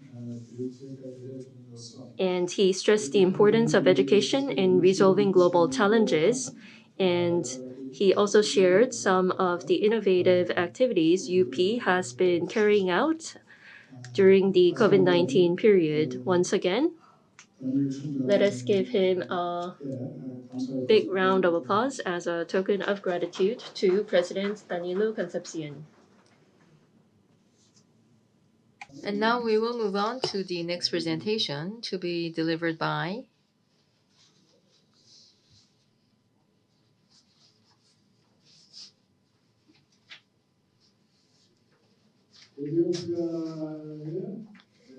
the Commissioner of the Federal Democratic Republic of Ethiopia, Makuria Haile Teklemariam.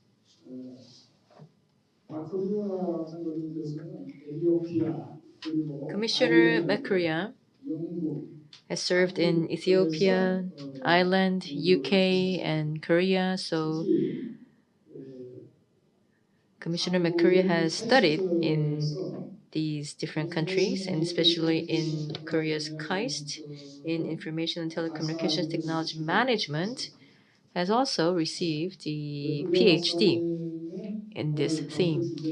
Now then, for Commissioner Makuria, he will today talk about global education collaborations for encouraging e-learning in African higher education for the co-prosperity of humanity.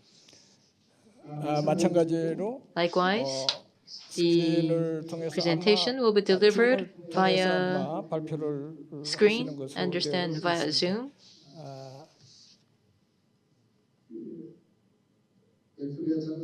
So then, Commissioner Makuria, are you there?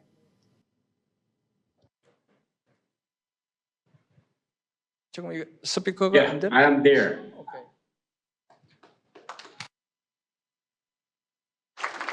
So 안녕하세요.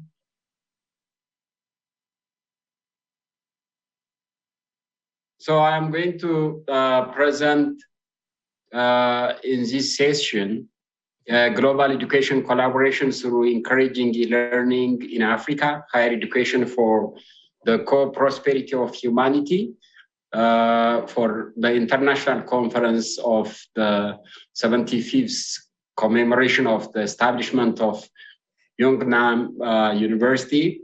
I want to say congratulations for the whole team and President Haisu, the president of the university, commemorating your 75th commemoration.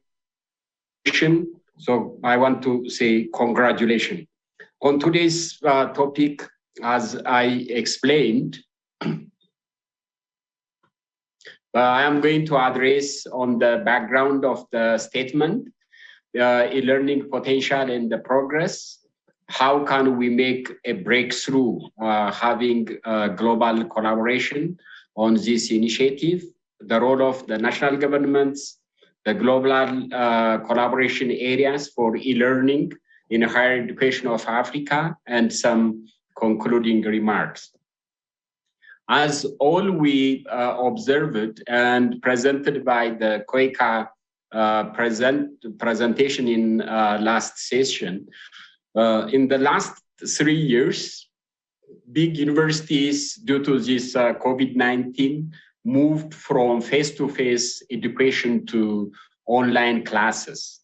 Whereas in Africa, due to not prepared for such circumstance and lack of resilience of such unforeseen circumstances, and because of the absence of devices and internet, this was a shock and very difficult to make online services, and they were stuck in traditional model of delivering education mainly on face-to-face.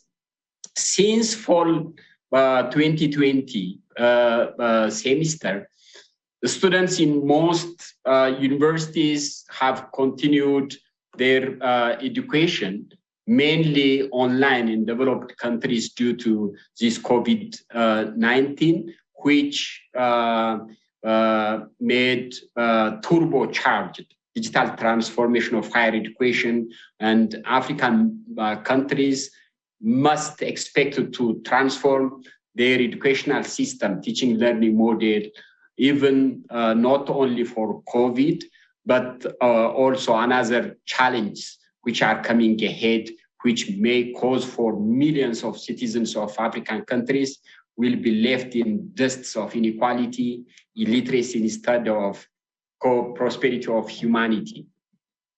If we are going to see the potential in this map I am presenting, the total mobile network coverage is very big, which is around more than 80% in most African countries, and 3G coverage, 4G coverage are very, very big potentials in Africa. Whereas when we see the internet usage is below 30%, and the higher education coverage is below 20% across Africa.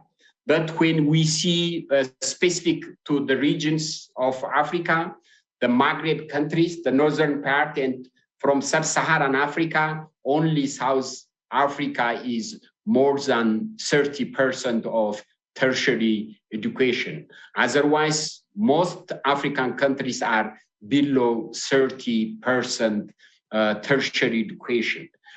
If we are going to use this internet potential, we can expand the African tertiary education with the help of global collaboration. When we see the resource allocation and the tertiary education coverage, the tertiary education, as I presented earlier, in most African countries, I took as an illustration for Ghana, Ethiopia, Kenya, Nigeria, Senegal, Uganda, and South Africa. The coverage is in all countries is below, in these countries, below 30. PhD rate from the total population of teachers is very, very low percentage. Research per million of the population is almost, in all of these countries, almost none. Research development expenditure per capita income is almost very, very insignificant. Relatively, education expenditure, which covers the whole from primary to tertiary, is a better position. Students of science and technology relatively in a good increasing stage. To control this gap and to have a good access to African higher education, it could be reimagined through improving a learning ecosystem. This ecosystem, we can use strategies like having a learning core applications availability and use can be the first strategy. Introducing digital tools, teaching and learning process in higher education, which is by having live and pre-recorded classes from best professors across the world through the help of applications like Zoom, learning management systems, which could enable students' interaction across the best professors across the world. So this can be helped by global financial institutions like World Bank, which are supporting, but those funds are inactive and need to be streamlined. The second point of collaboration and intervention strategy could be equipping facilities for e-learning and teaching this institution and making digital powered education across the universities. The third strategy would be online governance system development and use, which is resetting the education process, open standard technologies, including the student registration, administration portals, learning secured management systems through the support and collaboration of universities which are taking the initiatives. The fourth point would be developing digital skills, which is for the students, administrators, professors. Digital literacy is going to be very, very important intervention point. The fifth point is financing the electronics research infrastructure development, which is providing fund and technology support with collaboration. The other point, while recommending such strategies, the government's role, the African countries' government role is very, very important. The first government role should be policy-making commitment. When they are going to initiate ICT-enabled university learning teaching system, the African universities can use like MOOCs and other online teaching systems. In such a case, there is going to be resistance expected because there are a lot of undergraduate and master's level lecturers which are going to be replaced by the best professors across the world. So compromising this lose-win scenario should be taken into very seriously, and optional scenarios should be taken into consideration, and the measures across this point is very critical intervention for African government. The second point is device and application availability, prioritizing resources which may they mobilize from other global donors and from loans. So prioritizing the resource for such policy is very, very important point. The fourth point for the African government, as recommended by COICA president, is that major stakeholders should be engaged and their commitment should be taken into consideration, like the major stakeholder, the Minister of Education, and the ICT development ministries. They should be bring into front, availing the network, the facilities, and policy prioritization should be there, and the government should take this into consideration.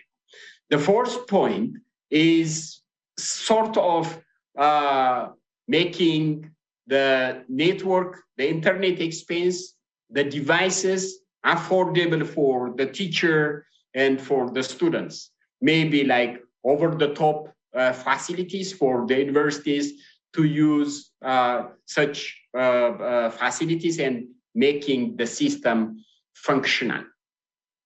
The third intervention point is going to be global stakeholders' role. The global stakeholders' role should be there to make such initiative practical. ICT-based knowledge sharing collaboration, as Yeungnam University, as you are doing like Semaldong movement to be a global agenda. So you can help African tertiary education system, universities, availing the system, the application softwares, training, and making some globally accepted technologies as open source. That could be a transitioning to digital powered education for African tertiary education. The second collaboration of the international community is going to be institutional and infrastructure development, which is going to be a resource fund mobilization through your countries, respective countries, bilateral and multilateral grants and financial lending. This could be done through African Union as an umbrella and using the technology as a platform for all African Union member countries could be the second intervention points. To sum up my presentation, the role of higher education, which is going to be very significant in reducing and eradicating poverty in African countries. As this agenda of the international conference is focusing on co-prosperity of humanity, higher education, intervening through higher education and reimagining the African education, tertiary education system is going to be, I think, the right intervention point to embark on. And the second conclusive remark is going to be collaboration. African governments and collaborating stakeholders, international communities for the sake of co-prosperity of humanity across the globe and eradicating poverty through African continents is going to be the order of the day.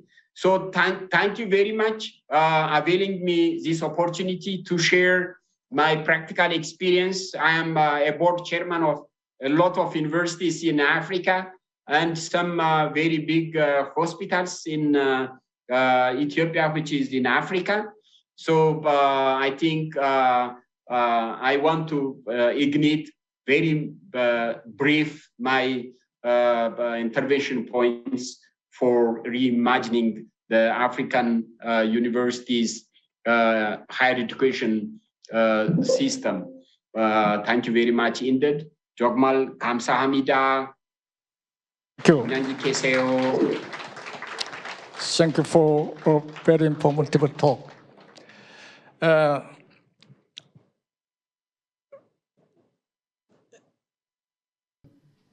So that was Commissioner Makuria, who talked about the higher education in Africa and how through e-learning we could pull up the quality of higher education in Africa. And he had talked about some of the strategies of making that possible. So for example, the hardware, software, and humanware in Africa currently lacking, and especially going through the pandemic.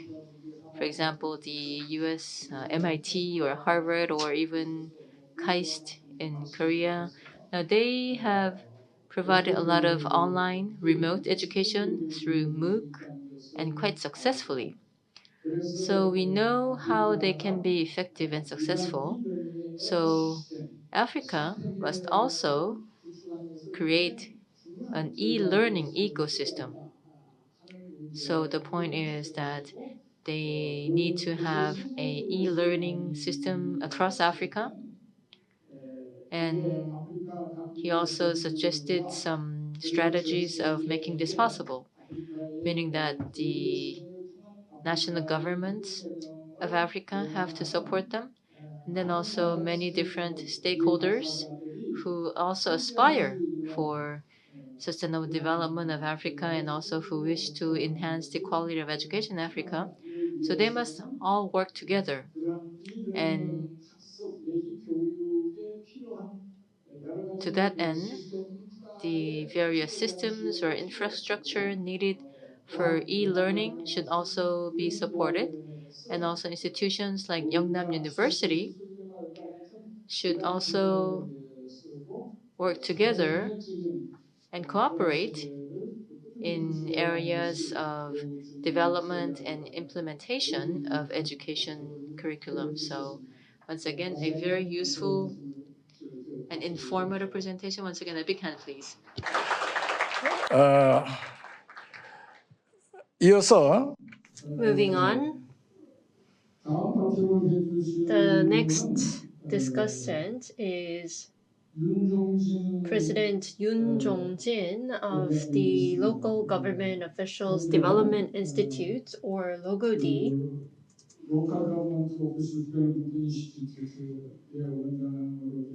he is currently serving as the president of LOGOD, and this institute is an organization that belongs to the Ministry of the Interior and Safety of the Republic of Korea.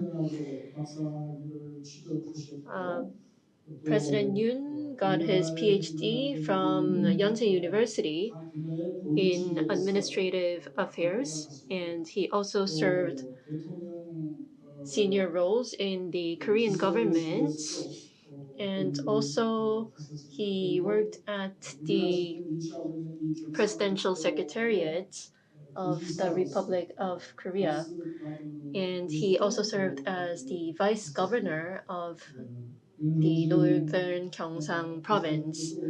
Dr. Yoon Jong-jin, president of LOGOD, will be talking about the roles of government officials training institutes in promoting the mutual prosperity of the global community. Let's take a look at his remarks. 여러분 반갑습니다. Good afternoon. I am Jong Jin-yeon, President of the Local Government Officials Development Institute.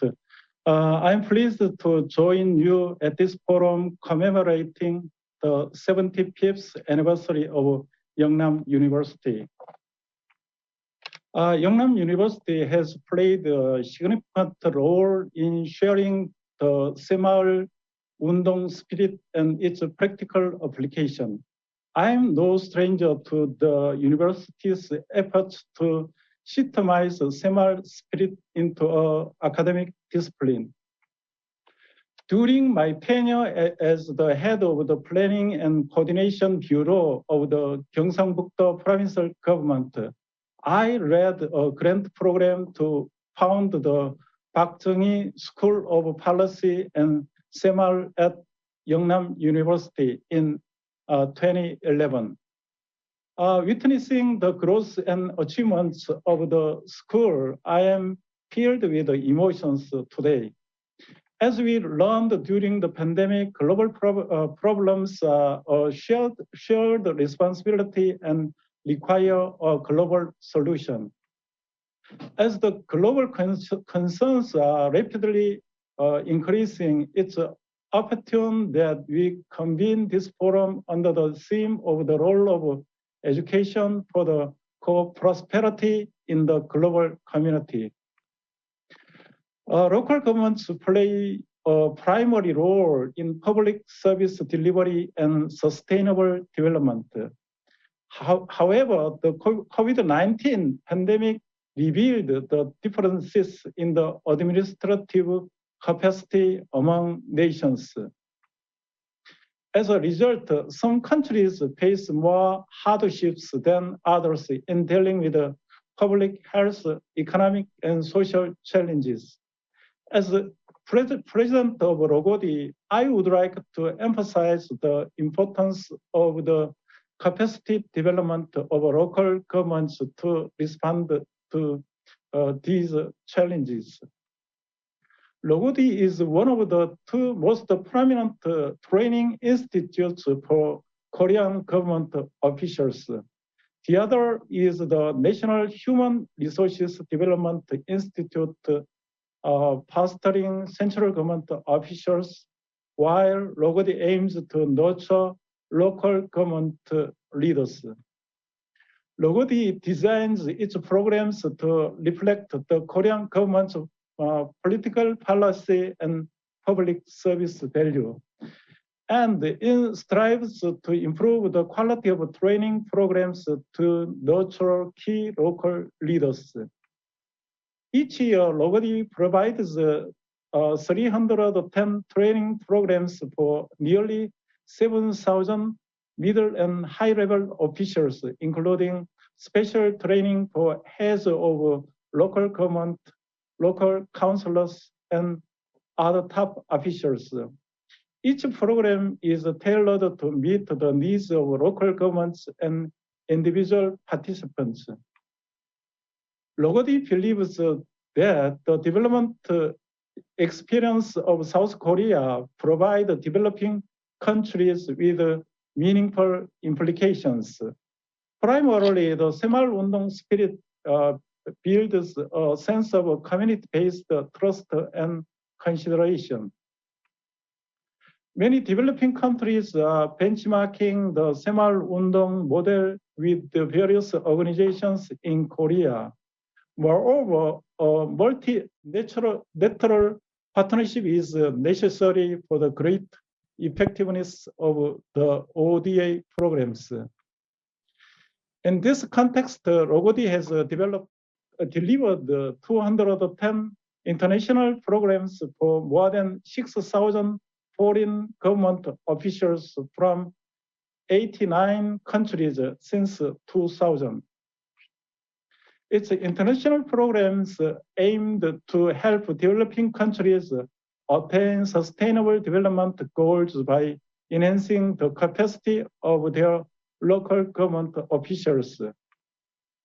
This year, Logodi carries out 8 international programs, including the capacity development program of Mongolia, the capacity building on digital transformation for Indian government officials, the capacity development program for the Cambodian government officials, the capacity development program for civil servants in Ethiopia and others.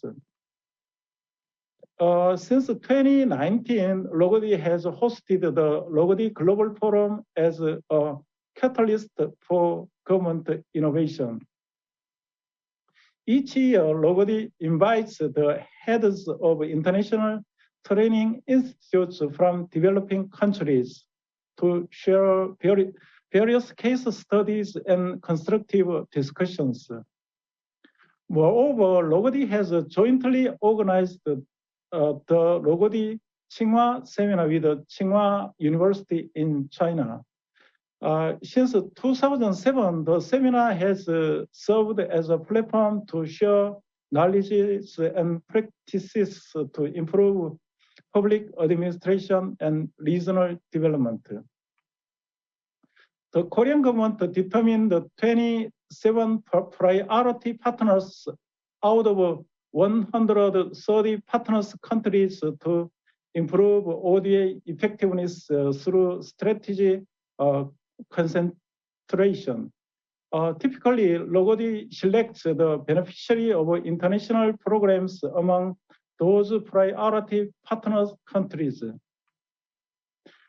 Most international programs are funded by official development assistance from Korean government or the Korea International Cooperation Agency.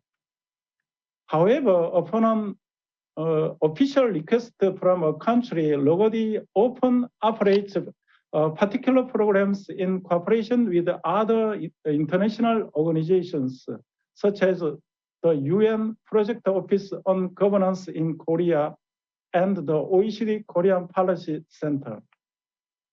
Recently, more developing countries have requested Logodi to share Korea's development experiences. However, there are difficulties due to budgetary limitations.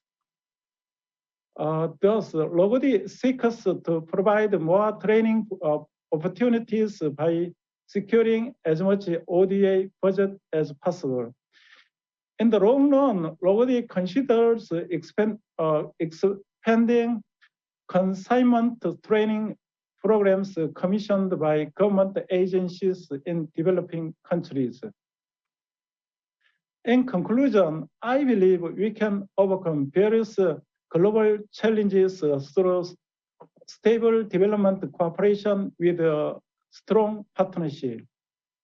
Logodi continues fostering local leaders for sustainable regional development worldwide, upholding inclusiveness and shared benefits, striving for equality and mutual learning and sticking to win-win cooperation. I hope our deliberations today will carry the success of this forum. Thank you for your time. Thank you very much. 감사합니다. Thank you very much. President Yoon of Logodi stressed the importance of education for public officials and especially for the co-prosperity in the global community.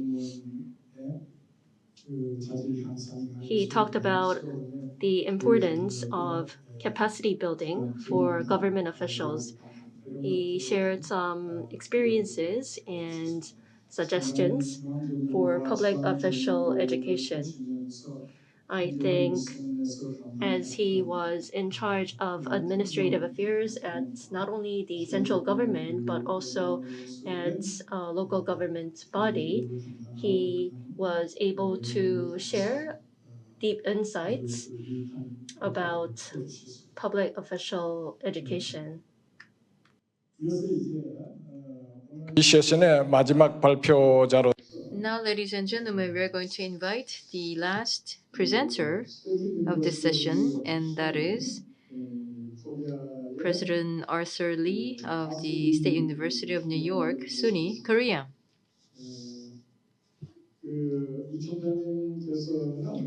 Now, President Lee majored in computer science at Utah University. He received his PhD. Then he was at the Korea University and also the Clarence Matina College where he taught. And then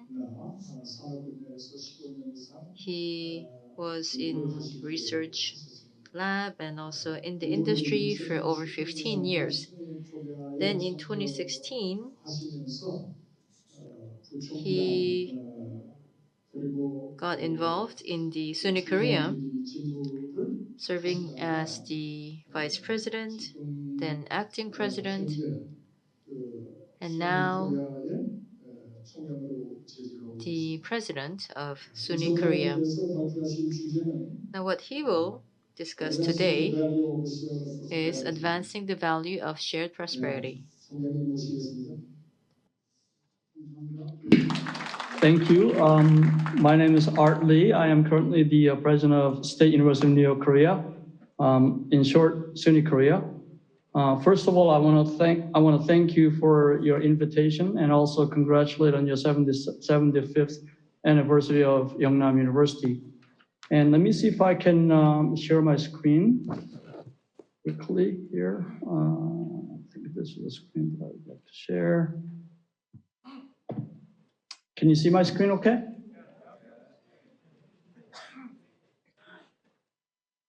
I assume that you can see my screen.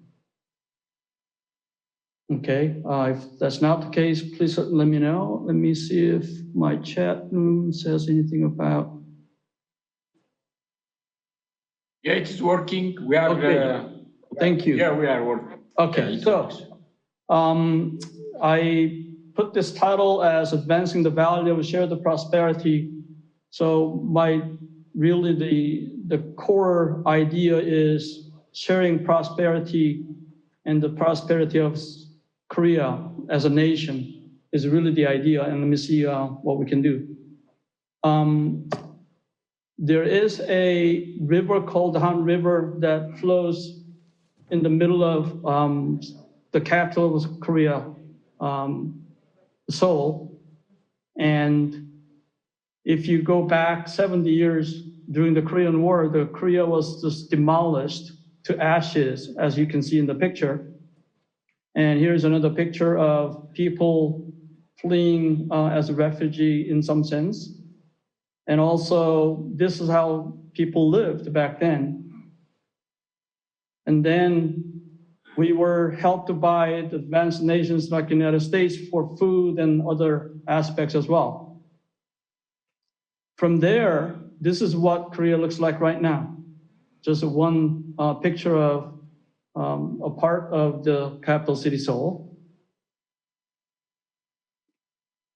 So Korea became what we call the aid recipient, from an aid recipient to aid donor in an international scene, if you will.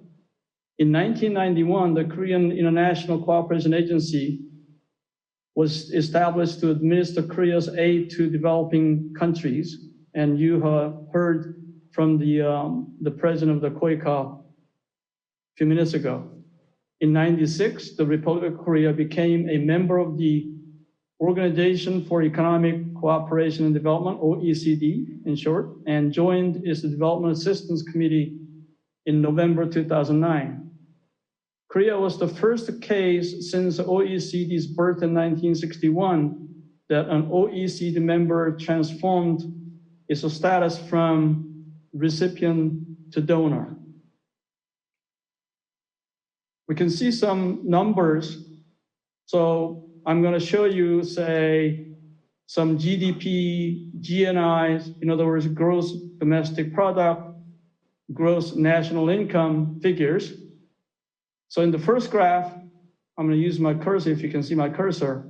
You can see the GDP numbers growing from 81 in 1970 to over 16,000 in year 2019, and also GNI growing from small 225 in 1970 to 32,000 plus in 2019, and also so-called ODA, which stands for Official Development Assistance.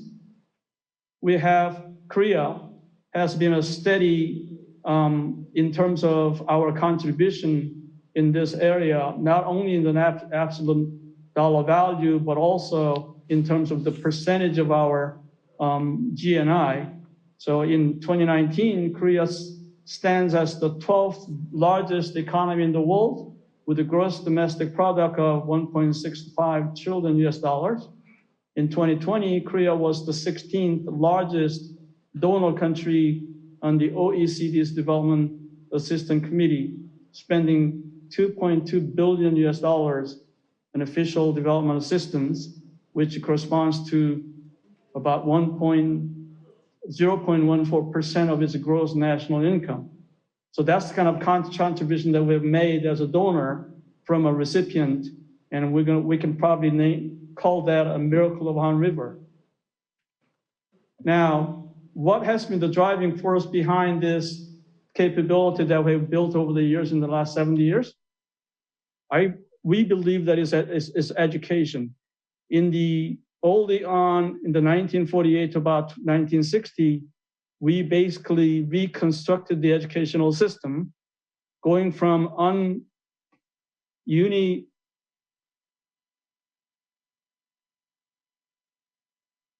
basically going from elementary education through the middle school and then higher quality improvement over the years, reaching to 1990 to a present time of education for creativity, high tech, and quality to be the main core of ideas in terms of our improving our education. Along with the improvement in education, we also grew in economics. So we went from foundation for economic development all the way up to knowledge-based labor force, knowledge-based high-tech industry, which is where we are right now. So that's the sort of like a development of the economic development as well as the educational system, the growth and improvement of it throughout the years since about 1948 to date. Now, we were even helped by so-called the Peace Corps program of the United States. And I remember in my high school days, we have a Peace Corps member teaching some of the classes that we had back then. Now, if you look at the student population of elementary school growing from about 50% to about 99% from year 1945 to 2010, and this is the kind of data that I was able to access. And then for the middle school, we went from about 40 or so to about 99. and then high school from about 35, maybe 40 to 99. Even college education, secondary education went from about, starting from about 1980 up to 2010, we went from about maybe 20% to maybe 85% or so. So you can see the growth in terms of the general student education in the general population in Korea over the years. Now, there are the specific actual data that shows the quality of education that we provide in Korea. In terms of the mathematics performance, Korea is the second highest in the world. In terms of the science performance, Korea is the third place in the world. In terms of reading performance, Korea is the first place in the world. So these are the kind of data that shows that the Korea has developed over the years in terms of educational system and also deliver the actual meaningful education to our population over the years. So education was really the energy that drove Korea to become an advanced country in those short 70 years, despite several national crises, including the oil crisis in the 1970s, Asian financial crisis in 1998, and the global financial crisis in 2008. It has grown since its independence from Japanese occupation for about 36 years in 1945. Behind the Korea's success was the Korea's passion for and state investment in education. So education was really the driving force for this development of Korea over the last 70 years in economic terms as well. So Korea now has this thriving economy and also the culture. So let me focus on the economy first. So Korea is exporting in many different areas, semiconductors, cars, petroleum product. Imagine, we don't even produce a single drop of oil in this country, but we import petroleum and then produce products and then export them. And that's one of the main exports in Korean society right now. And automotive parts, these days, because of the pandemic, COVID pandemic, the automotive parts is a real problem in terms of producing cars and so on. But still, Korea has been the driving force in providing the automotive parts in the international scene, and also flat panel display and sensors. And these are the kind of companies that provide that kind of the industrial strength. LG, SK, Samsung, you get the idea. And also Korea is also exporting so-called Korean culture in the form of movies, dramas, kimchi as food, and also BTS. Not many would not know what BTS is these days. Now enter SUNY Korea, so-called the State University of New York, Korea, which is the first American university in Korea. It's located in Incheon Global Campus, just west of Seoul. And it started in 2012 with one university program called Stony Brook University, which is State University of New York at Stony Brook. And a couple of years later, University of Utah, George Mason University also joined from the United States. And Ghent University also joined from Belgium. And several years later, we also brought in Fashion Institute of Technology from New York. And those 5 universities programs make up the so-called Incheon Global Campus at the moment.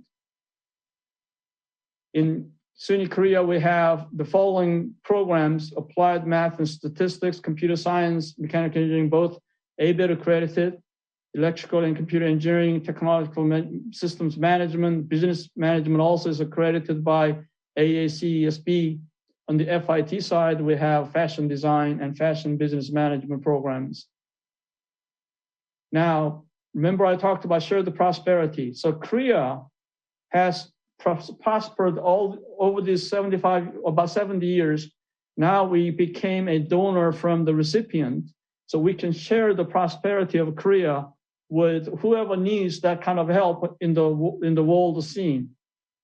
And shares prosperity is one of the ideas as we found this university And another one was holistic education, global entrepreneurship, imagination and business development, cross-cultural experience, those kind of ideas. But let me focus on Share the Prosperity a little bit more.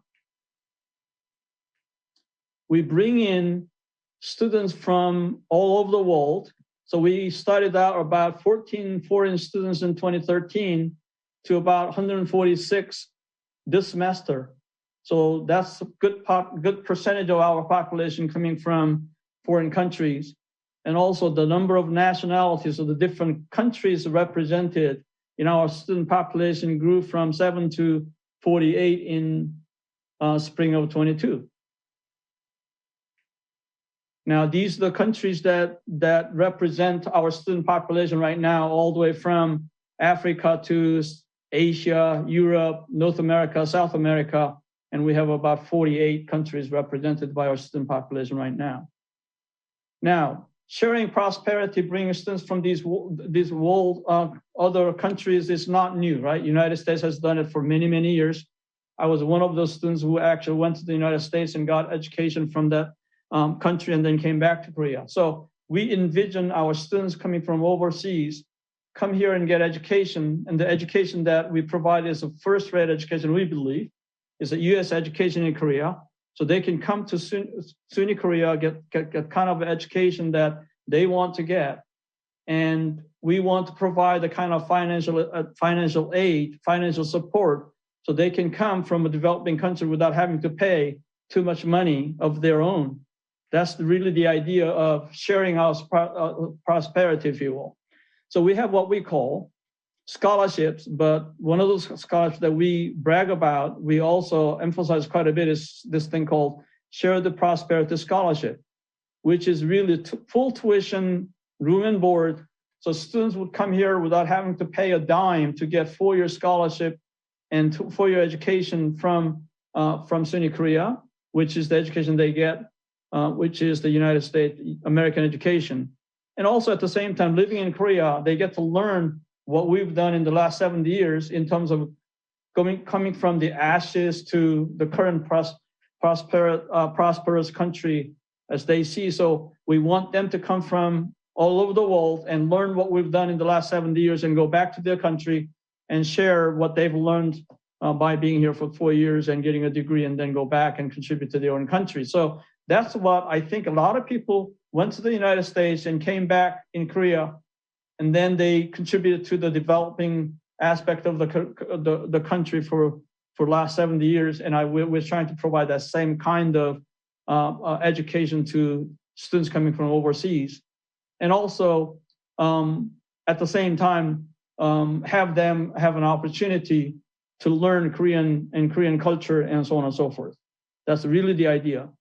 So I think in the global scene, we are part of the contributing force in terms of sharing education with the underprivileged people who actually can have that kind of education and be able to help their own people in their own country later on in their lives. So I'm going to just wrapping up. I want to share some pictures of some of our students. So these are some of the students who are enjoying having some pictures taken. And then here is another, so FIT students, as well as some other students coming from overseas. This is what SUNY Korea, one of the buildings that looks like. And also this is, these students on the right side, these are the so-called Share the Prosperity recipients coming from all over the world. And these are students who come here and actually go get a job in the United States or in Korea, or go back to their own country and help and their own people. And that's the sort of like a philosophy and the future that we look at as a university. And we believe that we are making a contribution in the global education world in this situation as well. And SUNY Korea has this slogan says we are history makers, we change the world. And that's something that our founding president came up with, and we still carry that torch. Thank you for listening to me. And there is a URL for the university. If you have any questions, please visit our website, and you'll be able to contact me or some other people if you have any questions, or if you want to find more about what we do. And that's the end of my presentation. And thank you for your attention. And also, again, I congratulate on the 75th anniversary of Yeungnam University, which is one of the top universities in this country. Thank you. Thank you.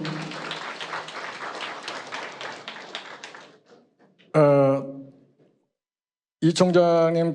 Thank you very much. So President Lee just talked about how Korea went from a recipient country to a donor country. And he also emphasized that education played a decisive role in making that possible. He also traced the development of education in Korea. Then he talked about the founding principle of SUNY Korea, and he also introduced his school and the campus. And with that, we have come to the end of all the presentations in session 3. Now, in this session, all of the presenters joined us online, which makes it difficult for us to have a discussion. Besides, I believe that we are running a little bit over time than original schedule. So in closing this session, I would just like to once again highlight the importance of the topic that we are dealing with today. Now, the humankind is experiencing the fourth industrial revolution, moving on from industrial economy to creative economy. So we are in the transition toward creative economy. Now, the biggest and the simplest difference between industrial economy and the creative economy is that the creative economy, well, the industrial economy had at its fundamentals the labor and capital, but then in the creative economy, it's about knowledge and creativity. So education has always played an important role in human history, but then now in the fourth industrial revolution, in the creative economy, what is the most important is going to be education, because education is going to play an even more important role than ever before, because this will enable us, it will equip the skills in the people to generate creative knowledge. And it is based on the creative knowledge that the individuals or the corporations or the nations will be able to gain competitiveness. And also, as we live in this super connected, super intelligent society, we are now called upon to go through a great transformation in our education, because the talent that we need in this era is different. And also in the industrial mass production era, what we needed was the type of people who could produce mass products. In other words, schools only had to produce semi-skilled workers to take care of routine jobs. But then now, in the 21st century, fourth industrial revolution, the type of talent that we need are the ones who have the ability to utilize creative knowledge. So it is the type of talent who can do 1+1 and who can create something bigger than the simple sum. So this means that we have to fundamentally change the image of talent that we need in this new era. And also, we have to go beyond disciplines, meaning that between the AI language and human language, we also need to have the kind of people who can communicate between these different languages. So we need to develop the kind of talent who can develop AI language, but also those who can utilize the AI language and the AI technology, meaning that we need to really transform the education, meaning that we also need to transform universities. Now, Yeungnam University, so 13 years ago in 2009, we have already changed our vision to global initiative talent. So we do not see tertiary education only as a notch higher than secondary education. We believe that universities should take the initiative in generating creative talent so that we can initiate advanced industries and advanced sectors, not only in the domestic market, but in the global market. So that is the Global Initiative University. So for the university education and university research, I would say that we need to have a paradigm shift in all those areas. Now, we also have the Park Chung-hee School, and I see that many of the students today here are from the Park Chung-hee School. Now, Park Chung-hee School, it is Park Chung-hee School of Policy and Semaul. So what we value as much as Semaul Undong is Park Chung-hee's leadership and policy. Now, President Park Chung-hee is not just someone who developed Korea's economy. He is the one who implemented the different stages of, in other words, he is the one who actually helped Korea take a leapfrog in the industrial paradigm. In other words, Korea was able to go from agricultural economy to industrial economy. And that also means that he changed both the system and culture at the same time. So for the developing countries, what they actually need to learn is this type of thorough and meticulous fast follower strategy of President Park Chung-hee.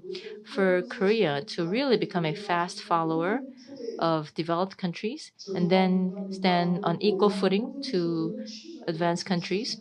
Now, Park Chung-hee, he actually had planned the upstream and downstream in our industrial development to make this possible. So 13 years ago, in 2009 or 2010, when I established the Park Chung-hee School, I had two big dreams. One is for Yeungnam University to take the leadership in fighting poverty throughout the world. And second is to elevate Yeungnam University to a global university. Now, I would just like to inform the moderator that we have the panelists connected online. Maybe ask you a question or two. So we will give you a chance to give us concluding remarks. I think he will. So, Yeungnam University, I think you did wonderful job making a difference across the world in Semaaldong movement. Ethiopia learned a lot of things using local materials, people's labor, and having the confidence to make a difference, especially learning from your Semaaldong movement across the world. And Ethiopia always wants to learn from that movement. So I want to make a point on that point. And the other point concerning this session, from different stakeholders, not only the recommendation, but also it is very helpful for us to learn, to see what we are working and what to learn from other practical experiences of the progress of science, the progress of wisdom, system, capabilities to learn from across the world. So inviting us in such a forum, not only listening and understanding our recommendation, but also it gives us opportunity to learn what to do, to see our gaps, and to bring best practices for our respective countries. And behalf of Africa, behalf of Ethiopia, I want to say thank you very much indeed for Yeungnam University. Once again, I want to say congratulations for your 75th commemoration. Hope we'll meet again as you stressed the role of higher education is very, very important in eradicating poverty and co-prosperity of humanity. So thank you very much. Jogmal 감사합니다. 네, 감사합니다.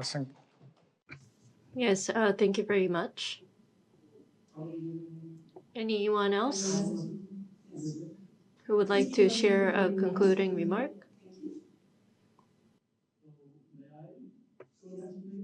Please. Okay, so we bring in foreign students to our campus, and one of the things I think our students can learn from what Yeungnam University has done is Semal Undong and so on. I would like to have our students have an opportunity to maybe make a visit to university, Yeungnam University, or even have some sort of communication between here and there or collaboration so that our students can actually learn from Semal Undong and other aspects of it so that they can take those aspects of their experience back to their own country and be able to contribute to their own good in the future. Thank you.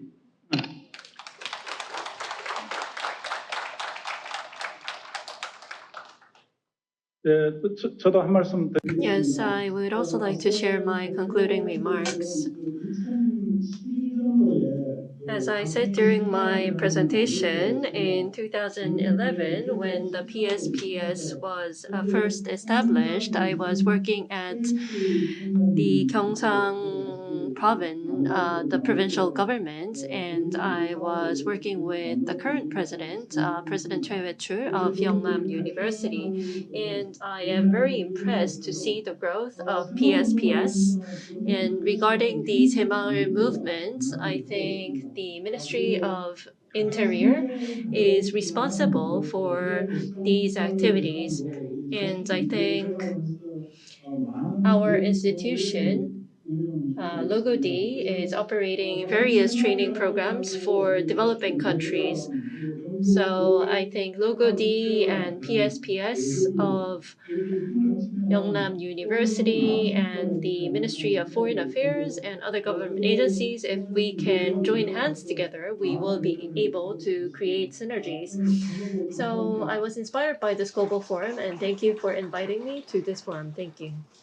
Yes, I would like to pass on the mic to the chair of session 3. Please share your concluding remarks.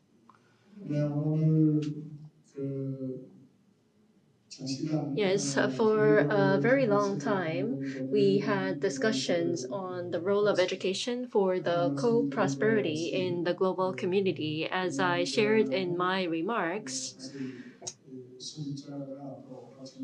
the founder of Yeungnam University is former President Park Chung-hee, and Park Chung-hee was the person who really contributed to the growth of the Republic of Korea so that it can rise from extreme poverty and become an advanced country.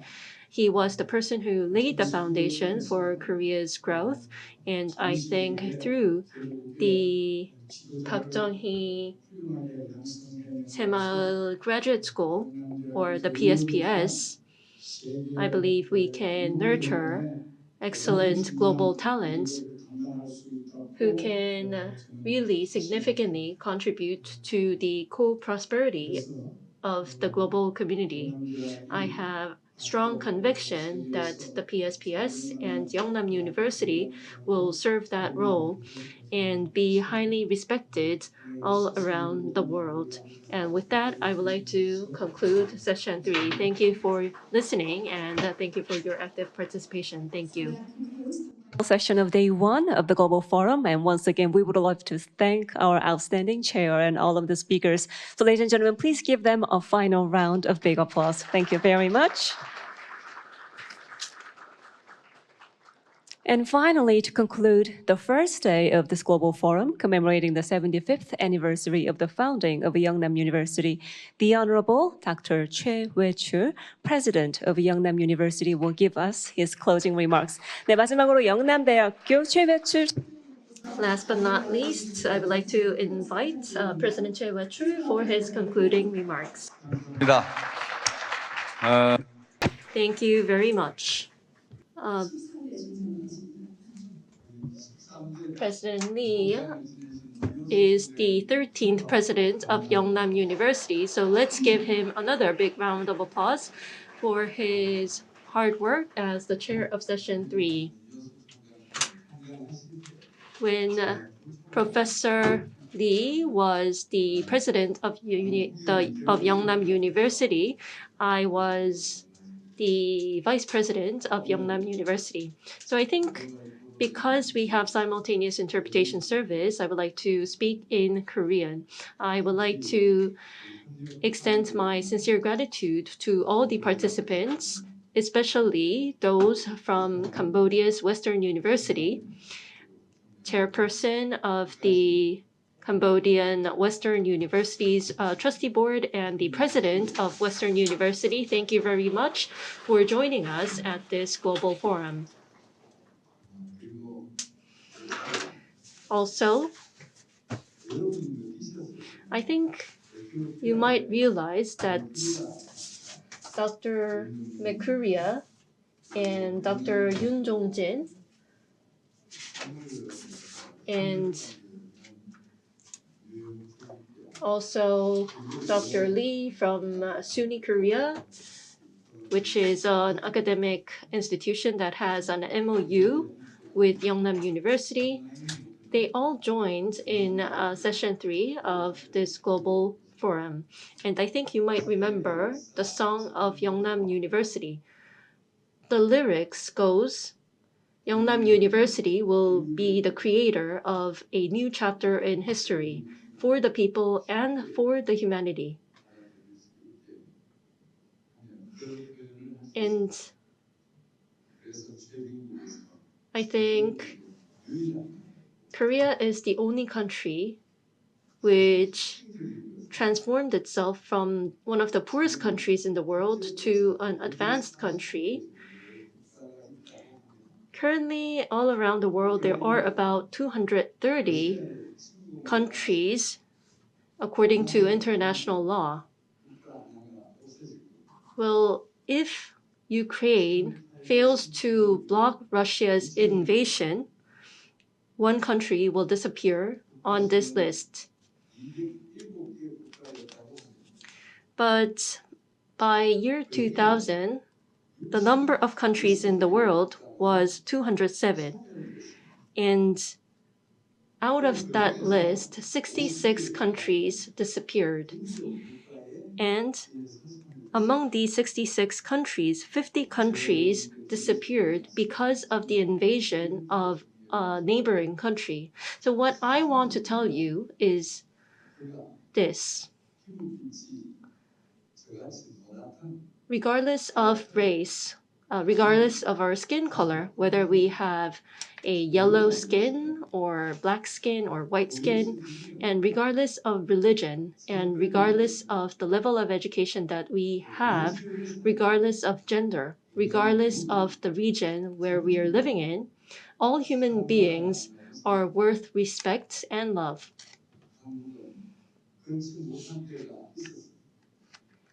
However, in Korea, there was a time when this was not a reality. And the history of Yeungnam University is in line with the history of growth of the Republic of Korea. Moving forward, Yeungnam University will make efforts and serve the role of improving the quality of life of all members of the global community. We will strive to nurture such global talents. Through education and based on our national development experience and an educational system that reflects that, we hope to deliver our experience and share our experience with developing countries with a huge sense of humility. And I hope that we can write a new chapter of our history together. And I hope you can participate in that journey. And I will be waiting for your active participation. If you agree, please give me a big round of applause. Former President Lee Hyo-soo and I worked together to create PSPS. And I hope that PSPS could make the world a better place, a safer place, and a happier place by working together with our neighboring countries. and I will work hard to make sure that Yeungnam University will grow into an even more prestigious university. I want to ask you a question. What's the most prestigious university in the world? Yes, that's the correct answer. It's Yeungnam University. What's the best national university in Korea? Yes, it's correct. I will give you a prize later on. Well, the best national university in Korea is Seoul National University, but the best prestigious private university in Korea is Yeungnam University. I would like to explain why. Harvard University is a prestigious private university, and a graduate of Harvard University is receiving PhD from Yeungnam University. So don't you agree that Yeungnam University is the best private university in Korea? So I hope that you can have pride about our university and unleash your potential here at Yeungnam University and share happiness with people around you.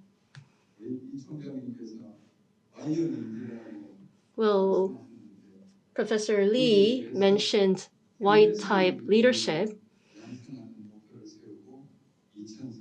And with that goal, I hope that we can work together until year 2030.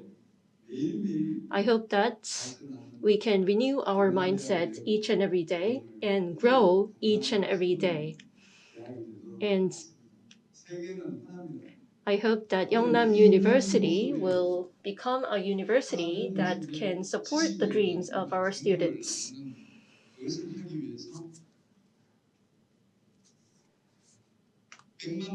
To share knowledge and information, we built this system by investing more than $1 million.